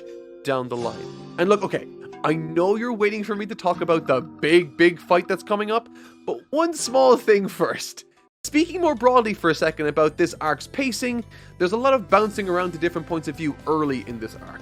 We get Naruto's sage training, which I like, Sasuke's acquisition of the Eight-Tailed Spirit, his conversation with the Akatsuki members following that dude's community trying to track down the Eight-Tailed Spirit in him, those same folks making a plan to stage a summit, Tsunade trying to figure out Jiraiya's message, and we also have Pain's attack on Konoha. And while I can appreciate that these are all necessary points of view and do serve the story in fact, I just didn't find most of them very interesting at all once here. I think when it comes to what this arc contains and what the last arc contains, that being two massive battles, it's natural to have all the exposition and busy work taken care of between the more hype moments to allow space for them to breathe. And the bigger the battles, the more exposition that needs to be squeezed in between. And unfortunately, this is that case. Which is reasonable. It just so happens that this section, unfortunately, is sandwiched between the two biggest battles in the story so far, and I think the pacing suffered quite a lot during these early chapters as a result. Was it boring? Kind of. Was it worth what we got after this? Oh my god, yes!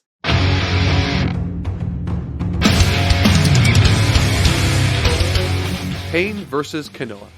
Pain's invasion of Konohagakure is the opening act of what ends up being one of the biggest and best fights in the series so far. And maybe because I'm a big fan of Naruto as a character, but I sincerely enjoyed this more than Sasuke versus Itachi, and I loved that fight. But perhaps it's not a fair comparison because this one had so many different people fighting to hold the line, waiting for Naruto to finish his training and to save the day. There are tons of moving parts in this one. Kicking things off with different battles held across the greater village area, the use of strategy and the implementation and acquisition of new information turns all of these fights on their respective heads, with each individual understanding that each encounter could be their last against these monsters, and that if they are going to lose their lives here, they may as well do so while gaining precious intel to help enhance the village's chances of survival. And this, unfortunately, applies to everyone, from Konohamaru all the way to the great Kakashi.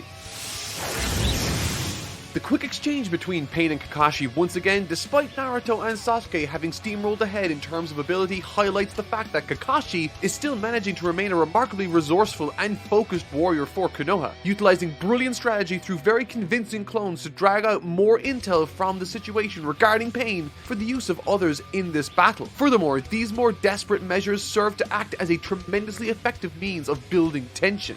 I mean, even Kakashi is putting out all the stops and he's struggling. But as I mentioned, there are a host of different battles taking place all over the village with a real sense of dread and hopelessness hanging in the air. Particularly when Choza is thought to be dead and Kakashi sacrifices his own safety in order to allow Choji to relay that message, that intel they gathered back to Tsunade. And once he got there, Tsunade could sense Choza's energy, but no one else's. It's at this point Kishimoto once again leans on his wonderful sensibilities with regards to these more emotional or sentimental moments. Seldom as they are, when they do show up, they really hit their mark. Having grown up being treated as though he was an outsider, despite Pain demanding to know the location of Naruto, despite him threatening everyone's lives, the people of Konoha won't sell out Naruto, as we're reminded of all he's achieved through the eyes of Konoha's citizens. It's a brilliant lens for which to view this part of the battle through, seeing what Naruto means to them and how far this story has progressed as a result. Speaking of progression,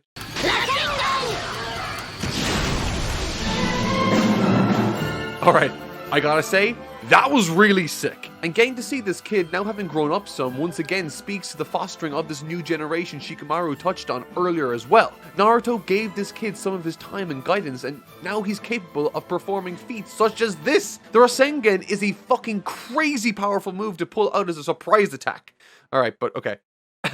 Switching gears for a second and checking in with Naruto, he's after encountering a small, teeny tiny problem. Due to the fox spirit, unlike Jiraiya, the toads can't rest on his shoulders to facilitate this technique's charge time, which means now Naruto is faced with a specific problem unique to him. Without someone on his shoulder to focus that energy on his behalf, he now needs to figure out a way of staying still in combat in order to focus on gathering that energy without getting killed by pain. Easier said than done, right? And, okay, somewhat troublingly, Pain eventually finds out where Naruto is, after which the unthinkable happens.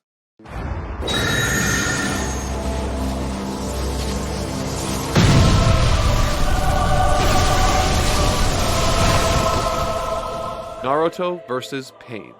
Chaos raining from above, the entire village destroyed, and even Tsunade in way over her head trying to protect as many people as she can from the onslaught.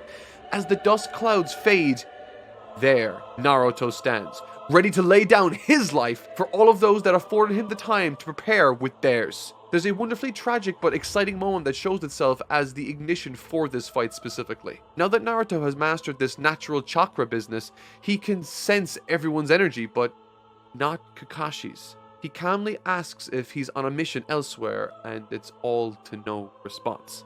He knows his fate. A younger, weaker, and more naive Naruto would have in this instance exploded in anger, throwing caution to the wind as well as his strategy, practically assuring his defeat and securing everyone else's downfall. But it's different now. He's grown up. As we saw through the eyes of the villagers earlier, Naruto is no longer a child, and it's time for him to prove that in the grandest of ways, and in doing so setting an example for the next generation, choosing to carefully channel his anger into attacking the Pain gang. And boy, does he do just that. The opening gambit of this conflict is honestly brilliant and full of just the right amount of determination, motivation, and strategy. Everything I love in a good Naruto fight. We know what Naruto is fighting for, we know how far he's come, we are currently learning all the strengths and weaknesses of the Pain group, and Naruto's strategy once again is something only he can manage to pull off thanks to his seemingly bottomless supply of chakra, leaving shadow clones behind him to charge away elsewhere as batteries for the sage energy. It's a remarkably good strategy, turning a weakness into a strength, a very Naruto thing to do. And the best part of this entire opening to this fight is that the guy who has been stealing all the Jinchuriki power from all the folks in the Pain group manages to get a hold of Naruto himself. This would normally be a catastrophic failure on Naruto's part, and while it was a mistake, like always, Naruto finds a way of turning something negative into a positive. Because Naruto needed to be still in order to gather that sage jutsu, that wasn't a viable strategy for approaching this battle. He would have been open to attack. However, in that hold with this guy, he can do just that, stay still, which then led to that Pain guy absorbing too much sage jutsu, thus turning him into a frog creature because he can't control it. That was such a fucking creative and cool moment, with a decent depth of cause and effect, and while it's still fresh in my mind, at this moment in time, it is my favorite switcheroo in the story.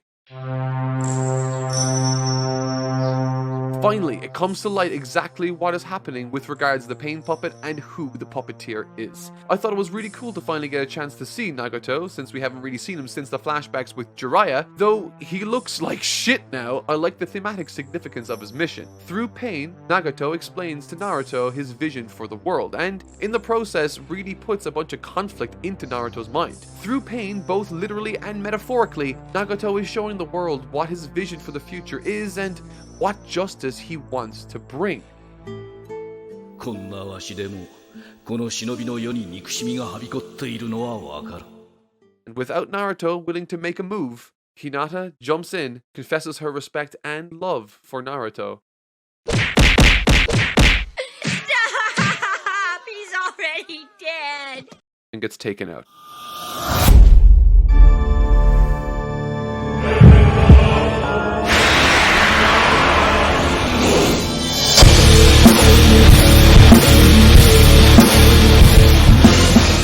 Oh my god, he's got bones on him. This looks kinda awkward, but surprisingly cool. I didn't think it would look cool, but it actually does. In execution, with the body of the fox building itself around Naruto as the tails sprout, it's a really cool visual indication of progression towards a known endpoint, which I would imagine is the fully realized fox spirit in its physical form. But okay, we finally gotten to the moment that you've all been waiting for. The meme fight. Okay, I'm going to switch on my camera for this bit. I'll be talking a lot about animation, and I'm not trusting Japan's copyright laws at this moment in time. Let it be known that in preparation for this section of the video, I have read the manga and viewed the corresponding episodes of the anime that this controversial piece of animation has stemmed from. I recognize that I will be attempting to give my personal opinion on a subjective but widely discussed topic on the internet, but I guess I'm a maverick like that. With that said, I will try to ground my reasoning in terms as uncontroversial as I can, and I will do so by trying to answer the question, is this a good depiction of this fight? There are, of course, those of you out there that think obviously no and obviously yes to that answer, so let's take a closer look. For me, what makes a fight scene great is multifaceted. Story, animation, artwork, and yes, those are two separate things, pacing, immersiveness, and overall storyboarding or direction of a scene. And interestingly, the animation plays a role in all of these aspects. When it comes to animation quality, I think it's a massively impressive showcase of an animator's skills in that department. The animator in question here that worked on this scene was Shinga Yamashita, and odds are you've seen his work before in the past, and not just from this scene. In fact, he's since gone on to direct and composite for other anime. I mean, he has been incredibly successful with the openings of Jujutsu Kaisen, but that's Jujutsu Kaisen. That's not Naruto, and this has become a beast into and of itself. I had seen this clip of animation and I knew people didn't like it. However, it is important to keep in mind when I say animation that I am not referring to the piece's likeness to the characters. Animation is the illusion of movement, and to varying degrees, different series have iconic examples of this and examples of tragically poor animation also, sometimes in the biggest of properties in Japan. One of my favorite animators that worked on Dragon Ball Super back in the day was a man by the name of Naoki Tate. Hello there. He too was a controversial artist because some people loved him and others hated him. And once again, it boiled down entirely to what one as an audience member was looking for. If they were looking for crazy dynamic animation, then Tate was their guy. If they were looking for model sheet accuracy, then he wasn't.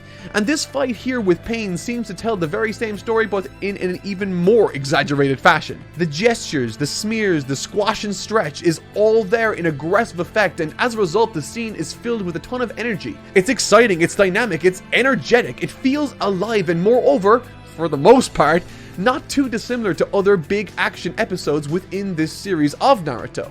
However, with that said, let's take a look at the other side of this coin. Character likeness and its importance. I am a big fan of Sakuga, or high quality animation from Japan. I'm interested in the subject and I like studying it a little more closely than the average bear. And taking that into consideration, if someone values character arc consistency more than animation and movement, then that's not only perfectly reasonable, it's probably how most people feel too. And with good reason.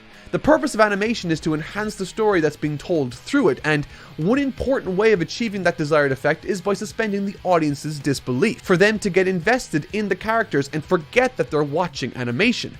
However, I believe one could very easily make the argument that if any animation takes someone out of the story, and the story is what you're there for, then to those people that animation would have failed in living up to its purpose. In other words, if in this fight with Pain you found it distracting to the point of it taking you out of the story or fight that was taking place, then that animation, despite it being intentionally exaggerated and technically impressive, fails to serve the primary purpose of animation for that person, which is to tell the story in a dramatic fashion in keeping with the tone of the manga. But okay, I've explained why I think some people like it and why some people hate it. But what do I think? Well, it's complicated. When it came to this approach, I think there's a tremendous amount of talent on display when it comes to conveying movement and a sense of energy. The timing is really nice and all that jazz, and I'm also a fan of simple shapes in order to facilitate movement. So from a philosophical standpoint, I appreciate the approach taken. However, the moment that people seem to take issue with, even I have to admit, feels like they are pushing the envelope far too far when it comes to some of the exaggerations.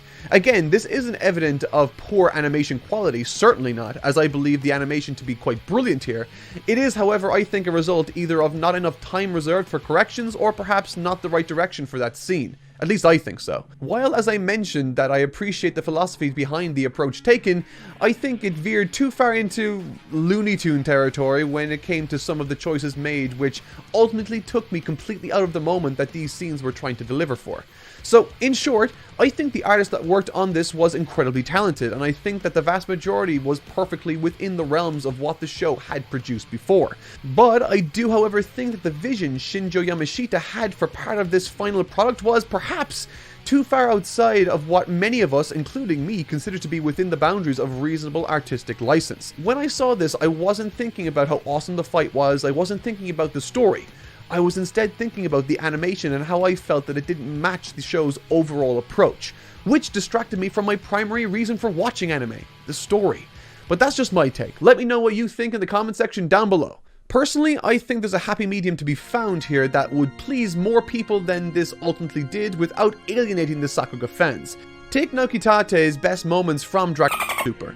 These are perfect examples of this sort of loose minimalistic animation being corrected to accommodate for both stylistic consistency as well as a tremendous energy in animation.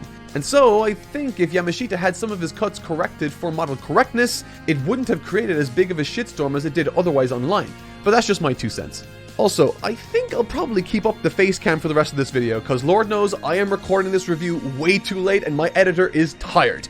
I'll probably be doing more face cam in the future too to help distance myself from the material that has, in the past, nuked my channel. Speaking broadly about the fight for a second, I thought the action was bombastic and the contrast between how the fox fights versus how Naruto fights is appropriately stark. It helps to reinforce the dedication to strategy and technique Naruto the person is, and how inconsiderate the fox is to the village and world around him, interested only in destroying what stands in opposition to him, which, as it happens, helps to elevate one of the most surprising scenes I've yet come across.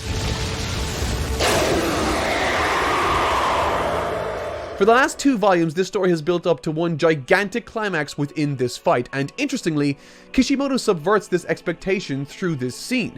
Naruto's first meeting with his father, the 4th Hokage. And as I'm sure many of you are aware at this point, I've never been a massive fan of fight scenes unless they have compelling ties to the narrative by way of mystery or whatever. But I am and always have been a massive fan of quiet, introspective moments full of character-rich dialogue, and that's exactly what this is. During this encounter, the 4th Hokage is collected, compassionate, and wise, while Naruto is reasonably upset and elated at what he's learned. He physically lashes out at his father before basking momentarily in the fact that he's the 4th Hokage's son, which is again such a Naruto thing to do, particularly during a time where he's made to feel confused and uncertain thanks to pain. He feels like a child. There's a neat conversation about the philosophy surrounding what Naruto is struggling with, what pain has taught him his motivations were, and in response to that, the 4th Hokage explains that where there's love, there will be hate, and the duty of the shinobi is to fight the hatred before it turns into pain and suffering.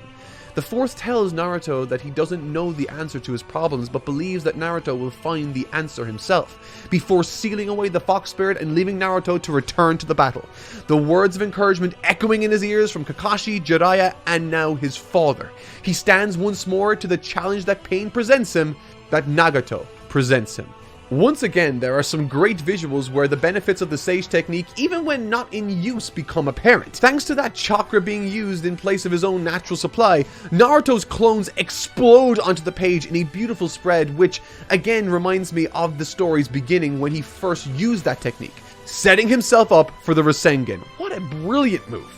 The climax to this conflict is, instead of action, a conversation. A philosophical conversation wherein Naruto expresses a desire, Nagato explains his pain, and Naruto shows his maturity. Again, something I need to make clear is that my videos aren't a substitute for the original material, so I won't be explaining exactly what's said, but instead giving my impressions on it. But I think right from the beginning, when Naruto expresses that he did not see his defeat of pain as a victory, I thought again that this is another wonderful step towards the theme of maturity for Naruto. But the story also never shied away from the ugliness of hatred. He can't just ignore that Nagato killed Jiraiya and Kakashi, but his memory of his master's parting lesson can stop him from continuing this cycle of violence, reinforcing that it is a choice, that you can choose not to hurt people, to not cause more pain. こんなわしでもこの忍びの世に憎しみがはびこっているのはわかる。 Nagato's backstory was interesting, but a line that stood out to me was this. I will rule this world and make the suffering stop. This is a very naive and overly simplistic view of how the world should be under him. Naruto's journey in this arc has been about him accepting his role in becoming an adult, needing to learn patience and to think things through and to prepare the world for the next generation. And in a way, that's exactly what Nagato wants to do too, however, with a lot more purposeful suffering. Jiraiya is quoted as saying, "A person matures, grows up, when you experience pain." And as I'm sure you've noticed, this is a perfect continuation to the themes of growing up and maturity at play here too for Naruto. The situations regarding Nagato and his issues surrounding the illusion of peace for these larger nations following times of bloodshed is a really interesting perspective and a tragically honest experience he and many others have shared. And Naruto doesn't necessarily have any solution for it other than that he won't give up and he will find a solution to this problem, admitting that he still hates him but understands why he is the way that he is and most importantly decides not to hurt him. Naruto asks for Nagato to believe that he won't harden with pain, to believe that he won't grow resentful or vengeful, that he will earnestly seek out peace in the name of his master and for the good of the world. Where Nagato's pain pushed him to embrace a negative path, Naruto's helped him to embrace a positive one. With this conversation speaking to Jiraiya's lesson to Nagato, Naruto has every reason to hate and despise Nagato for everything that he's done. However, after hearing his story, Naruto can use his own life experiences, his own pain to empathize and sympathize with Nagato, much the same way he did with Gaara during the Chunin Exams.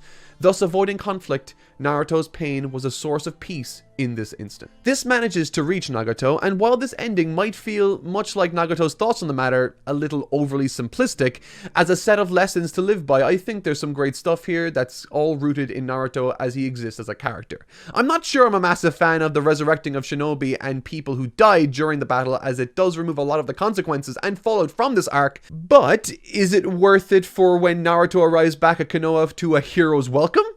I think absolutely. The lonely boy that once sought after recognition and acknowledgement is now the hero of his village, a beloved member of the society who is now armed with a new perspective for which to better understand Sasuke, who he seems to be destined to collide with very soon.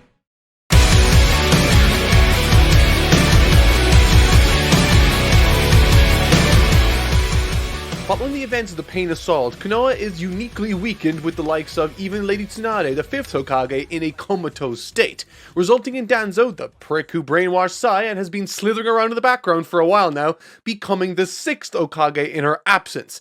I can smell conflict brewing already. In order to decide what to do about the Akatsuki members on the loose, a summit of all 5 Kage is held. And prior to leaving for this gathering, Danzo's first rule is to effectively authorize the killing of Sasuke, overturning Tsunade's rule entirely. This was a great start to the story, I found. It sets up the building blocks to be knocked down, so to speak. Following the Pain Assault arc, while we still have this nebulous overarching goal of regrouping with Sasuke in order to convince him to come back to the village, without a concrete plan of how best to do that, it remains a less immediate concern in the forefront of what I would assume is a great many readers, despite it being the main motivation for Naruto himself. With that said, however, the combination of this overarching motivation and the addition of a new Hokage in Danzo creates a unique pressure to be applied to this desire from Naruto for Sasuke. Not to mention conflict with the Akatsuki and 5 great nations. Finally, all of these chess pieces are starting to come together in a meaningful way, and right now I can really feel a progression towards a big finish in this arc.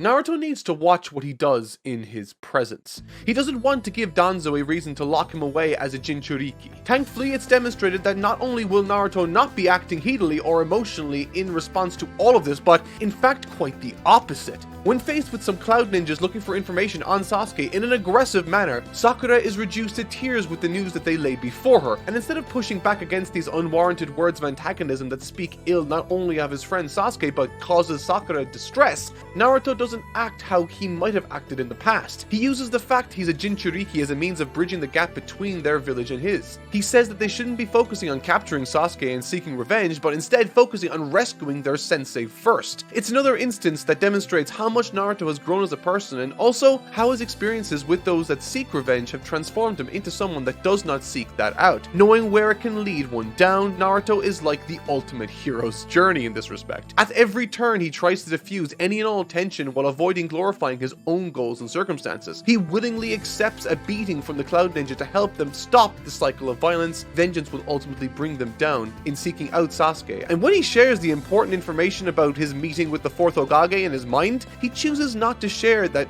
he was his father. And I think that's really telling of where Naruto is right now mentally. When one gloats, one does so because they feel insecure about another person's perception of them and wants to elevate their standing artificially in their peers' eyes. In the beginning, Naruto was a real blowhard, and that was a reaction to how others belittled and neglected him. However, nowadays, he's adored by the people. He has no need to gloat. If anything, he's incredibly humble about this meeting, instead telling Kakashi what he felt was the most important part of it to him, that his father believed in him.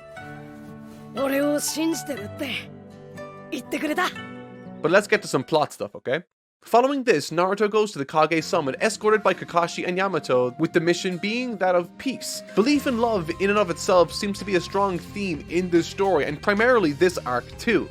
Naruto values what belief can do for someone, and so won't turn his back on his friend Sasuke. He will always believe that he can be saved. Kakashi believes in Naruto then as a result, and so follows him on what ends up being a complete waste of time mission to request peace at the summit. And even with Sai, this is a character that sits on the fence between Danzo and Naruto. One who, if left to his own devices, would most likely have chosen Naruto due to his belief in Sai. Compare that to Danzo, who trusts virtually no one and even goes as far as to curse seal Sai's tongue from speaking against his interests.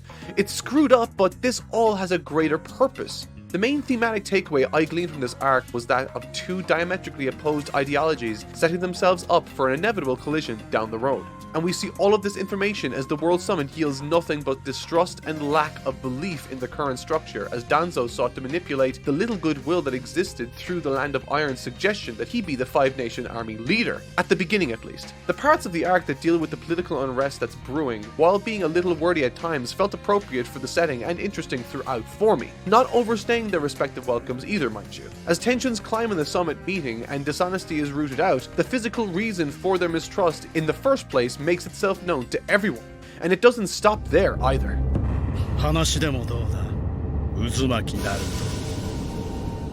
There's a story that's shared with us of two sons that belong to this Akatsuki Obito. The older son believed that peace could only be achieved through power, while the younger believed it could be achieved through love. A clear thematic parallel with the characters of Sasuke and Naruto respectively. With even more again, Sasuke being the embodiment of this power-hungry ideology speaks to his prior engagements, and the same can be true for Naruto. Sasuke's older brother Itachi subscribed closer to love than Sasuke did, who showed him little mercy leading to his death, embracing hatred, embracing revenge. Whereas Naruto, particularly as he gained better control over himself, which speaks to this being the more difficult path, has found success in treating people with mercy and love, with one of those very people Naruto helped, Gaara, even going as far as to try and convince Sasuke to return to Konoha in Naruto's stead. In other words, thanks to Naruto, Gaara can now see how lost Sasuke is, how obsessed with aggression, hatred, and power he seems, which brings him to tears. He's been there before.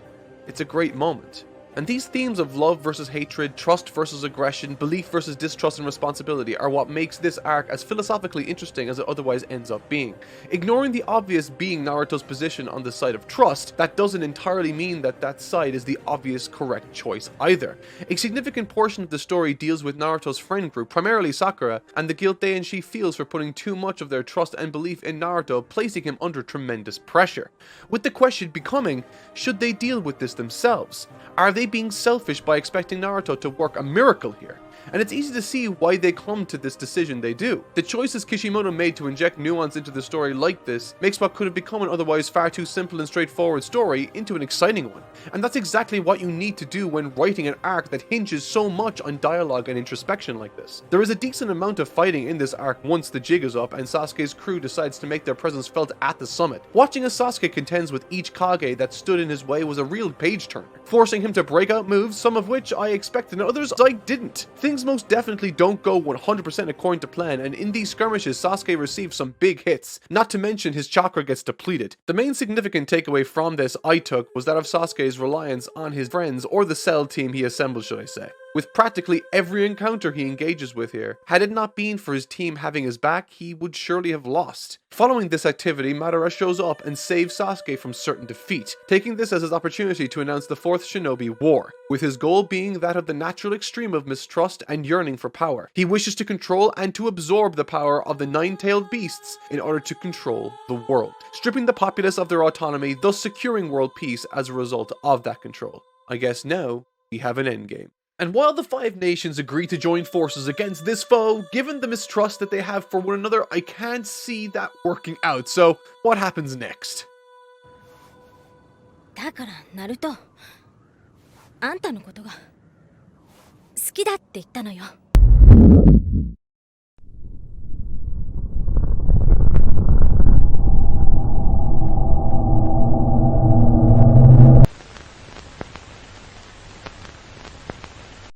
Sakura.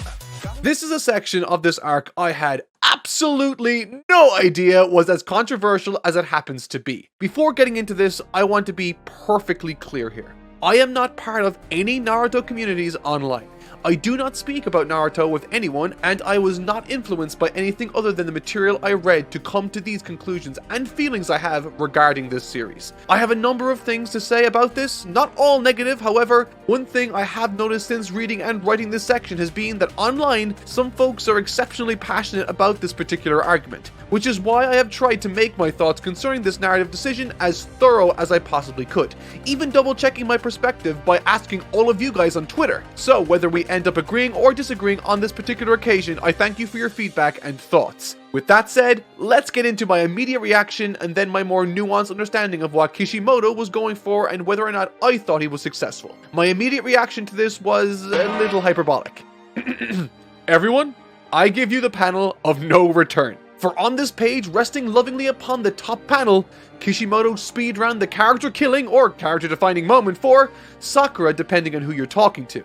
And unfortunately, I find myself leaning much more negatively for a host of different reasons I will spend the next while explaining. However, I do have some positives to speak of with regards to this scene, and I want to be clear that I still stand by all my prior praisings of her character from earlier in this story. I can't hold young Sakura accountable for the sins of her present self, but I digress. Holy fucking shit, this shocked me. And the more I read, the more I found myself leaning back in my chair, hand placed firmly over my face. There's a moment earlier in this arc where Sai confronts Sakura about the promise she asked Naruto to keep, and the pressure that promise might put on him. On paper, this idea for conflict within the character of Sakura makes sense for both her character and the story, as it could lead to some interesting conflict. However, unfortunately, it never fully makes use of it at best and totally botches its potential at worst. From the outset, I want to make it clear that I am not someone that believes Sakura was being fickle and just wanted Naruto when Sasuke became a non-starter. She's not that shallow. I think anyone that thinks that clearly hasn't read or watched the material, and if they have, then they clearly weren't paying attention if that's their takeaway. I have absolutely no idea what's going on. What I personally dislike about this scene isn't just one thing in isolation. It's that it's one hasty, naive, albeit well-intentioned for the most part, choice made that has a rolling knock-on series of obviously negative outcomes. Outcomes that should have been abundantly obvious to anyone, particularly a shinobi like Sakura. My first issue. Sakura feels guilty for potentially being a reason Naruto is assuming so much responsibility and pressure, constantly putting himself in danger, potentially risking his own life to bring Sasuke back because it was a promise that he made to her. This is interesting and absolutely worth exploring further. It's true to her character, however, in order to alleviate that guilt, and indeed because she cares about Naruto, she decides to lie to him in an effort to protect him. This is, regardless of her reasoning, manipulation, and is fucked because in doing so, she is lying to the face of someone she supposedly cares about using something that he has deeply wanted in the past, a potential relationship with her, and she knows that. My second issue. On top of dangling that fake carrot in front of him, this lie is also attempting to rob Naruto of his autonomy as a character, to force him into making a specific choice that she agrees with, that she thinks is the right thing to do. She's trying to make the decision for Naruto in this effort of manipulation. This to me is worse than her trying in earnest to get with Naruto because she's done with Sasuke. It has layers of manipulation beneath the surface that, while coming from a good place, results in a massively obvious, immature, and somewhat selfish decision being made out of desperation. My third issue.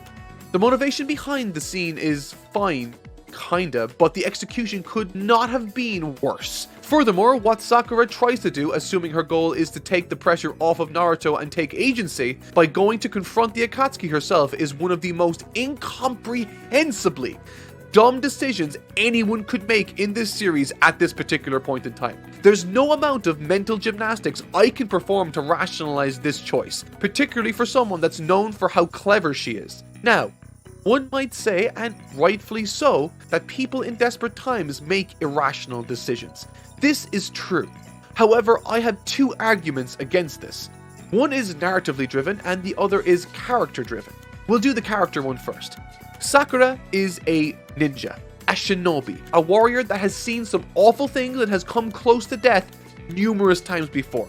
Her speciality requires her to have a level head in intense situations. And the level with which she fails to make even the faintest rational decision here feels incredibly convenient for the plot and inconvenient for us sitting at home. But I'll get to that. She's been trained as what's essentially a military operative, and if she's been made aware of just how powerful Sasuke has gotten even remotely, she has to be aware that Naruto is the only one capable of stopping him at that moment. The pain incident proved that Naruto is the strongest ninja in their village, and by an incredibly wide margin at that. Taking him off of this proverbial chessboard would be the equivalent of not using your queen because you're too scared of it being taken out. All the while you charge in guns blazing with your good intentions and a bunch of pawns to your inevitable demise. So yeah, Sakura makes some incomprehensibly bad decisions in this arc, which brings me to my narrative point.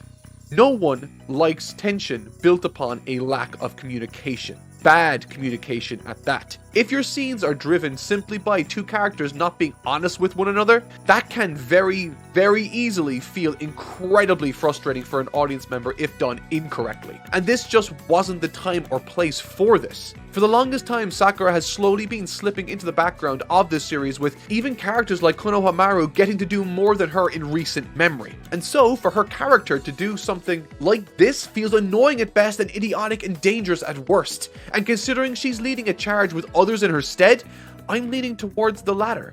Miscommunication now drives this narrative. And while Itachi did do something similar with Sasuke, not being honest with him, which created the tension and conflict in the story around that time, Kishimoto approached that narrative choice completely differently. We never knew any of this was fabricated on one side, and thus the tension felt natural during the conflict. All the while, when it was revealed, it did so during the climax of that narrative decision, with all of the thematic relevance laid bare alongside the climax for the world to see. In other words, we were able to enjoy it. However, with this situation, I feel like I already know where it's going, what will happen, and what the lesson will eventually be, sucking all of the fun and drama out of this supposedly dramatic situation. And finally, my fourth issue. All of this was ignited by the advice of Sai, a character that is literally defined in the series by how emotionally unintelligent he is. A person who was in no way equipped to contribute a meaningfully nuanced take to Sakura, and when he did so, she took it completely to heart, hook, line, and sinker. Naturally, this is my smallest gripe, admittedly, and you could even call it a nitpick, but that's why I left it here for last. And that's just the initial 2 chapters. As this story with Naruto continues and he eventually catches wind of what's going on with Sakura moving to attack Sasuke, this king suffers a panic attack. Like, my heart sinks for this character. He's trying so hard to do the right thing, to be honest, and everyone around him just seems to be a fucking suicidal maniac. And what's more is, this part didn't even really make sense to me when I read it the first time. In this, Sai says to Naruto, quote, "That's why she came here, to tell you all of that." Now, when he says that, he means her and her desire to go off and fight Sasuke to kill him, which, by the way, she never said. All she did was pretend to profess her love for him and then peace out without further explanation. To which Naruto reasonably responds with, "Why didn't she just say that?" And to that, they say, it's not that easy, and that she was trying to avoid hurting Naruto. At no point did she say what she was doing or why. Without Sai and everyone else there to effectively communicate her feelings for him, he would have had literally no comprehension of what she or her friends are doing right now, despite her supposedly having come to tell him just that. Sakura is someone that made this choice in an effort to bring Naruto into the least amount of danger. She wants him to succeed and to do well. She is his friend. To me, this just does not justify what she did in trying to manipulate him, and only really makes sense if I assume she's capable of making literally the worst possible decisions, placing herself and her loved ones in life-threatening danger, all the while achieving the opposite of what she set out to do, placing Naruto into an even more dangerous and compromising position because she herself is now in danger. Okay, time for some positives. I think the reason this frustrated me more than anything else thus far was primarily because it could have been really great. First of all, let me say that I think this scene does a lot of cool things thematically for both characters involved. Conversations like these where two pivotal characters speak frankly with one another about something personal or important are usually terrific and rich with profound introspection and catharsis. Sakura and Naruto have a long shared and turbulent history together ripe for the picking, and in this scene there's plenty of nuance present that I liked, and I touched on it earlier. From Sakura's point of view, she sees Naruto as someone that's trapped in his own fantasy. A person she deeply cares about has a love for her which forces him to take increasingly more extreme action, putting himself into life-threatening danger, she thinks. That's her perspective, and believing that's the reality, Sakura feels a tremendous amount of guilt and responsibility to alleviate that stress. And that's a really cool idea. And what makes it even better is Naruto's response to that. 俺は自分に嘘をつくような奴は嫌いだ。This is one of the best decisions made not only in this arc, but perhaps some of the most important thematic and character-defining lines heading into this big climax with Madara, highlighting for us as an audience how Naruto handles and doesn't handle every piece of news that comes his way. Earlier in this arc, Madara expresses to the world leaders what his ultimate goals were: to seize control over everyone's autonomy using Infinite Tsukuyomi. The Infinite Tsukuyomi is an extremely powerful genjutsu that traps the entire world in what is effectively an illusion, enslaving the human population in a dream so that their chakra may be drawn upon by the God Tree. Or at least that's what it says on Narutopedia. It is in effect a technique which traps the victim in a fantasy, a delusion. And in the scenes where Naruto is forced to contend with the fantasy and delusion Sakura offers him that he has always wanted, he unflinchingly chooses reality, the more difficult option, to not live in a lie, because, as he says, he hates those people.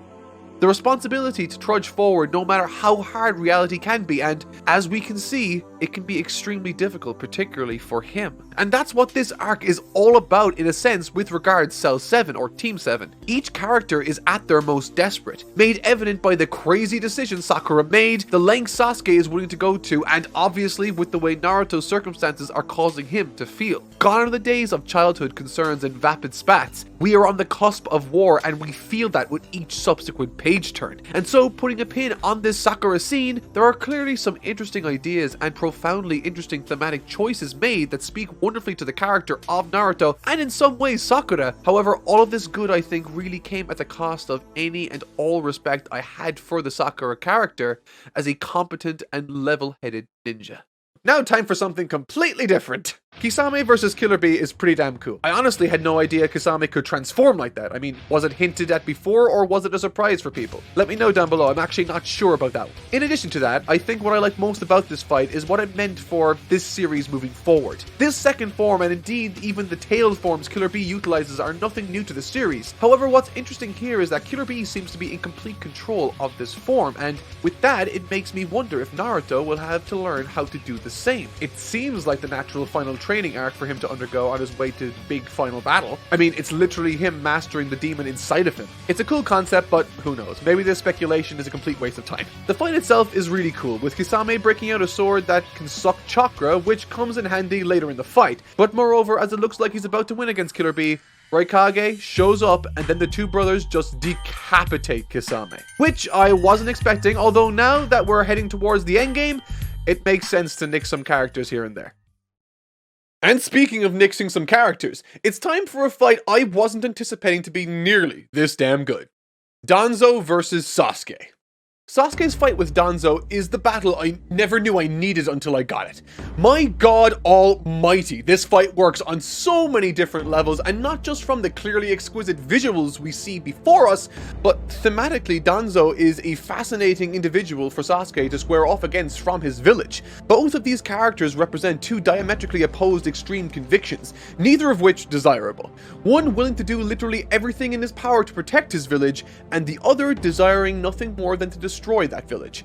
Neither are seen as just or virtuous characters within the story, and in effect are both antagonists. I'm probably the only one who made this association, but whenever I see a character like Danzo, one that's driven by extreme measures out of mistrust and fear of the consequences, I think of the 1999 film, The Iron Giant. If you haven't seen this, please do. It's a brilliant story, and the book it's based off of is fantastic also. Set during the Cold War of the 1950s, one of the best characters is Kent Mansley. While there are some obvious and major differences between himself and Danzo, what I find fascinating about these types of characters is how easy it is to empathize with their respective points of view. Not to justify their actions, mind you, but understand them. It ends up making for some of the most interesting interactions and colors the world with a lot more nuance. And when Danzo removed that brace from his arm, revealing a litany of Sharingan eyes he'd harvested from the fallen Uchiha clan, I knew this fight was going to be all sorts of messed up, and it didn't disappoint. Armed with an arm of Sharingans, this battle between these two fighters erupts into an incredibly well-animated game of chess, hinging the abilities of each wielder's specific strengths to be utilized in tandem with either misdirection or pure tenacity. There's a terrific visual marker established partways through the fight with Danzo and his remaining eyes acting as sort of a lives system, sacrificing an eye to prolong his struggle against Sasuke. And that's not to say Danzo doesn't do work in this either. He does incredibly well, way better than I thought he would. In terms of choreography and setup for the fight, this one has a very good ending, I think, all the while utilizing misdirection not just on Danzo, but with us as an audience too. Sasuke had cast an illusion which caused Danzo to believe he had a spare Sharingan, or life so to speak, when in fact he didn't, leading to his desperate gambit at the end.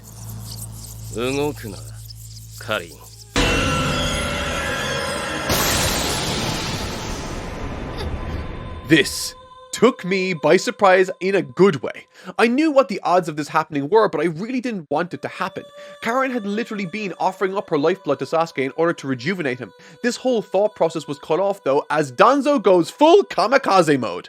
There's a short but wonderfully insightful flashback sharing with us the past of both Hiruzen and Danzo prior to either of them achieving higher status in their village, each one acting as a sort of counterbalance, so to speak, to the other. Hiruzen would go on to operate in the light as Hokage and Danzo in the shadows, both acting in the interest of their respective village to the bitter end.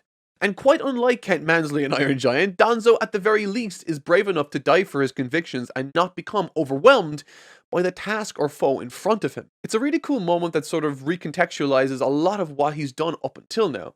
Sort of. Sakura and Sasuke. There's a really cool scene that takes place immediately following the aftermath of this encounter. Karin is on the verge of death on the floor, waiting to be polished off by the uncaring Sasuke, and suddenly Sakura shows up. I'm not exactly sure how I should feel about what she did to her friends, though, on the way to meet with Sasuke. I mean, I'm happy she did what she could to spare their lives from what ultimately amounted to a terrible strategic move. I didn't mention it before, but the idea that all of them would take action like that with little to no strategy genuinely surprised me. Regarding Sakura, however, a large part of the story deals with Sakura actively making her presence felt in the story and celebrating her autonomy as a character. But she does so by robbing everyone else of theirs. It's a really strange decision narratively, particularly because of what happens at the end of all of this. Her plans fail, twice, achieving nothing, and even admits to some extent that she's just been in the way. So what's being achieved here exactly? To me, it just feels like Kishimoto wanted only Cell 7 to be present for the final confrontation of the arc, to reunite, and didn't have a way of getting Sakura there without her making a host of extremely rash decisions, putting herself into harm's way on two separate accounts. The first time when her plan, if you can even call it that, leading to her trying to convince Sasuke that she's going to be on his side, but he sees through that, surprises her, she fails, and then Kakashi has to save her. With that said, when she is in the room, there's some really nice imagery evocative of the last moments she and Sasuke had one-on-one. Before he initially left, he flashes behind her to thank her. In that moment, she feels a connection with Sasuke. It's kind of nice. However, this time he deceives her, and once behind her, she felt nothing but an entirely different person. A coldness, as Karen put it. There's a really cool thematic visual contrast that speaks to the progression of these two characters and their relationship.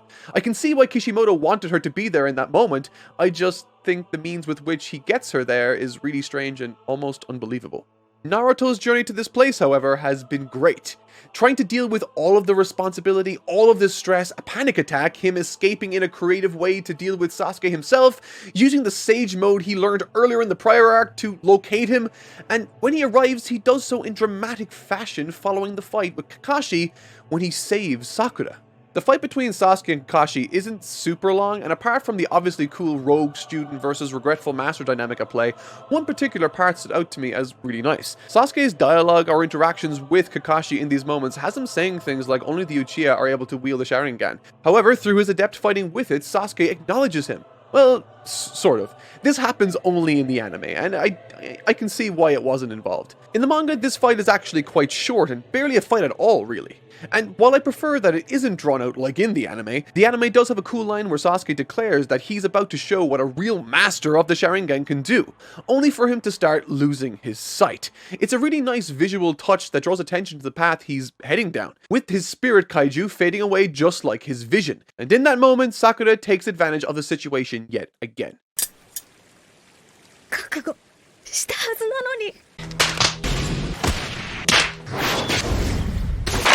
Now, I bet a lot of people hate on this, but at the same time, this is a uniquely difficult situation to be in, and one she thought, or at least wanted to believe, she was capable of following through with. And honestly, I think I understand both sides of this argument. Not to say I'm sitting on the fence here, I think while the idea was interesting, the execution left a lot to be desired. Sakura, a character which has played an increasingly smaller role as of late in the series, suddenly starts taking not only an active role driving her own tale, but makes choices that actively make the life of the main character that we're following so much harder, for reasons that honestly don't make a lot of sense outside of her feeling that she has to be part of or shoulder some of this responsibility, ultimately achieving nothing. I genuinely think that partially due to her inactivity, it created a situation where fans were far less likely to be charitable towards her actions, but that's just my take. And that brings us to the end of the 5 Kage Summit. I had intended on covering more in this video, but when I discovered how heated the conversation and dialogue online was surrounding Sakura in this particular arc, I knew that I had to dive in there with a lot more detail. Plus, this arc had a surprising amount happen too, like Danzo becoming the temporary 6th Hokage, the 5 Kage Summit itself, the Fourth Shinobi War being declared, Killer Bee versus Kisame, Sasuke versus Danzo, and of course, Team 7's reuniting. Speaking of which, if you do disagree with anything I said, that's cool.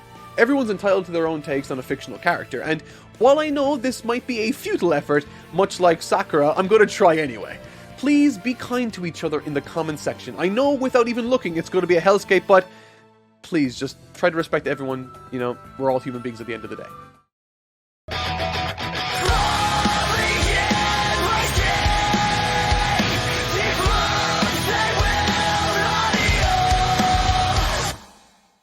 Off the back of my last video, I'm picking things up again right as Naruto saves Sakura from her second near-death experience courtesy of Sasuke, which leads to a surprisingly novel experience in the series. There is a standoff, yes, but there's, relatively speaking, very little action, with only one blow being exchanged between the two warriors. And the interesting part of this scene doesn't come from the action, but instead through the thoughts and words shared. Naruto sees Sasuke as a friend and understands the nuance of his situation. He's also capable of empathizing with his circumstances, even going as far as to imagine a scenario where he could have turned out exactly the same as Sasuke, lost and vengeful. There's a nice callback to their last major conflict with Naruto himself citing that they are both high-level shinobi now, meaning they should be able to read each other's thoughts apparently, further emphasizing this sense in Sasuke that Naruto does in fact understand why he is the way that he is and drags to the forefront Sasuke's mistakes for him, only for Sasuke to double down on his path moments afterwards by requesting he receive his brother's eyes because he is now losing his vision. And speaking of which, perhaps down the road this choice could act as a physical embodiment of finally getting to see the world from his brother's perspective, slowly coming around to his way of seeing things both literally and metaphorically. In other words, there might be a chance for some nice, albeit slightly on the nose, symbolism. But I digress. The scene itself between Sasuke and Naruto exchanging words has some really nice callbacks to their respective pasts as they launch towards each other with their respective signature techniques, the Chidori and the Rasengan. It's quite tense, and despite it being for the most part a little teaser or prelude to what will no doubt be a massive conflict later on in the story, I thought the dialogue and themes presented here were both entertaining and effective in what they were trying to achieve. And before I move on, I want to touch on what might be a minor visual cue, but it might also be my favorite visual indicator during the entire confrontation that spoke to how serious and all in, really, Naruto was during this meeting with Sasuke. Prior to stepping forward to confront him, both physically and verbally, Naruto had created 2 other clones. This could have created the perfect situation for him to hedge his bets and bluff by keeping his true self back while sending out a clone to carry out that same message. You know, for safety. However, and this speaks to what he said to Sakura about authenticity and being true to oneself, he didn't do that. As made evident by those 2 clones vanishing the moment Sasuke leaves, revealing that the real Naruto was in fact the one in front of him all along before passing out.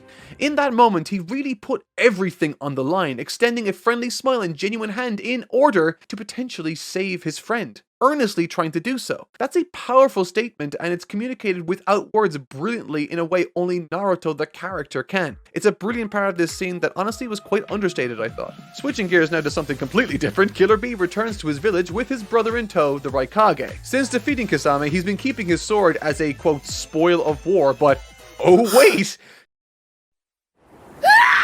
Kasame is alive. This legitimately caught me off guard. I genuinely thought he was dead considering the direction the story was going. It made sense to me at the time that the cast would start to dwindle down some. However, my estimation was entirely incorrect. Instead, we're not only not killing off Kasame, but we're reincorporating him back into the story along with Kabuto, with a brand new snake-like design. And speaking of Kabuto, hello! I'm glad Orochimaru's presence is still being felt in this story since his absorption somewhat. So much time had been spent on him and his desires as a character. Furthermore, he offered a really interesting third position in the Akatsuki vs Shinobi War that's now looming on the horizon, and thankfully Kabuto can act as the replacement for that ideology in many respects. With his desires not necessarily interfering with the Akatsuki, the alliance between the two was an interesting one for sure. And catching back up with the Konoha folks that Sakura knocked out, I think it's interesting watching Karen remark on what she feels when looking at Naruto compared to when she looked at Sasuke, remarking that he's the exact opposite of him. Bright and warm. But what I really liked about this was what it was foreshadowing. For moments after she remarks on his brightness and warmth, she comes right out and remarks on what darkness lies beneath. The 9-tailed fox spirit. I like this in retrospect as it really helps to set up and build up a challenge Naruto eventually has to face, mastering this darkness he possesses deep down. And speaking of that darkness, right off the back of Sasuke's successful eye surgery transplant or whatever you want to call it, we witness an encounter between Naruto and the Toad spirits. This largely deals with the Elder Toad examining Naruto's destiny for any signs of progression towards a favorable goal. In it, he sees 2 entities in Naruto's future. The Toad Elder sees an octopus taking the form of a mentor, of which, while reading, I had a few working theories as to what that 8-limbed entity might manifest as. Theory number 1. Octopuses are famous for their 8 limbs which look like tails, and so my first thought is that this could easily point to Naruto being mentored by Killer Bee and his 8-tailed spirit. This makes sense as he would be able to teach him to control the 9 tails like he did with his 8 as established earlier in the story. This one happened to be correct. Theory number 2 was, maybe the octopus and his 8 limbs are a misdirect and Naruto is actually going to fight against or learn from Kabuto and his many snakes, which could take the form of 8 snakes, who knows. This was a long shot and I knew it. And finally, my third theory was, maybe the octopus is a metaphor for a beast composed of 8 individuals. Maybe this will result in Naruto working with Killer Bee and 7 others to complete his training. But this again was a long shot in my eyes. The second and final prophecy interpreted by the Toad spoke of someone whose power lies in his eyes, which Naruto confidently alludes to Sasuke matching that description. And I mean, it does. But now that Naruto, and effectively Kishimoto, has pointed it out, it makes me question whether or not it is going to be Sasuke. Either way, I'm excited by the prospects of this. I love that this training Naruto has to undergo also forces him to focus on what makes him different from Sasuke. That his training is only possible because he represents the ideological opposite to Sasuke's hatred. One cannot master what Naruto is setting out to do by embracing hate, but in fact, suppressing and overcoming it. It's perfect. And the means with which he does it is also great. Right now, Naruto has to overcome his internal demons to even qualify for the training under Killer Bee. And upon stepping up to this preliminary challenge, Naruto realizes what's being asked of him. The actual manifestation of his anger, resentment, and hatred stands before him. The chakra and world that Naruto inhabits is great for these obvious visual metaphors, and oftentimes when shows have interesting worlds and settings like this that lend a lot to their stories, they rest on the laurels of those advantages while not staying true to the characters. In this, however, the manifestation of Naruto's hatred is perfectly in keeping with his character. Earlier in the arc, as well as other times in the series, Naruto's been apprehensive to indulge or fully embrace the adulation he's been receiving since becoming the hero of Konoha. And when faced with his inner hatred, we learn that this stems from a lack of trust in them and himself. A lack of trust because he doesn't fully believe in himself being worthy of this praise. And there's something beautiful about that once he overcomes it. Not through action, but instead through self-acceptance. And this early training material is full of moments very true to Naruto's character. He's lighthearted in the face of uncertainty, and when offered the chance to use a clone to hedge his bets, he unflinchingly refuses to use it, citing that he's going to trust himself. Speaking again to that very aspect present in the last encounter with Sasuke that I loved so much. Yo, 相変わらず目つき悪いな。貴様、本当のお前はどこに行った？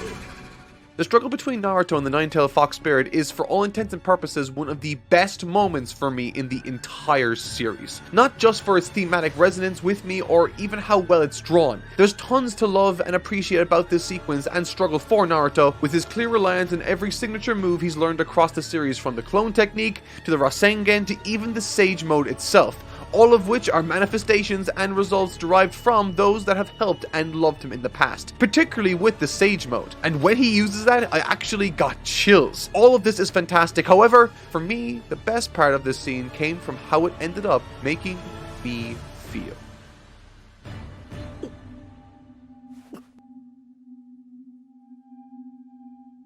Naruto. At the beginning of every volume, Kishimoto writes a short paragraph describing either the development of this particular volume or whatever might have been on his mind at the time of writing it. For volume 53, he wrote this: "When the time came to put together the plot for Naruto volume 53, I consulted my wife. And this is what resulted. Stories about mother." And if I'm being completely honest, I really felt that warm, authentic motherly influence all over these chapters when Naruto contends with his inner demons. The fact that his mother and father were both set up by prior seals to appear at certain key moments in his life, I thought was a brilliant touch. There's a scene much later on where Iruku's father says to him, "It's the parents' duty to protect their children." And protect their child, Kushina and Minato most definitely did and continue to do. Culminating with the events detailed from chapter 500 onwards, entitled The Birth of Naruto.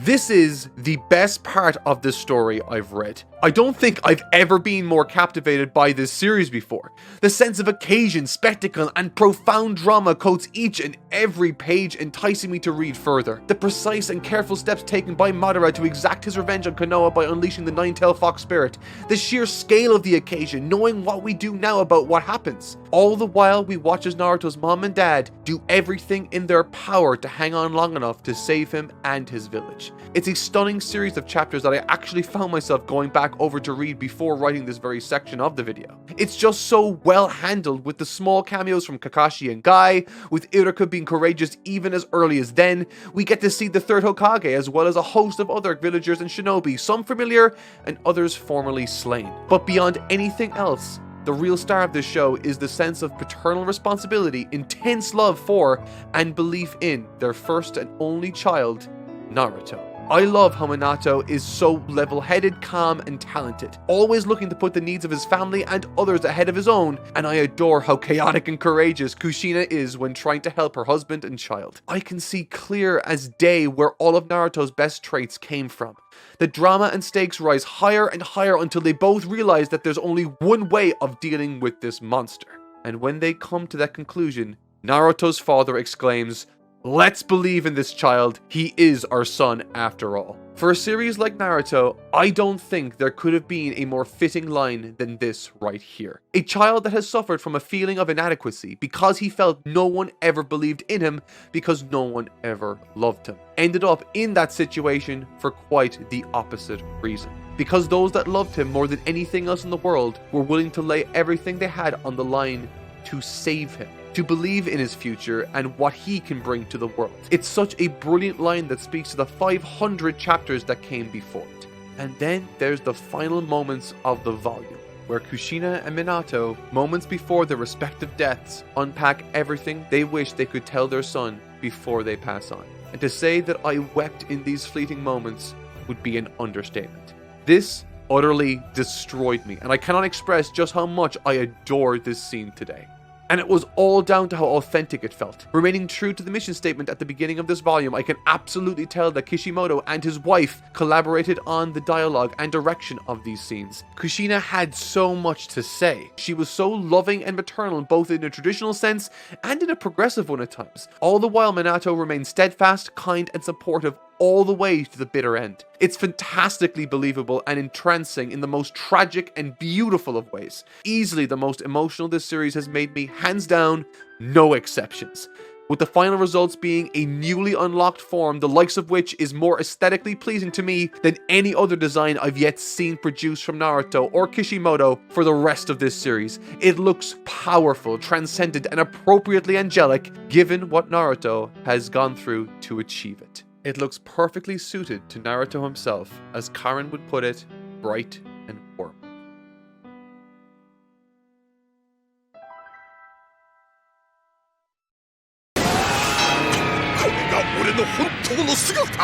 Guy versus Kisame. So this fight scene boasts one of the few moments that actually made me laugh out loud while reading a manga. Having already established what happened at the Waterfall of Truth through Naruto's fight with himself, to contrast that with Kisame crashing through it, leading to Guy believing that Kisame's weird, spiky, crazy form was his true self, gave me a good chuckle in all honesty. And furthermore, I was elated that Guy was now back in the fold, actively participating in the story. It's been way too long, and I hope we get to see more of Rock Lee and him too. Those characters are way too good not to be used more than they currently are. And in all seriousness, this fight vindicates that desire because holy fucking shit, this was incredible.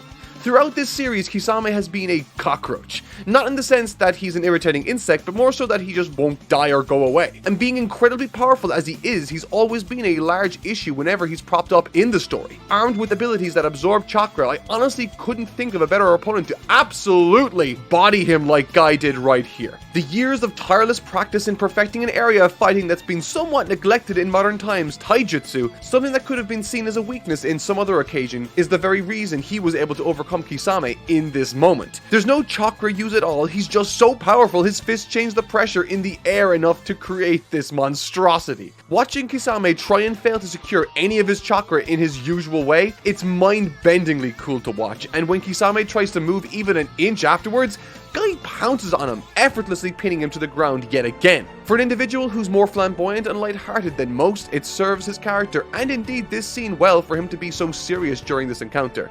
It's a great contrast, what a tussle, so damn cool. Also, I'm not gonna lie, there are times when I'm reading this story that I wished it was more like Guy and Rock Lee's story. They need their own spin-off manga or something because I would read that in a heartbeat.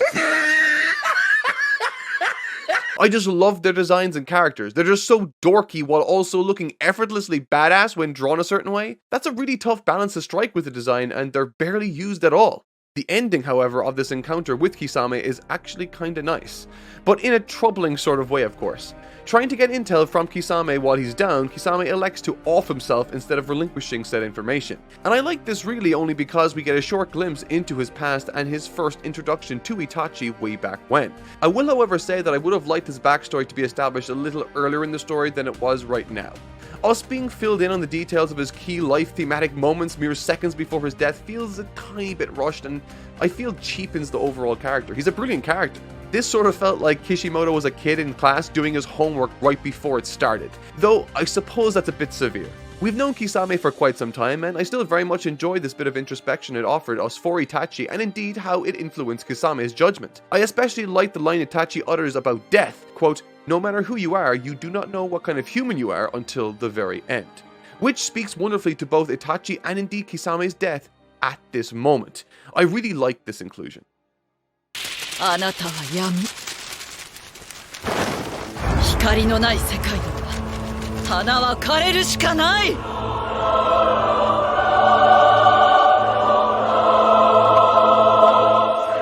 And right off the back of Kisame, we get this mammoth of a battle between Konan and Uchiha Madara, during which his mask starts to break off from her incredible attack and will to defeat him. I didn't see this battle in the anime, but in the manga, the scale and scope of Kishimoto's drawings really sold me on the magnitude of this encounter. Konan is standing up for an ideal instilled in her by Naruto earlier in the story, hopeful that the future Nagato yearned for would eventually become a reality. It's clear that Obito, or Madara in this instance, is single-minded in his approach, referring to Nagato initially not by name, but instead by his utility, the Rinnegan. And watching Konan shroud him in her bombs, leaving him with a destroyed mask and a missing arm, felt massively satisfying and surprising. It seems, having come from a group that believed in Yahiko or Nagato being the bridge to peace, they now have only one hope left: Naruto. And really, I think that's a nice build-up towards the climax. There's a really sweet little sign-off too to these characters using their time spent with Jiraiya. But again, I kind of wish this lesson they shared wasn't established for the purposes of this exit to the story. I still think it's massively resonant, but I think it could have been made a lot more effective if it had been a callback to an element of their training we had already been exposed to during their time with Jiraiya. But that's honestly just a small gripe. And hey look, Madara has a swanky new mask. Right at this moment, Naruto thinks he's on a mission to count the amount of balls on these animals, all the while not Deidara and Kabuto try to reach and capture him while flying on a giant clay bird, which is in and of itself flying to an island that is also not an island but a massive turtle. Do I have that right? This story is so weird and I love it in the best of ways. At this point, the story is escalating much faster than I expected it to, which is brilliant from a pacing standpoint. And I love the atmosphere and characters that are being brought to the forefront of this arc too. Funnily enough, Kishimoto wrote at the beginning of Volume 55 that he had to go back and reference his older work because this upcoming section involves so many past characters, apparently he just forgot about their specs. And don't worry, Kishimoto, so did I. Probably the most significant actions that occurred during this encounter were that the old Kage guy that looks a little like the inspiration for Gran Torino from My Hero Academia fought against Deidara, and of course the capture of Yamato by Kabuto. I think the most interesting part of this for me was how calculated and measured Kabuto's judgment seems to be in this instance. He's not going to overextend himself at all, and due to that he's managed to make off with Yamato, a massively powerful shinobi and ally to Naruto, all in an effort to effectively fuel Madara's army. And I guess that means it's time for war.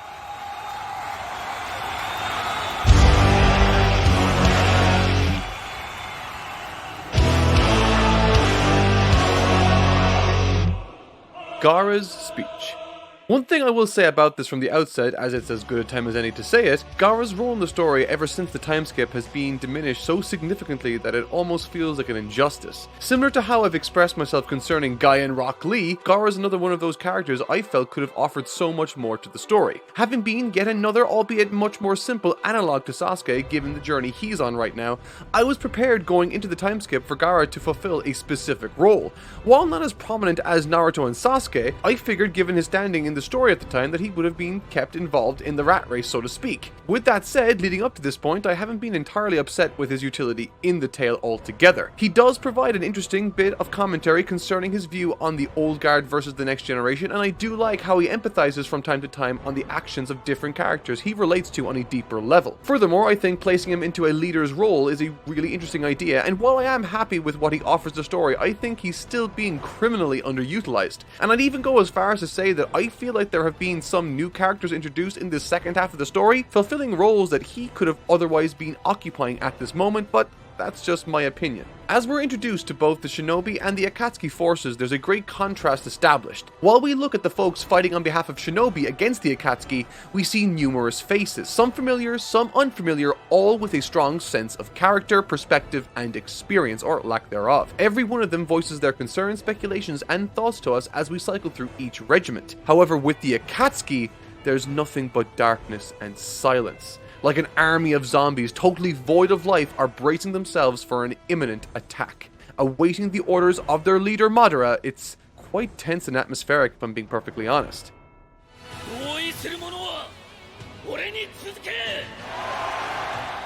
Gaara's speech is the best thing his character has done since Naruto saved him so long ago. And while I have my grievances with how this character has been treated since, this scene still speaks to the aspects of the character that I adored back in the beginning and indeed still do right now. The differences that make up this fighting unit, this army when compared to the forces of the Akatsuki, is that of life. They aren't resurrected beings, they aren't zombies, they have one life and they have free will. These are the very things that they are fighting against the Akatsuki for, however, they are also something that at this moment are standing in their respective ways. For many years, the shared histories of these villages, Mist, Cloud, Sandstone, Leaf, etc., have been a source of pain and hatred for one another. But this is where Gaara has a chance to utilize his unique history to act as the great unifier in many respects. And in quite spectacular fashion too, might I add.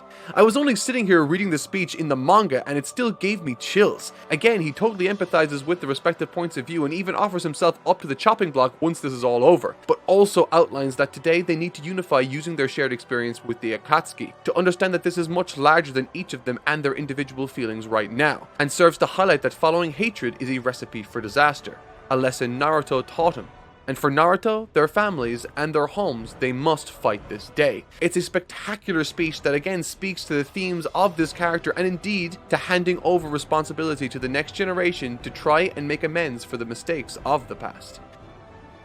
Like I mentioned in the past, with regards to Naruto's motivation and conviction as well as what's highlighted when comparing these two armies, a driving force of many of these conflicts is that of dealing with reality. And right here in this battle we see just that. We watch as Sai confronts a version of his brother whom he loves. We watch as Sasori learns to understand that the so-called true self he now believes he is nothing more than a marionette controlled and conjured by someone else. All of these are terrific instances that speak to the ideology that makes for the real battleground that this all is taking place on. With a really nice touch being that of their termination, not by offense, but instead by convincing them to join reality instead of a fantasy. A nice ruffle in the story from Kishimoto, I thought. And if the impending battle was intense enough, the training Naruto's undergoing right now might yield my new favorite technique in the series. So, this Biju Chakra Fire Spirit mode he's got right now is surprisingly similar mechanically to that of the Kaioken. Well, at least from what it offers the story in some important respects. Similar to the Kaioken, if Goku were to rely too heavily on it, it would cease being a tool and instead become an instrument for his demise, as seen during the Saiyan saga. However, with Naruto having successfully alphaed the Nine-Tailed Spirit, he now has access to the Fox's chakra reserves,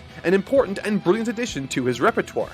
However, without having tamed the fox, Naruto now runs a very large risk. If he relies too heavily on the fox spirit's chakra energy, the fox too can steal Naruto's chakra. And if that supply reaches zero, that being Naruto's chakra energy, then there's no more Naruto. And to add more weight to this issue, if he uses the clone technique, it expedites that same process, which not only means a significantly important technique fundamental to much of his arsenal has now been compromised, but he also can't lean as heavily on it to speed up his training. But in typical Naruto fashion, this isn't going to slow the young man down, but I honestly have no idea where this will lead him. My hope is somewhere really cool. Okay, so over the last half a year, I've been reading the Naruto manga for the very first time, and bar a few instances, I've honestly been having a really good experience. The beginning was a little slow, but once we got to the Chunin Exams, things really stepped into high gear as we were introduced to a deep cast of characters, all of which had something to offer the story, from Neji to Rock Lee, from Hinata to Shikamaru, and as time marched onward and more vicious adversaries appeared and disappeared, I found myself really getting into this series. Even after the time skip where a lot of people told me I would start to lose interest, I still found myself very much invested in almost all of the scenes I was engaging with. Until this week. This week challenged me in a way that I haven't been challenged by a series in quite some time, and it's not a good thing. As a reviewer, I never want to find myself in a scenario where I have to force my way through something in order to get it consumed for the purposes of a review. That doesn't make for a good review, and it's unfair to the series I'm reading too. If I'm not in the right mindset for a long story like this, then even when stuff I would otherwise enjoy prop up, I'm less likely to be charitable to it and give it the attention it deserves when I'm in the wrong frame of mind. In order to prevent this from happening, I take breaks during my day to walk my dogs, spend some time with my family, and do some chores I'd I'd otherwise have to do in the evening time, all in an effort to make sure I'm receiving this material as best I can. And thankfully, I've never had to do this excessively. This is all to say that I am aware that there are millions of fans of this section of the story, no doubt, and while I still really liked a lot of the ideas and scenes in this section, I found it to be one of the most boring narratively to get through. And honestly, it's for a number of complicated reasons, but it all boils down to something under the umbrella of this arc's use of flashbacks. Now, I need to make something perfectly clear here before I explain, because it's a lot more complicated than just, quote, flashbacks bad. Flashbacks are a terrific narrative tool, and just because a story uses a ton of flashbacks in its chapter's creation doesn't by default make it an ill-conceived narrative creation. However, I will say the effectiveness of flashbacks heavily depends on how they are applied within a story. So again, for the people in the back of the room, flashbacks aren't the problem in isolation here. My issues lie more with how they are being used by Kishimoto in this arc. Within stories like One Piece, Berserk, and even Naruto itself on a number of occasions, flashbacks have been the backbone to many iconic and terrific scenes. Itachi's impending conflict with his brother Sasuke was a confrontation built on the back of this particular flashback mechanic, without which the result would be far less impressive or impactful. Within that same dynamic, Kishimoto also used the limited perspective of Sasuke to misdirect us, the audience, through flashback to make the climax all the more effective once we did eventually see Itachi's perspective. And it worked brilliantly, I thought. It is through understanding and appreciating the flashback for the good that it does within a story which highlights, I think, the drawbacks to using it flippantly, or worse again, as a narrative crutch. I'm talking specifically about the differences between a flashback that's used to enhance a scene versus one that is needed for a scene to work at all. And fittingly, there are examples of both in these first 3 volumes of the arc. So, to better illustrate my point and to prove that I'm not just hating here are some instances from this section where I really like the application of flashbacks before we get into the problems I have with it. Naruto's training. While Naruto is all but absent from volumes 55 and 56, he does appear quite a lot in volumes 54 and 57, within which we get to see his training under Killer Bee to help control his Biju powers, more specifically to learn the Biju Bomb, which, as it happens, is performed near identical fashion to the Rasengan, the very technique his father had and that Jiraiya helped to teach him. There are callbacks to the past in this sequence which help to tie something new, the Biju Bomb, to something emotionally resonant from the past which had already been previously established. It helps to heighten the sense of emotional weight in the story while also serving to remind us of something we could have conceivably known prior. In other words, the flashback enhanced the moment, it did not define the moment. Later in the story, Naruto is cut off from investigating the chakra he sensed outside by Iruka and others. Iruka is trying to carry out what his superiors have tasked him to do, to keep Naruto on the island. But in that moment, Naruto senses the outside world and all the suffering taking place seemingly outside of his control. It's then Kishimoto uses flashbacks in a way that I really liked, flashing back to something that we have seen before, Naruto's final confrontation with Nagato, wherein he laments and muses over the futility of war and how it perpetuates the cycle of pain, violence, and suffering in the world. And in response to Iruka's request to stay put, with the promises Naruto made to Nagato echoing in his ears, Naruto says, "I can stop this." The presence of this flashback enhances the scene's punchline, but it doesn't depend on it. And because of that, it not only helps the story feel grand and complex, but it also serves to focus or recontextualize the point of view Naruto already has for us in this moment. Further enhanced by yet more brief dips into the past showing Iruka's thought process, with the note he leaves Naruto after he powers out of their grasp, speaking to their relationship. This is brilliant and heartfelt storytelling. It is exactly why I love Naruto. Zabuza and Haku. Zabuza and Haku's return to the pages of this manga off the back of their resurrection courtesy of Kabuto is exactly what practically all of these fights should have been in my eyes. It feels like there are dozens of fights that take place in this arc, very few of which I actually cared about, but this was one I very much found not only enjoyable but powerful. With them begging to be put out of their misery to Kakashi, they slowly lose themselves as pawns yet again to the elites that control them, zombies to the violent world they've been forced in many ways to participate in, continuing the cycle of violence and suffering that Nagato spoke of and that Naruto is currently trying to stop. Despite being very early established characters with little screen time, they end up painting a clear picture of precisely the world our heroes in this story are trying to change. Regarding flashbacks, however, there's only minor pieces of exposition, of which there are some minor pieces to remind us who these people are in case we've forgotten. It doesn't distract from or bloat their presence at all. Asuma versus Ino Shikamaru and Choji. This is another fight I enjoyed part of, but then started to see a pattern emerge. An obvious pattern that slowly devolved into a tedious nightmare for me. Okay, I'm being a little hyperbolic, but it's all just for good fun, and it's a comic after all, come on. Ino Shikamaru and Choji's efforts against Asuma are some of the most emotional out of all the conflicts that take place here for me. The struggles that each member deals with are the clear highlights that further speak to the themes of generational inheritance Shikamaru spoke of a while back in the story. The next generation is taking over and accepting their new position as legends in their own right by taking down the current legends or legends of the past. Flashbacks are heavy-handed in this scene too. One in particular that works well, I thought, is the flashback to Asuma's parting advice to his students. It's touching and serves to put the scene on a pedestal in my eyes, a powerful, strong moment. Choji struggles to apply himself honestly. Shikamaru has an incredible amount of resolve and conviction in this moment, having the clarity of mind to remind Choji that they are fighting to protect Asuma's child from his now zombified father, that they can't afford to be cowardly in this moment, which sort of bounces off of a line concerning conviction from another fight that I'll touch on slightly more negatively later on, but you know, the quotes from that section are still really good. This is all to say that Kishimoto had some really cool ideas here and executed upon some of them perfectly fine and well in my mind, but my god did I think that this section was a structural nightmarish quagmire that I had to stop reading on countless occasions because I was just so sick of hearing exposition from characters I knew were going to go away in mere chapters, and that's not to even make mention of a particular use of flashbacks he employs here too. Before I begin, I think it's important to state that I don't think Kishimoto is necessarily using flashbacks as a crutch per se, but they're definitely doing a lot of the heavy lifting during these scenes and chapters, over and over again. And I think that's the most important part, making up for a potential lack of personal investment between his audience and the characters, a potential unfamiliarity between his audience and these characters, seeing as they show up very little in the story in meaningful ways, and perhaps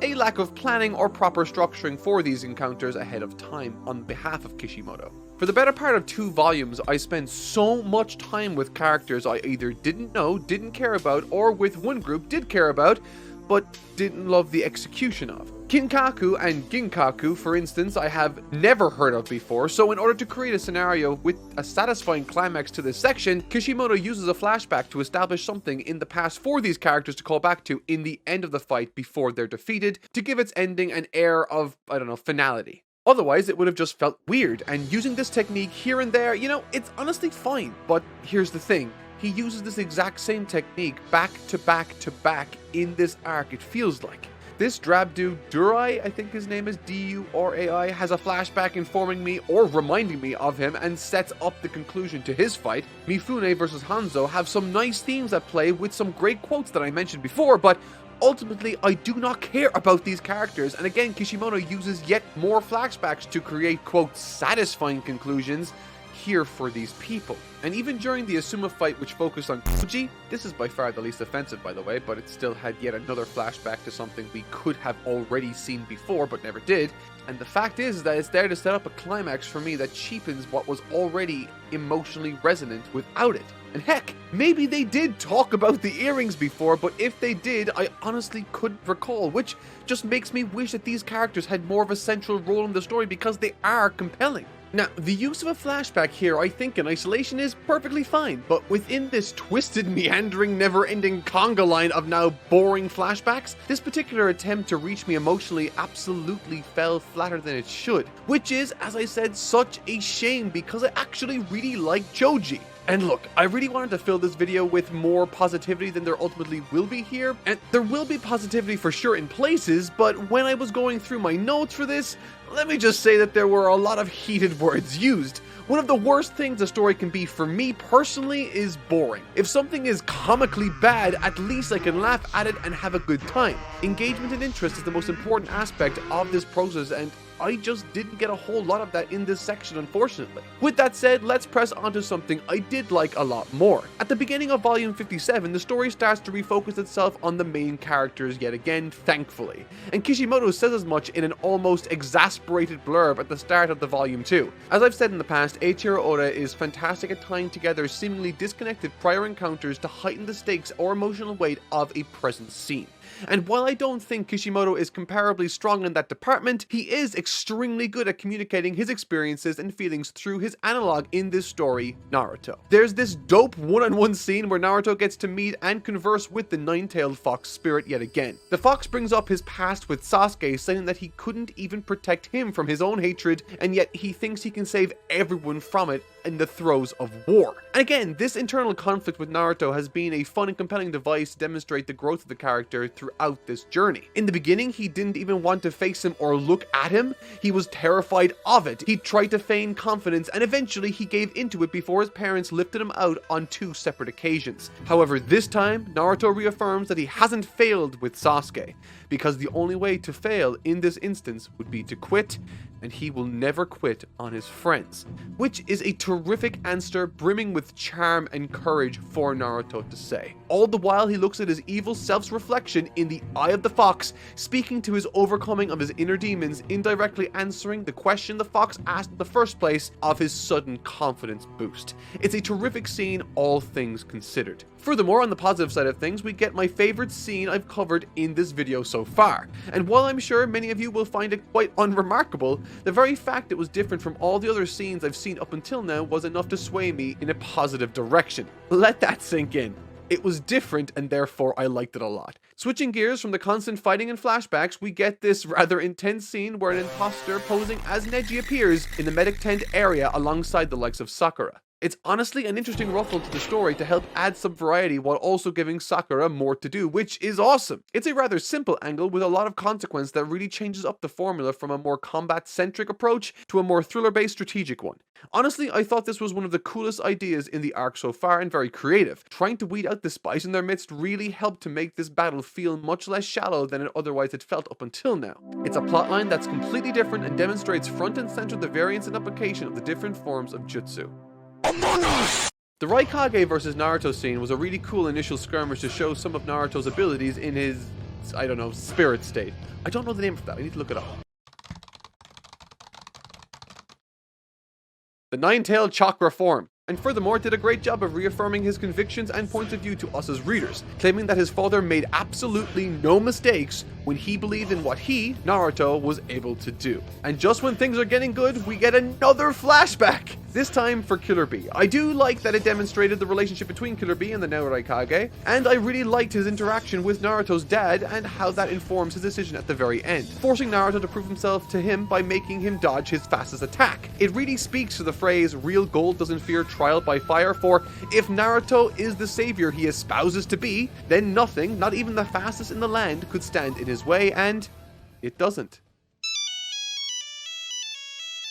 Look, I'm willing to concede right off the bat that this probably has an explanation that someone much more informed about the series can answer, but when this dude, Itachi, called upon Naruto for a quick hello, I honestly got confused. Was this something that they were always able to do? Naturally, a level of suspension of disbelief is required, and I had applied that to the legions of people they had been in communication with on the battlefield. In my mind, it was conceivable that they had arranged some sort of frequency or item to be held or something to differentiate them from everyone else. Otherwise, they'd just be able to talk all the time to anyone they wanted, which would be, by extension, make all the times people go missing in the series make a lot less sense. But then he calls up Naruto to fill him in on the plot exposition he needs and pieces out quickly afterwards. While Naruto is conceivably a great distance away, moving at incredibly high speeds, and wasn't part of the military's plan at all beyond staying put in a hole in the ground hiding. Why wasn't this used to try and communicate with Sasuke right after he left? Why wasn't it used whenever Naruto went missing? Or when Sakura went missing? Is it like Dragon Ball when people hide their chi, or in this case chakra, it's like blocking their number from being called? And if that's the case, did Sasuke just not use any chakra for the 3 years he was training? Again, I'm not sure if this is actually an issue or if I'm just missing something. If I am missing something, let me know in the comments down below. Respectively, I really don't know. There must be something I'm missing here that's quite substantial, and I hope someone can clear this up for me because right now it seems really weird. Earlier in the story, we were presented once again with Gaara on the front lines awaiting the arrival of 4 resurrected shinobi, and we were told one of them is Gaara's father. I was excited for Gaara to play a large role in the story given his position and the mystery surrounding his origin still largely unknown to us outside of a flashback here and there. But once we eventually did catch back up with him, we got maybe 2 or 3 chapters exploring his origin with yet more flashbacks, and to be honest, The flashback was inoffensive and worked well enough, but the entire thing felt like it was massively rushed to me. And due to the absurd amount this arc relies on flashbacks to conclude story beats, when I saw the black pages emerge yet again for this section's flashback, I started to roll my eyes, unfortunately. Again, not because flashbacks are bad, but because the way that they are using this arc now is very tedious. I can predict where things are going to go narratively. It now takes all the suspense out of the occasion and feels like it's Kishimoto's way of expediting the process of telling these minor stories. And it's frustrating because, again, like Choji, I really like Gaara as a character, and a lot of these ideas here seem like they could have been much more effective if presented with a little more pre-planning. Like Rock Lee, Choji, and so many others, I wish I got to see more of Gaara in this series. But we really haven't gotten a chance to see him that much up until now. And so, to make up for that, Kishimoto uses these flashbacks to create this sense of a more detailed and comprehensive backstory to all of these interactions. However, in doing so, this often, it just feels like he's making stuff up on the spot in a haphazard fashion, and I'm sure he isn't. Also, and this is just a minor nitpick, but I just thought it was funny, Chapter 548 is entitled Naruto vs. Itachi. Again, I was excited because that's a pretty impressive title, but 98% of the chapter is about the resolution to Gaara's conflict. Only in the last 2 pages of the chapter do Naruto and Itachi even appear, and in those 2 final pages, they don't even speak to each other. Why call it Naruto versus Itachi? There's nothing about it that remotely shows these 2 in conflict. Okay, rant over, gotta chill. The story surrounding this character does continue somewhat as he contributes greatly in aiding Naruto in the takedown of one of the resurrected Kage, and while I still love Gaara and thought his contributions throughout this arc had some great ideas behind them, I just found the manner with which they were presented to be a little on the predictable, formulaic, and boring side of things, regretfully. Itachi, on the other hand, was the first sign I got that things were turning themselves around in this story, and boy did they. His meeting with Naruto is less about them fighting each other, but more of them coming to understand one another and Itachi feeling comfortable enough to entrust Naruto with his brother. The scene is filled with a lot of cool stuff. I particularly enjoyed the notion that Itachi left a raven as a contingency within Naruto based on what he suspected Sasuke to do after he died. I mean, that's a 4D level chess move if ever I did see one, and totally something I'd expect from someone like Itachi to do. And to that end, I really liked the psychological angle he took when Naruto insisted on shouldering all of this responsibility. However, between this Itachi stuff and the next hype moment, I will say that I wasn't all too enthused or entertained with the numerous cutaways to various different former Kage, now resurrected for the purposes of conflict. Titles on their own don't really mean anything to me, and if I don't understand who someone is on any level prior to my meeting them, convincing me to care in the middle of the very battle they were participating in is like trying to convince your date to go out with you while you're in the middle of said date.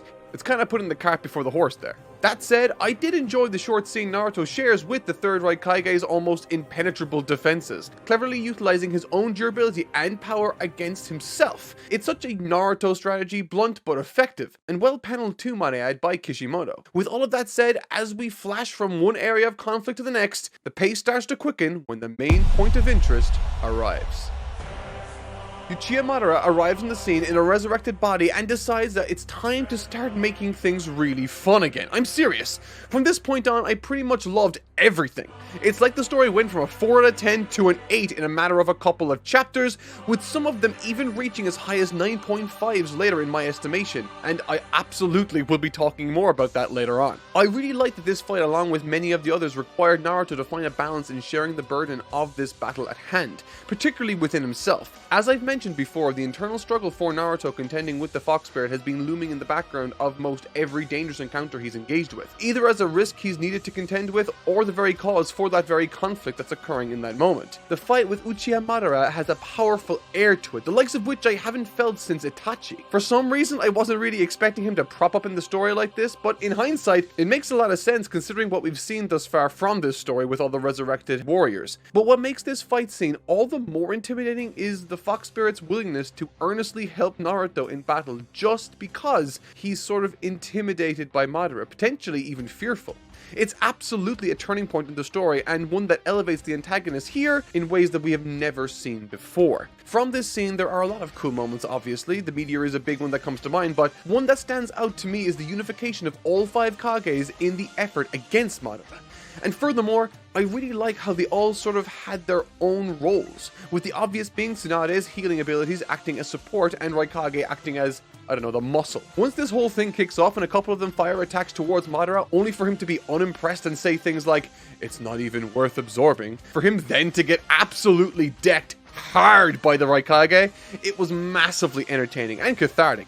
It's no longer a battle to protect Naruto, but instead one to protect each other. Villages that were once at each other's throats thanks to a common enemy have gained a sense of solidarity and community, something they wish to now fight for. It's fucking brilliant, and I honestly flipped out with what this led to. The best part of the arc. This is, in my opinion, without question the best part of this arc by a country mile. So much so that it almost completely makes up for the more boring parts I've experienced. In this story, with a truly powerful moment coming by way of Naruto communicating his values and intentions effectively to the spirits he's trying to reach. Most specifically to the one that has been a source of torment for him his entire life. At numerous times during this section, I lost my collective shit and could not stop reading. And on top of all of that, from a visual perspective, this is the best the manga has looked in God knows how long. While the Madara stuff was fantastic and very enjoyable, it's in that exact moment from when Naruto's perspective shifts from the 5 Kages that I ended up getting one of the biggest shocks the series has ever given me. He fucking headbutts him straight away. And by the way, this is my new favorite panel from the manga. It's awesome and super surprising with just the right amount of silly. With these two characters having always been separated in some shape or form, to see them clash together so suddenly and unconventionally, it actually got me to recoil in my chair and shout out and draw upon me the watchful judging eyes of my wife. It's okay, I explained the situation in the story and she patted me on the head before leaving for her mom's. But look at Naruto's expression on this manga page. It's so kinetic.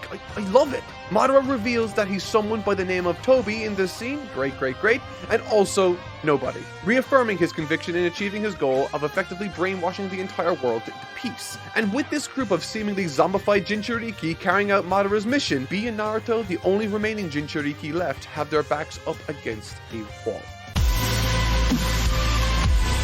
See what I mean about this section just being awesome? And the artwork revealing this moment in the manga is amazing too.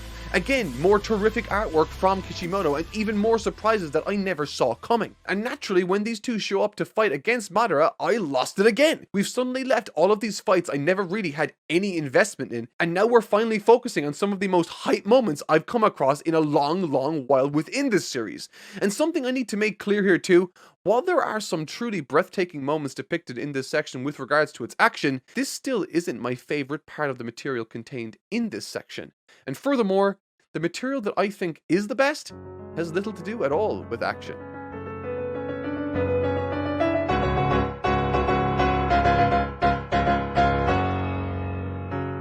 The journey of Naruto across this entire story has been about how he himself has been impacted by the circumstances of his own birth. He's been shunned, ostracized, and bullied for effectively being a vessel for something he never accepted in the first place. To Naruto, he was in a horribly unfortunate situation because there was something wrong with him. And when he did eventually find out, I could well imagine there being a level of resentment attached to that too. A profound feeling of, why me? Or, there's this monster inside of me and now I have to pay for it. And to varying degrees, some more extreme than others, this has unfortunately been the case. And on this long and sprawling quest to achieve his dreams, he's also had to search for who he is. Made evident through interactions with Gaara, Nagato, and others, Naruto has expressed that had things developed differently in his life, he could have been consumed by hatred much like these guys could have been too.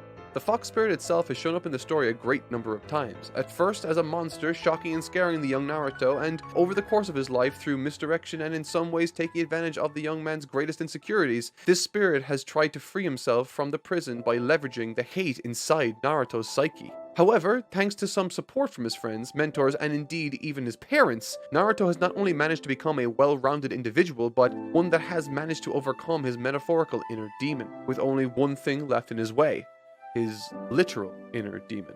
This arc made a curious choice of adding considerably more opportunities for Kurama, the fox spirit inside Naruto, to characterize himself beyond simply being an antagonistic monster. And truthfully, at first I thought this was a little too fast or premature. However, the necessary precedent for this section had already been laid thanks to Killer Bee and his Biju's relationship. And as the story progresses, we come to learn that much like Naruto, Kurama has, much like all the other Biju, severe trust issues when it comes to dealing with humans. And with good reason. There are some cute references to Dragon Ball and Journey to the West with the Monkey King too, but why this works so effectively is that what convinces Kurama isn't anything Naruto says. Much like everything in his life, it's never been his words that have carried him to where he is today, it's the actions he takes. And in this moment, Naruto proves himself to the fox by freeing his fellow Biju in a selfless effort. However, now in desperate need of chakra, Kurama finally makes the decision that he seemingly never has before.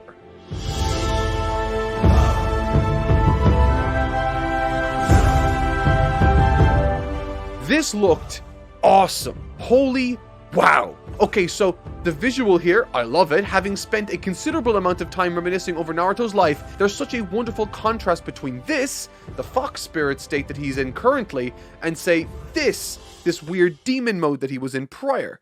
Once a child with something deep inside him scratching and clawing their way out, fighting over his body, and now a freed spirit fighting alongside Naruto in harmony. I'm gonna leave this here for now, but my overall thoughts on this particular choice is that of awe and curiosity. Now that the fox has been freed, does that mean that the endgame here is to eventually release all the Biju back into the wild to live freely again? Or is the endgame going to be something along the lines of what Killer Bee has with his Biju as a standard moving forward? It's strange, and that's not even to make mention of this Madara or Tobi situation.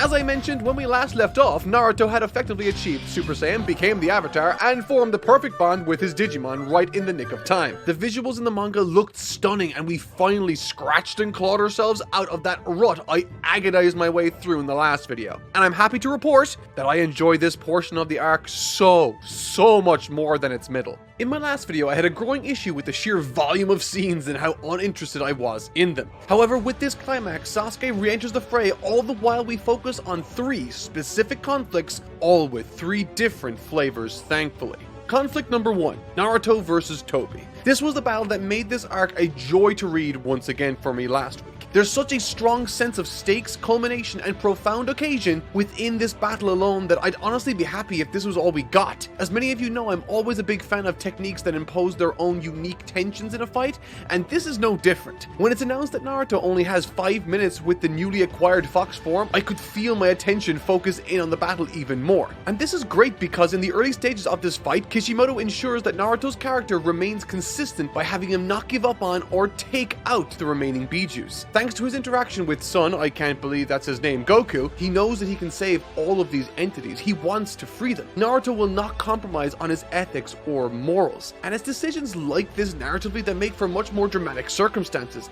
It feels true to the characters, and so as a result, it feels less like an author dragging his fictional puppets around an artificial stage, and more so a believable decision that aligns with a specific character's mindset and philosophy, which makes things all the more exciting and real. Capping all of that off with some outrageously brilliant manga illustration and paneling to depict the Biju bomb from Naruto, it feels fittingly huge, and I'll admit, I was just sort of sitting there admiring them for a few minutes too. This is all to say that the beginning of this fight I loved. There's a tremendous sense of unity and fate associated with a particular flashback to the Bijus when they were young, and Naruto seems to be that connective tissue. And while all of this was great, it's made all the better thanks to the inclusion of other characters and their respective conflicts.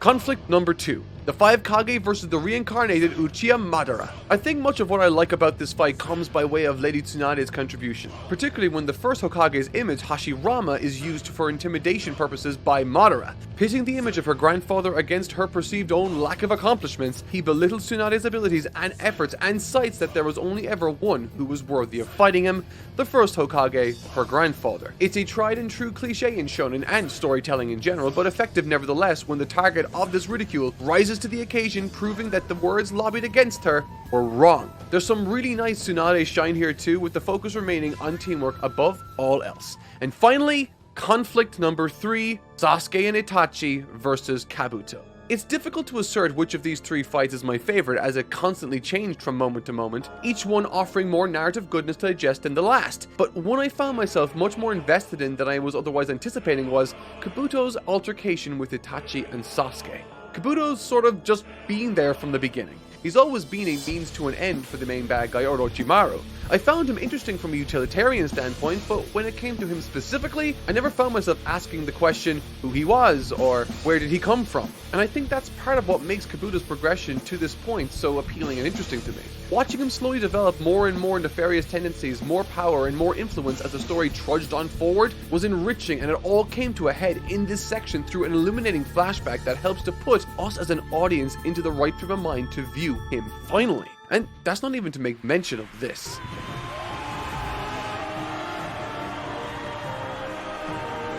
This was a really cool idea to play around with on behalf of Kishimoto. Resurrection, when it was initially brought up, was something I genuinely thought was interesting. It was a chance to explore a lot of what-if scenarios that we otherwise wouldn't get to explore. I did get a little bogged down last week when the story focused harshly on one aspect of the resurrection angle, which got very, very old quickly. Thankfully, however, this is something entirely new, and it involved another one of the main characters. Instead of seeing 2 people duke it out, we now have Sasuke having been granted the chance to actually talk to his brother again, to potentially alleviate some of the emotional baggage he's carrying. I mean, like him or hate him, Sasuke's still just a kid that's been through hell and back. I'm surprised he even knows which way is up. The moment in time that Sasuke's eyes meet the movement of Itachi zooming through the forest on his way to Kabuto facilitated some of my favorite illustrative and paneling work from Kishimoto. There's a tremendous commitment to allow this moment, and indeed us as an audience, the space and time necessary to soak this snapshot in time in. There's also no explosions or anything dangerous. It's simply a younger brother thinking he's seeing a ghost when his older brother zooms on by. With Kishimoto switching from current time to flashback panels back to present day, it helps to perfectly capture exactly what Sasuke is thinking as he begins to give chase. It's brilliant and brings to light the potential regret, confusion, and amazement Sasuke has for how things are left between them. This is a really intense scene. Both from a dialogue and action perspective, as I wasn't entirely convinced I knew where Sasuke would land in terms of aligning himself. And while that made for some intense moments, it also helped me relax and enjoy the wholesome tag team these 2 brothers eventually became. And in terms of callbacks, Kabuto can now tap into Snake Dragon Sage mode. I'm really glad that Naruto and Jiraiya weren't the only ones to tap into this reservoir of power, and now that we know how this technique or form works, Kishimoto can focus on the choreography and drama of the situation. It doesn't need to be explained to us, and it's really refreshing to watch someone else utilize this technique after so long with a different spirit. It goes a long way in helping this world feel all the more believable. It's great world building. So, okay, enough being around the bush. Let's talk about Kabuto's flashback. He was a kid that started from quite literally nothing. He had no memories or anything, and is now one of the most dangerous people in the known world. He was saved from the ruins of battle and loved immediately. Danzo and Orochimaru manipulated the situation, taking his mother away on a mission for the Foundation and Kabuto into shinobi training. 5 years in, he kills his adopted mother inadvertently, and she didn't even recognize him due to the really screwed up brainwashing practices that honestly make way more sense than I'm comfortable with admitting. Last week, I know I was the "there is way too many flashbacks" guy, but I sincerely thought that this flashback in and of itself was very effective and made me care a lot more about Kabuto as a character. He's been a recurring one for quite some time now, and finally having context for his actions and the philosophy behind his connection to Orochimaru was refreshing. The flashback itself is quite long, with a fully fleshed out beginning, middle, and end. It's very much its own self-contained short story, in fact, and by virtue of all of that set itself apart in my eyes from almost all of the other short and throwaway flashbacks in the prior preliminary matchups during my last video. Kabuto wants to fill the void in his life that he's felt since childhood. He wants to be someone, and through that he's found a profound jealousy with those that can identify as Uchiha, someone that can possess a moniker with which they can identify themselves as someone rather than what he believes he might be, no one. It's creepy and also very sad. It's really interesting. And then we get to the Izanami technique. Dormammu, I've come to bargain. And okay. Before anyone types it, I know, Kishimoto did this first. But I couldn't help but laugh when I saw that scene. The similarities were too similar. That said, I wasn't laughing in a mocking way, but just in that I was having fun with the moment. It's a really cool idea, the technique itself offering up a sacrifice and specifically preying upon the very aspect of Kabuto's personality that has caused him to be so dangerous. It's a really cool visual and one that screwed my head up on first reading. But volume 62 hits like a train. It wraps up the conclusion to Itachi and Sasuke's story quite beautifully while also providing a justification for Itachi's horrible actions that ultimately became the motivating factors behind Sasuke's entire journey. This is a world-altering moment in his young life, and the way it's presented in the manga is stunning to see unfold. There are a lot of really quiet moments in this volume following the collapse of Kabuto's Edo Tensei. One that especially caught me off guard was Dan's impromptu reuniting with Tsunade in the middle of battle to protect her. In these situations, I've found that less is more. You can present the most climactic battles I've ever seen and demonstrate characters performing death-defying feats of unimaginable skill and finesse, but all of that will never match the feeling of a single-page spread of a brother reaffirming his love and pride in his younger sibling, or the haunting white background when two lost souls finally find each other once again. And okay, I need to take a few minutes and talk about what happens from chapter 595 onwards, concerning the battle between the union of Kakashi, Guy, and Naruto versus Tobi.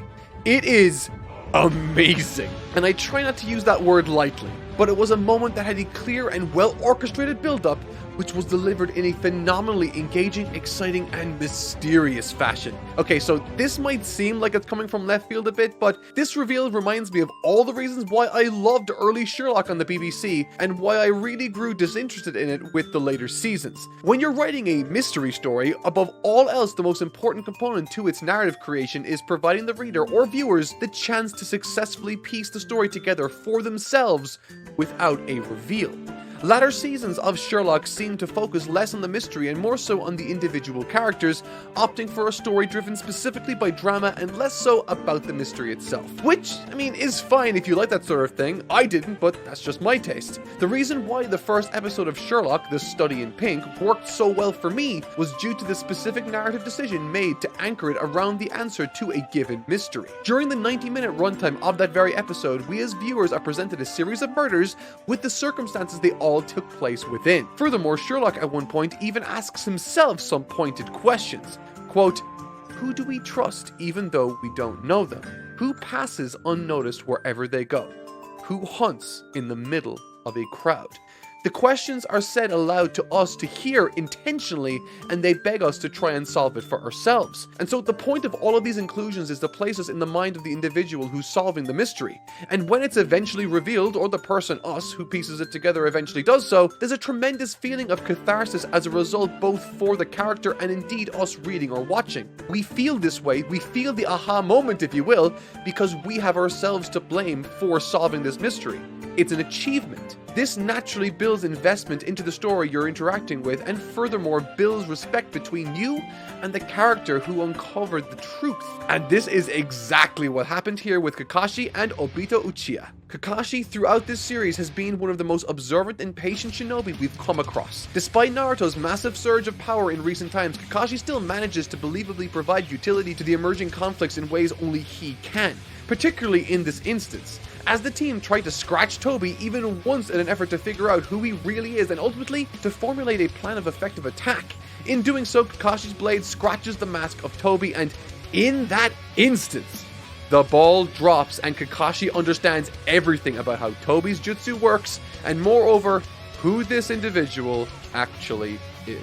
And the mechanism with which this story unveils that is utterly masterful to say the least, and might I say extremely elegant and simple. Kakashi was the only one who could have made this connection successfully because he's the only other person who has that same ocular power. What a reveal! And as he rationalizes this theory, landing successful attacks, mind you, Kishimoto himself panels the eyes of Kakashi and Tobi side by side, visually communicating exactly who this person actually is, before it's revealed, giving us the chance to figure it out for ourselves. And there's tons of stuff that happened earlier in the story to allude to this very conclusion too. And then we get the flashback. Jeez, okay. For a story that leans far too heavily on flashbacks, this still hit like a train, which speaks to the level of execution this reveal is operating with. We've already seen how Kakashi received his eyes, and so this flashback instead focuses on conveying to us the humanity, the childishness, the hopes, the dreams, the insecurities, and the early life of Obito himself, drawing specific similarities to Naruto too, and Kishimoto does this entirely without any dialogue. It's beautifully handled, with the reveal of who is indeed beneath the mask cutting to the core of Kakashi as seen in his expression. Despite this being spoiled for me, the magnitude of my enjoyment, horror, and excitement I had while reading this was remarkably high. And remember when I said that volume 62 was really good? Well, volume 63 is even better, and might even be the best in the series. To say I flew through this volume is an understatement of the century. The volume is filled with either massive reveals or extended and viciously interesting flashbacks, the likes of which determine the course of action of the remainder of the story. It's extremely pivotal. And by the way, when I saw Uchiha Madara as some old guy in the origin of Obito's story, I was like, wait, what?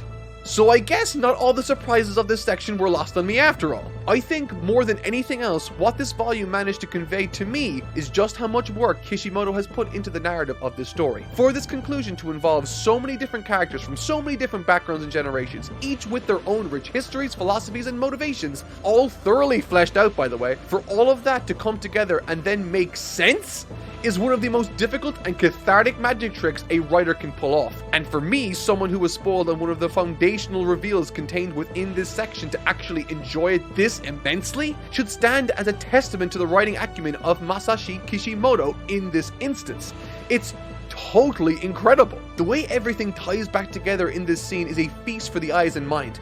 Watching as Kakashi's hero turns out to be the villain of the century, and then Naruto throws his words back at Kakashi only to regain his resolve, it makes me remember that there are 3 generations in this fight, 4 if you count the Kage, and oh geez, okay, I didn't even mention the entrance Madara made. Despite the resurrection jutsu being released, he managed to remain, and not just that, in the middle of this scene between Naruto and Obito, he shows up before the scene switches to the bloodied heap he left the 5 Kage in. There's been so much time dedicated to these villains that I honestly am just so damn excited to see how this thing progresses.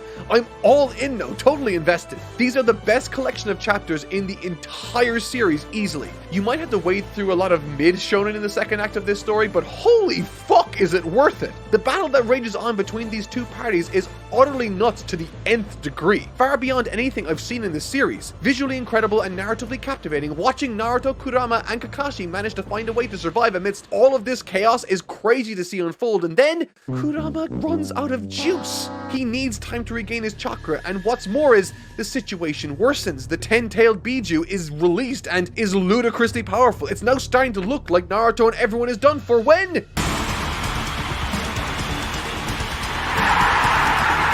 It had been so long since we touched base with these guys, I honestly totally forgot about them. Again, brilliant pacing by Kishimoto here, and what's more is, their presence here works double duty, with them not only serving a utility in buying Naruto more time to charge, but to also signify the world that Naruto and indeed all of them are fighting for thematically, one of unity and peace. They are, as their name suggests, allied forces, flying in the face of Obito and indeed Madara. It's honestly difficult for me to articulate and to even accurately capture the excitement I had while reading this week. To help put it into perspective, normally I read some here and there as I go about my week while writing as I go.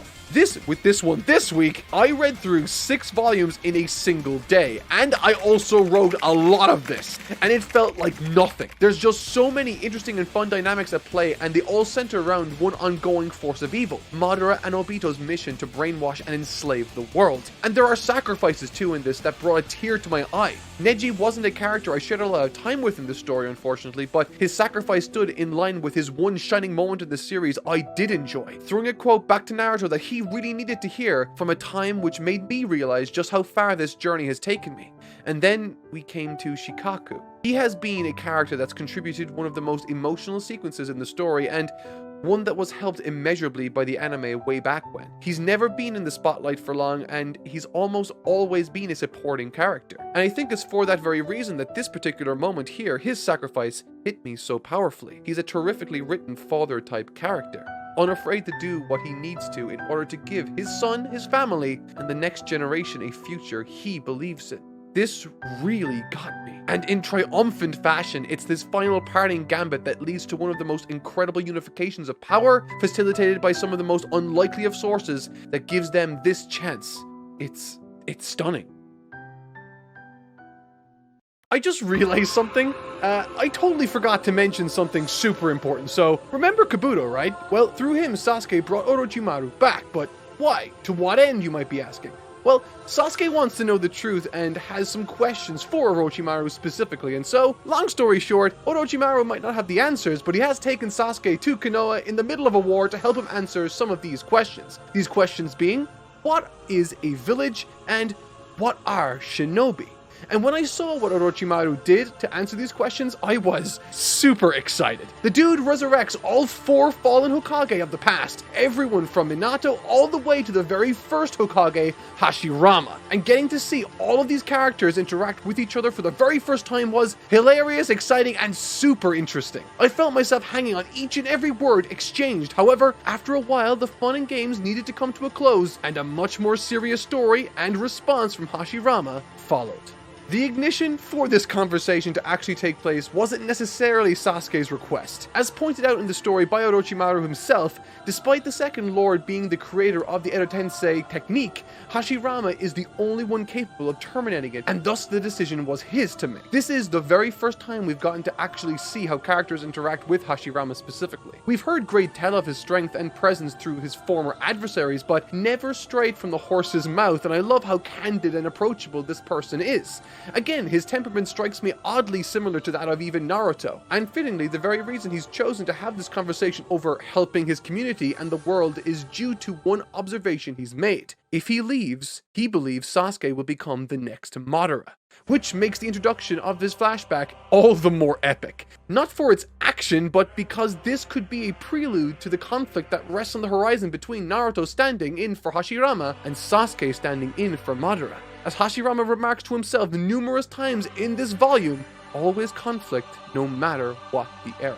The flashback in question that takes place is by far the most detailed and longest in the series. Taking up more than 60% of volume 65, it is a fascinating read, comprehensively telling the story of both Madara and Hashirama's origins, where their respective points of view stem from and what led them to defect from one another. And it's that slow progression to embracing the darkness that this story does a phenomenal job of conveying and making sense of. Beginning as naive and optimistic children with plans for a peaceful future, eventually becomes a war of ideology. A war where a vision of a pessimistic reality stands in opposition to honest optimism for the future. One where the teachings and ultimately the hatred from both sides pass on down the poison that ultimately leads to the downfall of Madara and, on a long enough timeline, Konoha and the rest of the world. It's such a compelling story where 2 children turned brothers turned sworn enemies have to contend with the reality that they are faced with. That in life there are no clear-cut solutions, no matter how honest or well-intentioned you might think you're being. I think, alongside the flashback with Obito and Madara, this flashback is the best the series has demonstrated, and within which I found myself oddly attached to the character of Hashirama and even very sympathetic towards Madara. Someone I never thought I would feel any sympathy for, but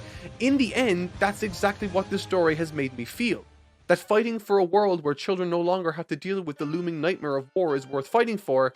It strips them of their lives, their innocence, and, in Madara's case, their light, leaving only darkness behind.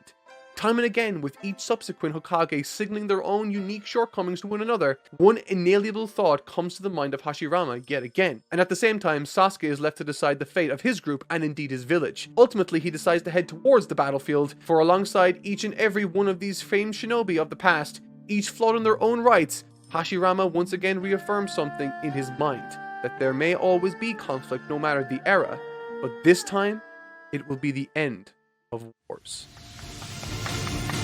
Kakashi is just fucking cool, okay? There, I said it.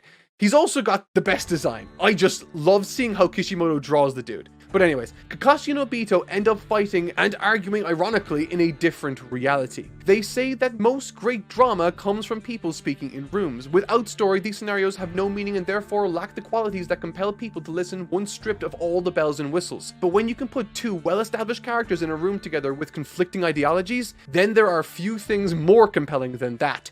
The conversation between Kakashi and Obito is just that, a compelling conflict of ideology, and it makes me feel all the more sympathetic for the lost Obito and so much more supportive of the resolute Kakashi. There's a portion of this conversation that succinctly breaks down the exact argument here for Kakashi.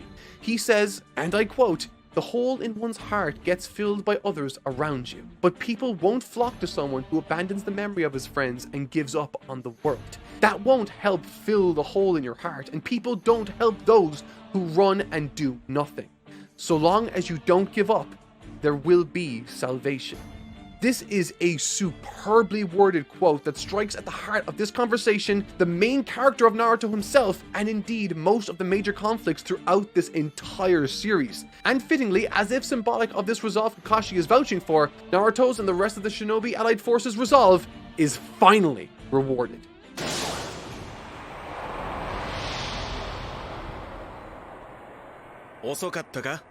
This is the part of the video where I devolve into making nothing but childish sounds because all of this is just so damn cool. Like, just when you think things couldn't get even more awesome, they do. Within seconds of each other, mind you.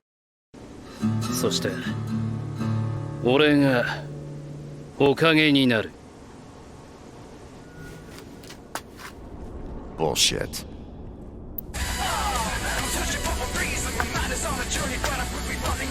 I swear, when Sasuke showed up and the first thing he said was that he was gonna become Hokage right next to Naruto, maybe because of the build-up or the tension I was feeling at the time, but I just burst out laughing. I was so excited to see Cell 7 reunited for the very first time in what feels like hundreds of chapters, fighting alongside each other for their village's well-being. So much of what transpires from this point on is wall-to-wall, or should I say page-to-page action. It's a feast for the eyes and even made me, someone that's only recently picked up Naruto, feel an incredible amount of nostalgia. And everything just comes together in the best of ways during this section. Shikamaru takes over from his dad in formulating a strategy. Heck, Sakura makes it known that she knows how to fight using the diamond on her forehead like Tsunade, which I wasn't expecting, but again, totally loved. There are so many interesting little dynamics at play exploding around the environment. It's here that Naruto as a story truly basks in the time it's taken throughout the series in building up its characters. Everything from something innocuous like Kiba looking for attention in becoming Hokage, to something dastardly like Madara's shifting demeanor when Hashirama shows up. This is the result, and man is it spectacular. We even get a recreation of one of the early illustrations by Kishimoto with Cell 7 standing front and center, showing the full scope of how far everyone has come in such a long time span. I just know there's going to be so much more conflict between these three, particularly Naruto and Sasuke, so much so that I'm just going to enjoy this brief interlude in the violence and fighting, because things are about to get really, really bad for everyone.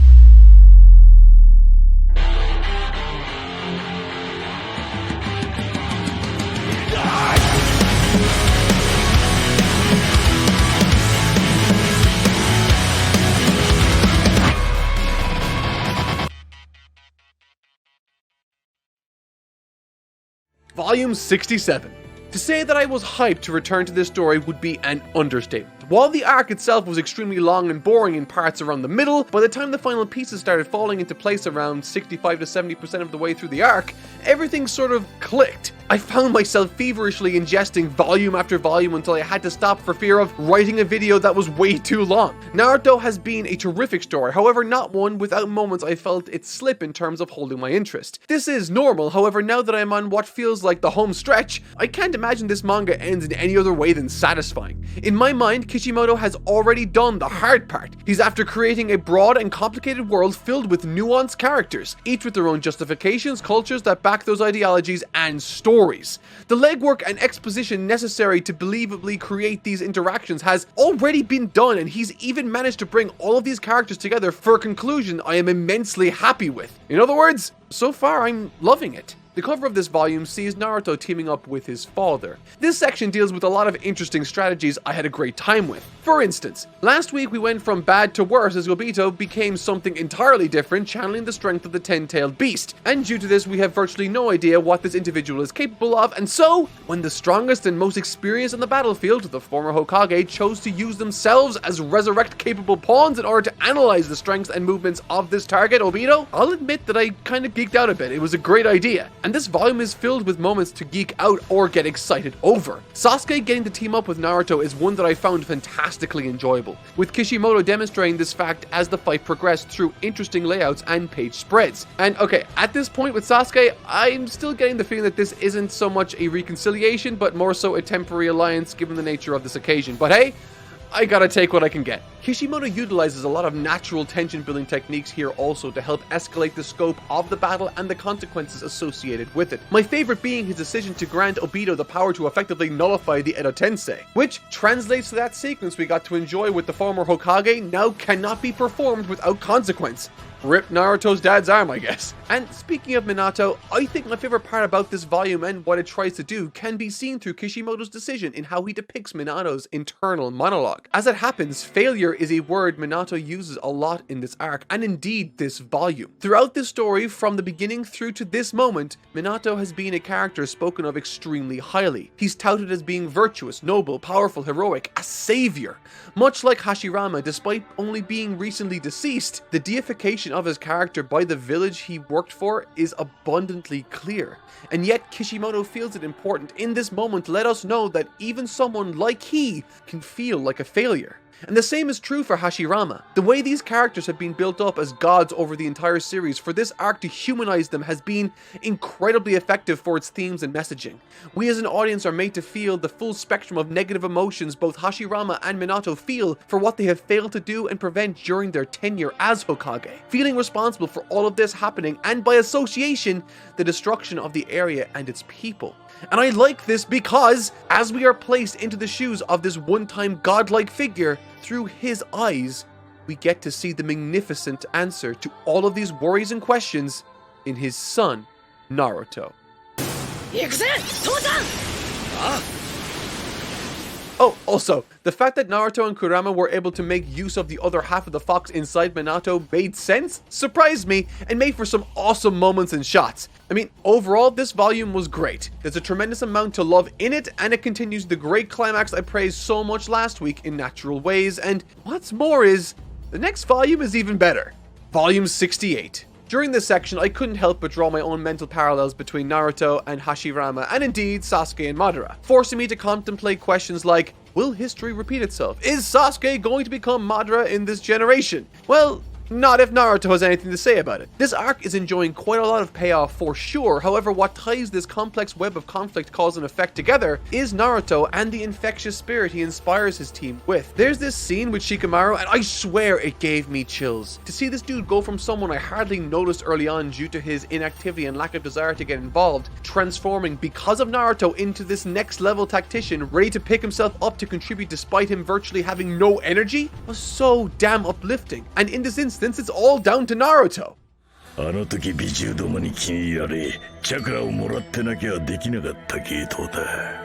This quote from Ninetales for me touches ever so slightly on one of the most significant pillars of Naruto's character, and one that I think is not only central to this battle, but indeed the entire story. This is a battle that sees Sasuke, his friends, and indeed now these Biju all side with Naruto to rally with him in one last final effort to try and take down Obito, to stop his pursuit in performing the infinite Tsukuyomi to save the world. I'm not sure if this is a prominent talking point people discuss in this fandom, but I have heard some folks talk about Naruto having an unfair advantage compared to others in the story. That the fact that he has had this Biju inside of him has offered him a unique privilege, perhaps an unfair one, thus detracting from how some people might feel about Naruto. And while I can see where they're coming from, with the fox providing him a near unlimited supply of chakra and healing factor, thus leading to a lot of his success in the story, I think if you came away from this tale with that outlook, it feels, at least to me reading at this point in the story, that you might have missed the entire point of this section and indeed a core part of Naruto's character development as this series has progressed.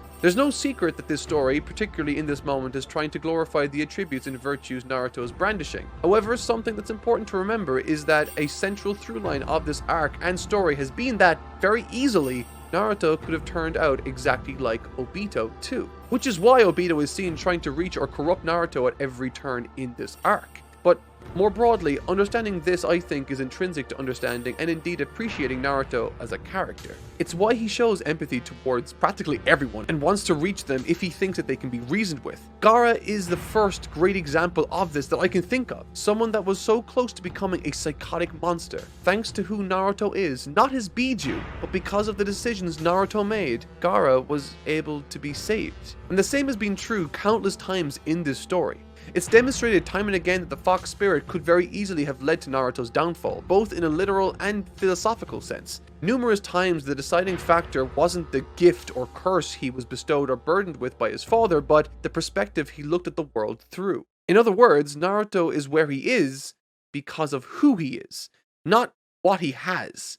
As many have pointed out both in this battle and in the past, Naruto as a person is someone people want to trust in, to chase after, and an individual that brings out the very best in everything.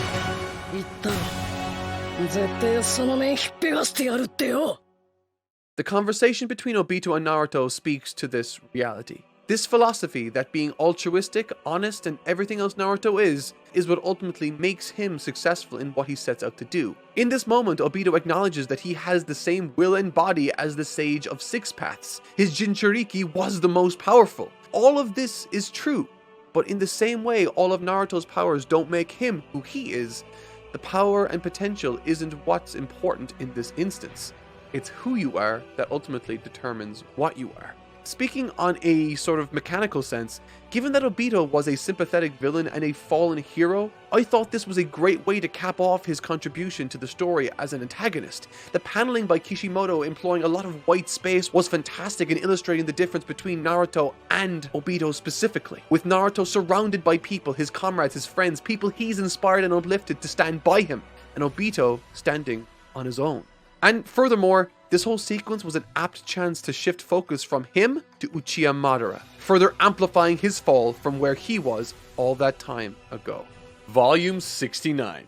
Okay, so the hype level is at 10. Obito has been reached, but he's been abused and used by Madara to bring him back to life. We're in the endgame, here we go. One thing I'll give Kishimoto credit for in this arc is that this absolutely feels like the final battle of a series. It feels massive, with each choice made either having massive ramifications or creating snapshots in time that I'll definitely remember. Like all the tailed beasts joining forces to take down Madara, for instance. That said, I need to draw attention to something small, but also that's kind of irritated me for a while.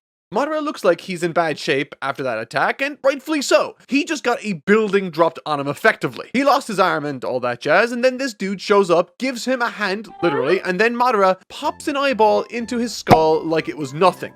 Now, I haven't said anything about this in the series before, but why is it that everyone in Naruto seems to be able to pop in eyeballs into their skulls like Lego? I mean, there's a host of things that need to surgically connect and happen back there. I'm willing to accept that ninja magic is real in this world, but I draw the line there apparently. But I digress. Stuff does happen in this volume, a whole lot of stuff. A little while ago in this arc, I complained that certain characters weren't used more throughout this story. Like Gaara, for instance, was an example of a character in prior videos that I've made. However, I'm thrilled that he's getting to play quite a central role in this story, with this moment here bringing his character full circle and to a head. Kishimoto does utilize the last minute flashback trick he loves to pull out, but it hasn't been used for a hot second, and this was really, really good. Getting to see the one-tailed beast's thoughts on Gaara and his history with humans was interesting, and getting to see Gaara do everything in his power to try and protect someone he sees as an equal was wonderful, and ultimately heartbreaking when they all eventually fall to Madara, including Kurama,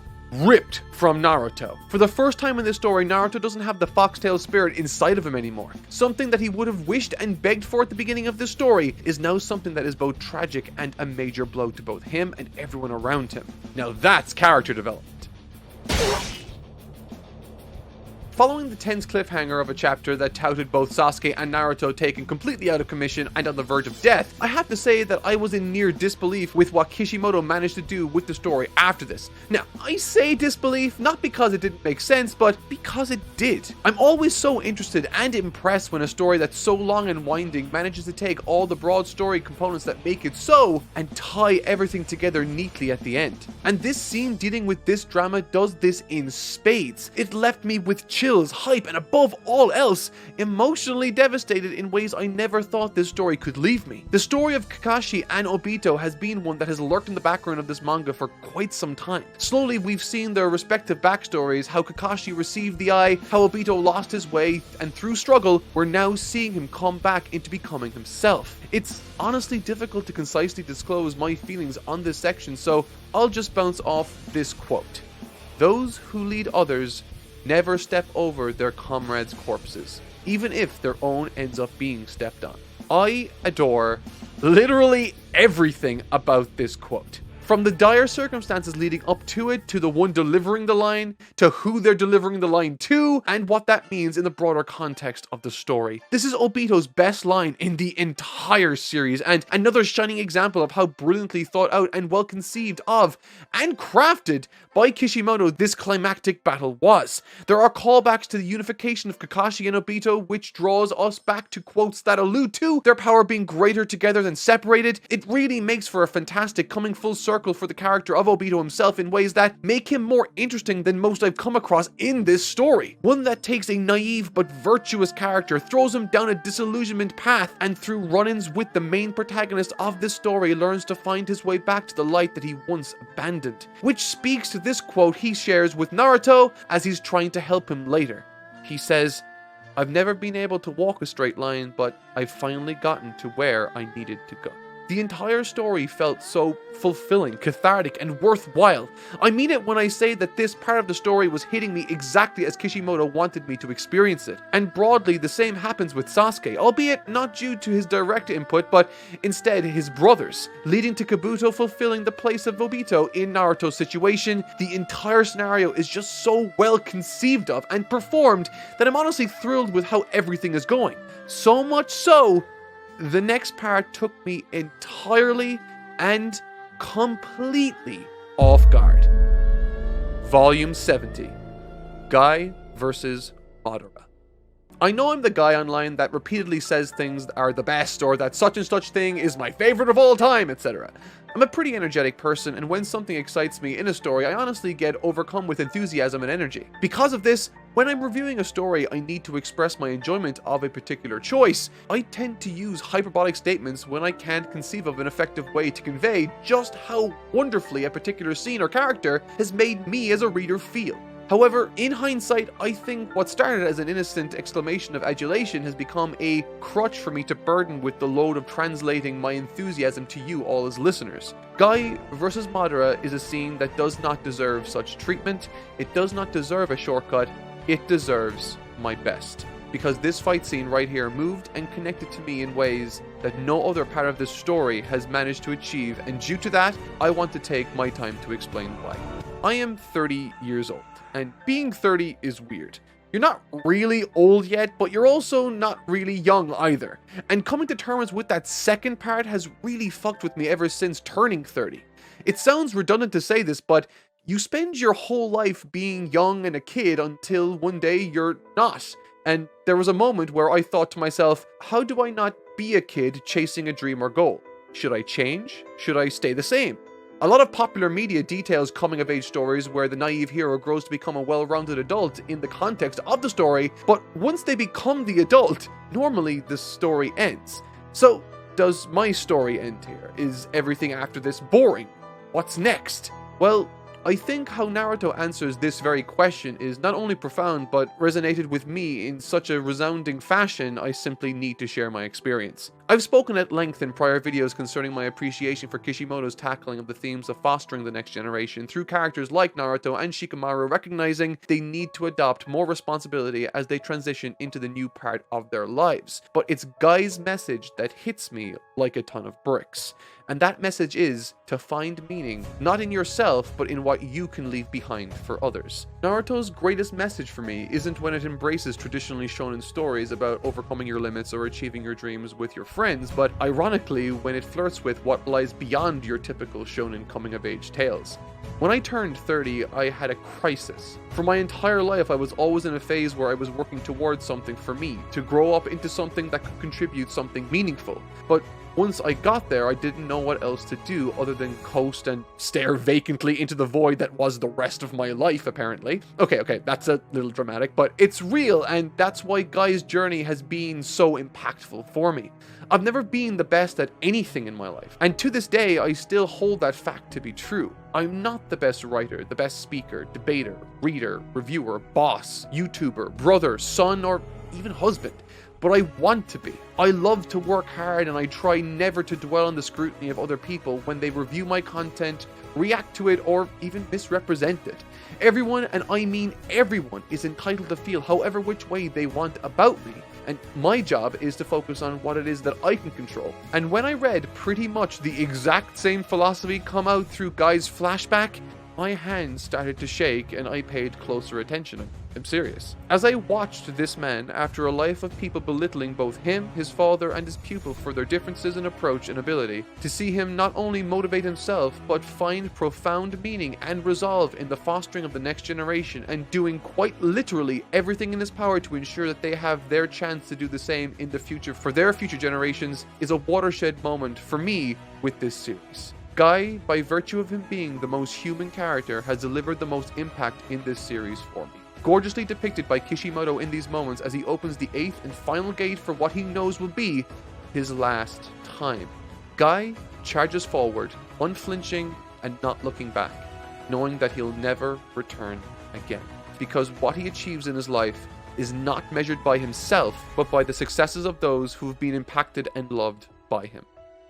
Broadly speaking, Naruto and Sasuke are the result of this world's heroes. Warriors like Kakashi, Guy, Asuma, Shikaku, Iruka, and countless others have attempted to foster the best attitude possible out of them. And in this same breath, we learn that Obito and the darkness he wrought onto the world was a direct result of Madara's manipulations and the opposite philosophy. Madara in this instance highlights what happens when one can't find meaning in the lives of others and the next generation, striving instead to do everything he can for himself by himself and towards his own goals, with everything else, including his family, friends, and future generations, acting as necessary damages for him to reach his desired outcome.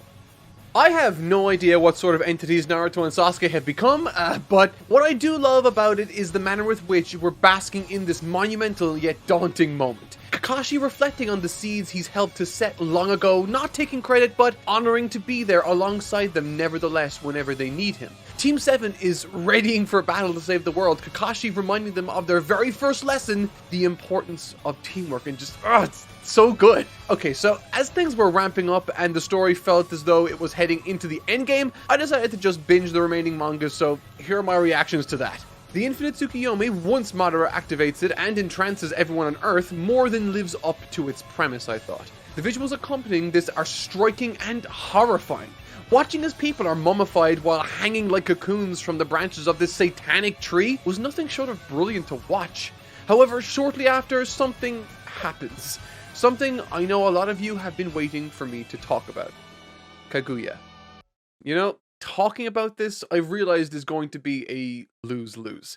If I like it, people will hate me for it. And if I dislike it, people will also hate me for it. But why do I say this? I've spent the last number of years catching up on a number of series I've neglected to start in the past. Some of the most popular in the world, like One Piece, JoJo's Bizarre Adventure, and Hunter x Hunter. But out of all of these, Naruto seems to be the story that has conversations surrounding it filled with more love and hatred than anything I've covered prior. Naruto's original run took place around the same time the majority of people around the world started routinely using the internet, and in addition to that was also released around the same time as other popular series like Bleach and One Piece. Together the three properties became known as the Big Three. Despite not being present in these fandoms during this time, I can only imagine the level of competitiveness that was fostered between the various communities, which for a small number of people perhaps fostered or encouraged some to attach a portion of their own identity to their given favorite. One Piece, Bleach, or Naruto. And while I did get an impression of this mindset during my review of One Piece, I still found that to be largely positive. But when it came to Naruto, not just with my videos, but in unrelated conversations beneath tweets I would make, I couldn't believe how some of you guys would treat each other. Like, for instance, I was spoiled intentionally for my genuine, honest attempt to share a good faith impression of the scene and creative choice. And the only reason I mention any of this is because Naruto is one of the most enjoyable and positive series I've read over the last few years. I've enjoyed it more than Hunter x Hunter and even JoJo's Bizarre Adventure, with One Piece being the only one I found to be more engaging consistently. And that's no small feat if you know how much I loved One Piece. Naruto has this profound ability to tug on my heartstrings while also boasting one of the most endearing main characters across the various properties I've just mentioned. It's a story about cooperation, caring for people, and fostering relationships. But look, I don't want to belabor this point too much, so let's move on to my overall thoughts on this scene. What did I think of Kaguya? Despite what I understand Kishimoto to have done with Kaguya as a concept and final main villain, with her, for all intents and purposes, philosophically and literally embodying the root of all suffering in the main plot, so to speak, and despite the terrific metaphor with Madara literally being consumed by the darkness he's embraced and brought to the world, despite those upsides, I didn't find Kaguya to be an engaging final villain. Up until the reveal of her in this story, Kishimoto had quite masterfully, I thought, managed to tie every relevant piece of information and respective character together to form catharsis bombs that honestly made this very long final fight so much snappier than it otherwise would have been without. And an important component within that for me was familiarity with these characters. For me, Naruto was very much a character-driven story. Kakashi and Obito worked as a conflict in this section because of their history together, and the various fights I complained about earlier in the arc didn't work for me because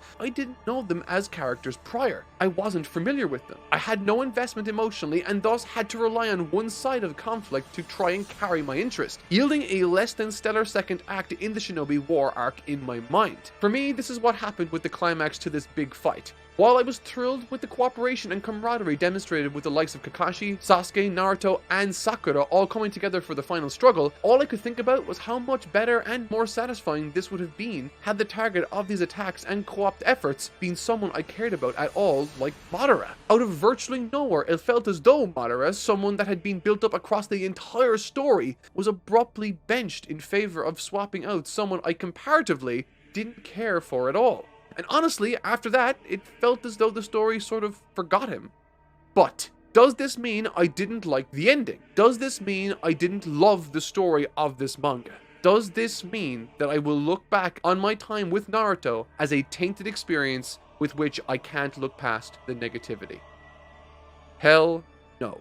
While this particular choice is something I didn't personally like or connect to very much, it in no way takes from my enjoyment of everything that came after or before it. I hope something that I've made clear during this review series has been just how much fun I've been having with this story and what I've loved about it. Unless the entire narrative of a given property is built around a singular moment in time, then I find it difficult to relate to those that say this moment ruined the story for them. In the same way a good ending doesn't retroactively make a bad series good, a lackluster conclusion to a fight doesn't retroactively make a good series bad. Speaking as someone that loved how Dragon Ball Super's anime came to an end, I'll also say it doesn't by virtue of its existence make those boring or uninspired moments in the middle any more palatable for me. And that's not to say that this final conflict didn't have some killer emotional gut punches either, by the way. Watching Sakura, Sasuke, and Naruto deliver the final blow to Kaguya was a terrific moment, and Obito's gift and parting conversation with Kakashi was spectacular. Way back when I started this story, I would have never imagined that Kakashi would end up being one of the most important and central characters to this story.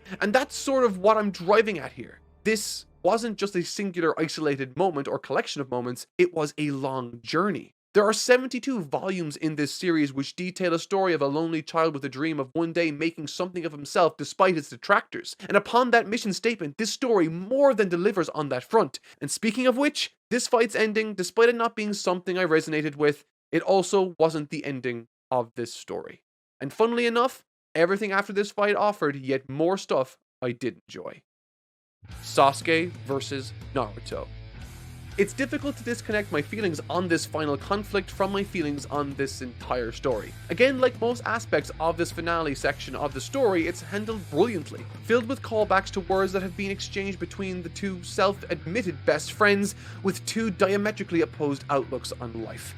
In more ways than one, this felt like what happens when an unstoppable force meets an immovable object. which, to be honest, is fitting given the characters we have in question here. With the anime's rendition of what was presented in the manga pulling out all the stops, leaving my jaw firmly on the floor, the animation was spectacular. To say, however, that I didn't expect this to be the way the series would round things out would be a lie, however. I felt a long time ago that this would be the best way to end things, and it was. It felt a little corny or simplistic at times, particularly after the complex web of converging plot lines in the last battle, but that could very easily be to its benefit depending on your point of view. I felt extremely conflicted during this battle, and to be honest, in a good way. While I felt like I knew what the outcome would be, I wasn't ready to put money on it either. The ending to this fight felt satisfying, albeit a bit extreme given the motivations involved, but then again, they are essentially gods in the bodies of children, so it did make sense in the end. True to his character, Naruto once again proves that he can win over even the most stubborn of minds, all the while making good on his longtime promise to Sakura. I would have liked if Sasuke stayed with the village for a little longer than he did, but I can understand his mindset for leaving too, I guess. He's a complicated guy. Overall, the final clash between Naruto and Sasuke was epic, not in scope, but in impact. Here we have the longest rivalry in the story come to its natural conclusion, with an appropriate level of emotion and narrative callbacks employed to help tie it all together. Which, finally, after all this time, brings me to the final chapter. This is the perfect ending for Naruto in my mind.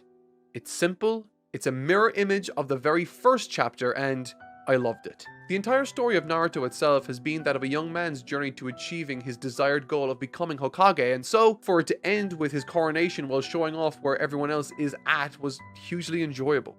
Getting to see Shikamaru, Hinata, Choji, Ino, Sakura, and all of the other central supporting characters find their places in the village felt fitting for sure, but it's also only part of what I loved about this final chapter, and indeed, this series at large.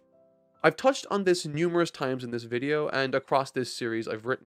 While this is a story of one character's journey, it's also a story of how that one character connects to and grows alongside others in his life. What they become, where they each find meaning in their lives, and what they ultimately leave behind. And while this arc did a fantastic job of showing Naruto's struggle towards his ultimate goal, its ending also emphasizes another central point to the story, that life goes on and that there's more than just the goals immediately in front of you. Alongside the coming-of-age heroes we've witnessed the lives of across this story, we're also introduced to the next generation.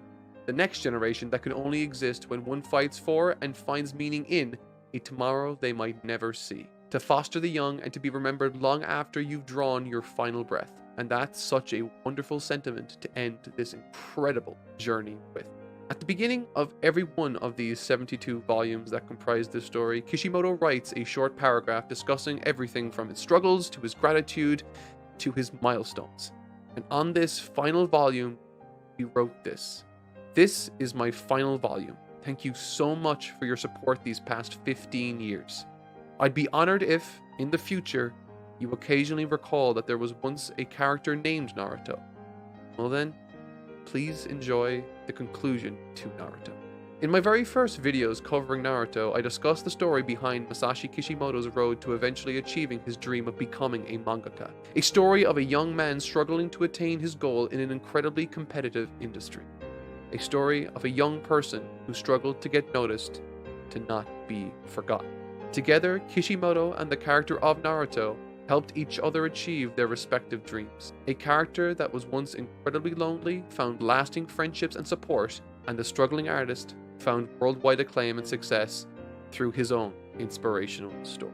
I can confidently say that for as long as I live, I will neither forget the story of Naruto or indeed the legend of Masashi Kishimoto.